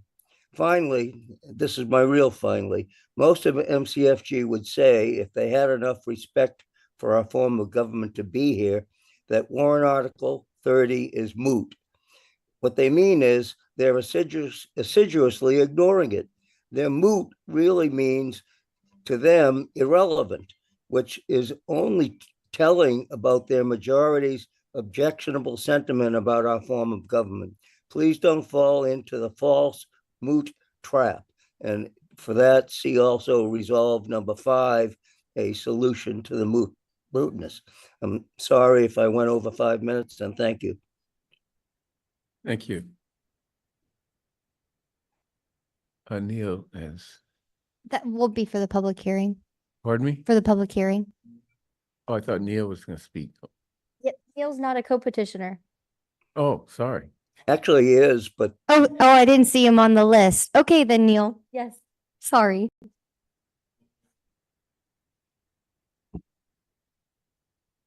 I thank you, Bernard. I brought the short version. Thank you. Again, I'm Neil Gordon, Precinct 1 Town Meeting member and a member of the advisory committee. There's much wrong with the moderator committee's work. Bias oozed from a majority of their members and their guests. Tonight, I'll rebut some comments they made at their meetings. First, that our town elections aren't about issues. Our competitive campaigns have focused on racial equity, policing, housing, and more.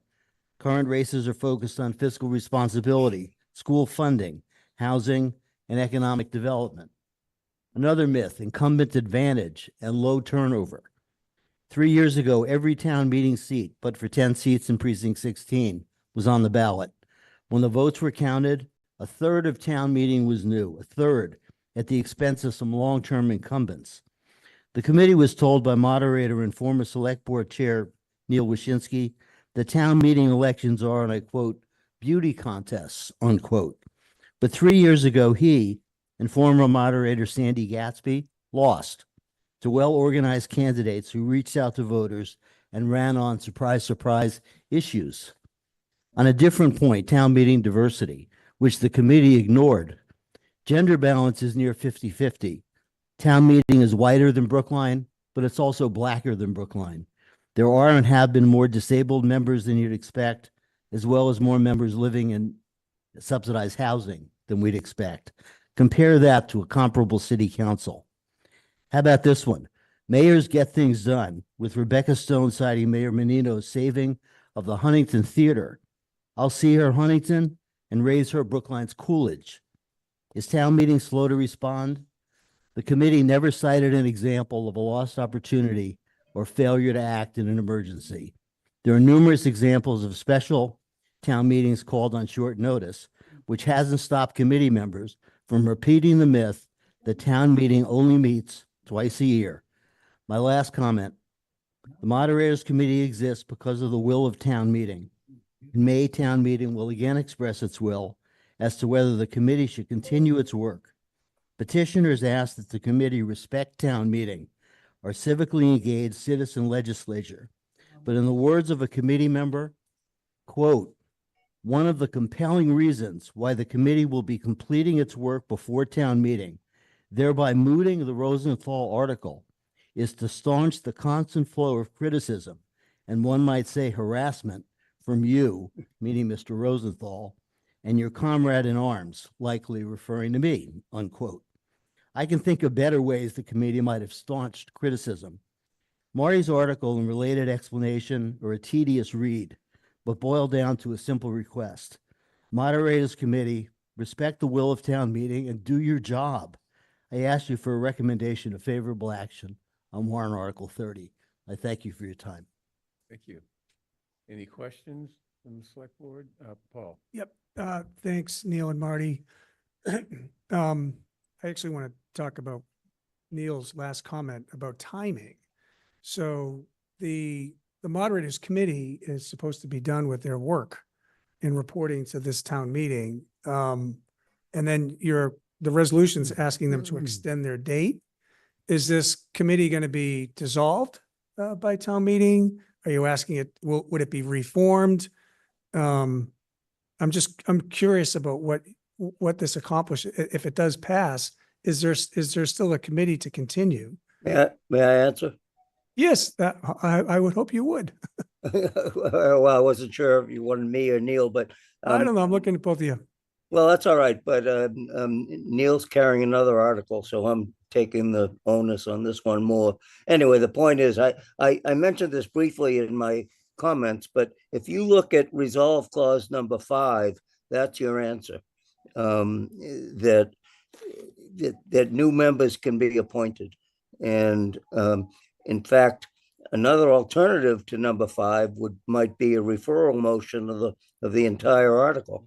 So if I'm guessing that the current members will not want to continue.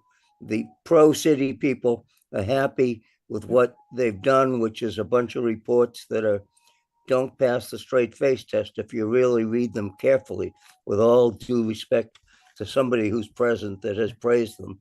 But I think they've had enough, and they've had enough from me and Neil, and we had about 12 people to their public hearing. So whether it's a new committee, whether other people stay on the committee, that's going to be up to them. And I hope up to Assistant Moderator Karen, because I've discussed with Moderator Waschinsky that I feel he's got too much involvement in this issue. He was the treasurer of Rebecca's group before becoming moderator, and he's done things with this committee that I've been troubled by. So Marty, did I hear you say that you were thinking that someone might refer your resolution to a moderators committee? Well, that's another Forms of option. government? Are you looking at resolve clause number 5? Those I haven't. Well, I'm not. My eyes have stopped working about an hour ago. So, all right, well, do you want me to read looking that? at my screen? No. I do not want you to read. I think you answered my question adequately. That your expectation is that the committee would likely be reformed, right? Even if it's been dissolved, right? So a lot of this is probably dependent upon what the moderator does. I assume it's at his discretion as to whether the committee is dissolved or not. Yeah. Well, yes and no. I mean, once the committee's in place, I'm not sure what role there is for the moderator in terms of telling them when to dissolve. The original date to dissolve was supposed to be this in May, but that was on the assumption there'd be a ballot question. And that assumption is no longer true. So I believe under our bylaw, a moderators committee could continue if they wish, no matter what the moderator thinks. But resolve clause number 5 or a referral motion would solve that in any event. Okay, thanks, Marty. Okay, thank you. Let's open up the hearing. Yes, there was no one who signed up in advance for this public hearing. If there's anyone who's online who wishes to speak on warrant Article 30, please raise your hand using the raise the hand feature, or if in the room, please make your presence known at this time. There are 3 individuals in the room, 14 online, and it looks like no one is indicating their desire to I'll speak. close the hearing then. Okay, any further discussion? Let's move on to the next item, which is, these are warrant articles that we held hearings on previously and we're voting. And I see 3. Warrant Article 23, is that still on the? With the approval of the MOU, they're going to take a look at that and put it in, transform it into a resolution. So they asked for your forbearance while it goes back to advisory. So you don't have to vote on it tonight. Okay, great. Warrant Article 20, bylaw banning the sale of foie gras. Warrant Article 17, restrict the possession of firearms. Anyone object to those? You do? Uh-oh, okay. Well, Let's start with warrant Article 20. Yeah, is that the foie gras one? Yeah, foie gras. Yeah, so I've read the notes that we got from a couple of the businesses, one of them of Lavoie or whatever they're called and Lavoie. Lavoie, thank you. That's why I don't speak French. But they make a case that it's damaging to the local economy and also the suppliers that supply them because they're dependent upon these products. And it's for them. And I think I mentioned this at the hearing that many of these things are cultural in nature. And I'm just fundamentally opposed to the banning of things like this. So I would be voting no action.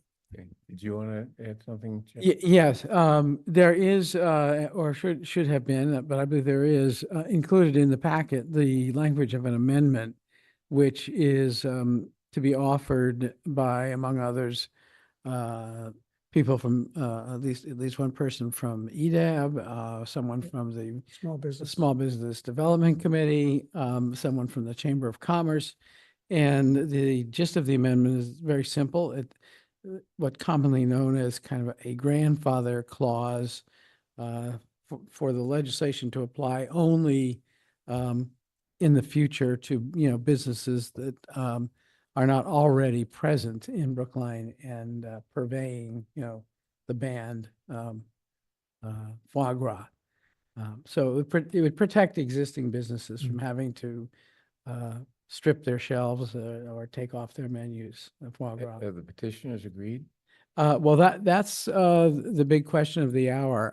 We can't vote on it. Well, but I did note that I think we have in our package language that seems to have somewhat the same effect, but maybe I just misinterpreted it. There's language in our packet that was being proposed by the chair of the Small Business Development Committee. No, I'm saying there's language in our packet that I think was revised language by the sponsors of the petition. That I'd have to go back and look at it specifically. It almost said this is for the purpose of taking a stand on, but not necessarily banning the sales. Taking a stand on the product. That's in our package, John? Well, I saw a red line version. The red line version is still a ban. It is still a ban? Okay. Because it says, right, no person, entity, food service establishment. Maybe I just found it ambiguous. Sell foie gras. are offering. Yeah, there's some edits to the, I would characterize them as like clerical or cleanup edits the petitioners have proposed. And then there's this proposed amendment, but I don't know the status of. I am not hopeful that the sponsors will accept the amendment because in fact, there were conversations about, would they do so? And they initially indicated no. And that's why individuals went ahead and prepared the amendment and it has been submitted and I believe is on the website as an amendment to be considered with the petition. Yeah, well, I'll tell you what, I would like to see the article amended at a minimum to what was being proposed, where existing businesses would be grandfathered in, so they would be protected. I would support that amendment. I'd still vote no on the article, but I would support amending the article. why don't we wait until the amendment's ready and approved by the But- petitioners? Well, it is. It's in our package. Okay, the petitioners have agreed. Oh, no, we don't know. We don't know. Okay, so. Well, we can wait- make our own amendment so that we don't need to have the petitioners agree with what we want to do. But also, Mike's talking. Oh, Yeah, maybe we should just. Yeah. Okay, all right, yeah, let's wait. And Mike loves foie gras. Yeah. Well, Okay, so we're gonna I wait. hear. I think, yeah, we have to, I think. Okay, I'd say the same thing about warrant Article 17. I mean, I'm sure that we're all in support of this, but, I'd rather wait for Mike to be able to. And which one is that again? The guns in. Oh, the guns, yeah, hospitals. yeah. We'll just say the Public Safety Subcommittee on an Advisory had made some minor technical edits to it. You have that version in there. That was adopted by the full AC as well, but it's lined in the report. Okay, okay. Okay, that leaves only boards and commissions appointments. Question of appointing Francesca Dapps to the, what, my notes. Women's Commission on Women? Isn't it? Isn't it? My agenda. The bee doesn't say cow. Who? Yes. There's BCO, Bee cow? Commission on Women, be careful. Brookline Commission on Women. Oh. Okay, COW. all in favor, please indicate by saying aye. John Van Scoyac. Aye. Michael, Paul Warren, Aye. David Perlman. Aye. Chair votes aye. And that is the end of our formal meeting. never Is seen there it back. anyone who would like to speak? Yeah, I know, be careful. At our special end of meeting? No, it looks like there are no additional speakers. Okay, so we ended the meeting the same day we started it. So that's a Well done. victory.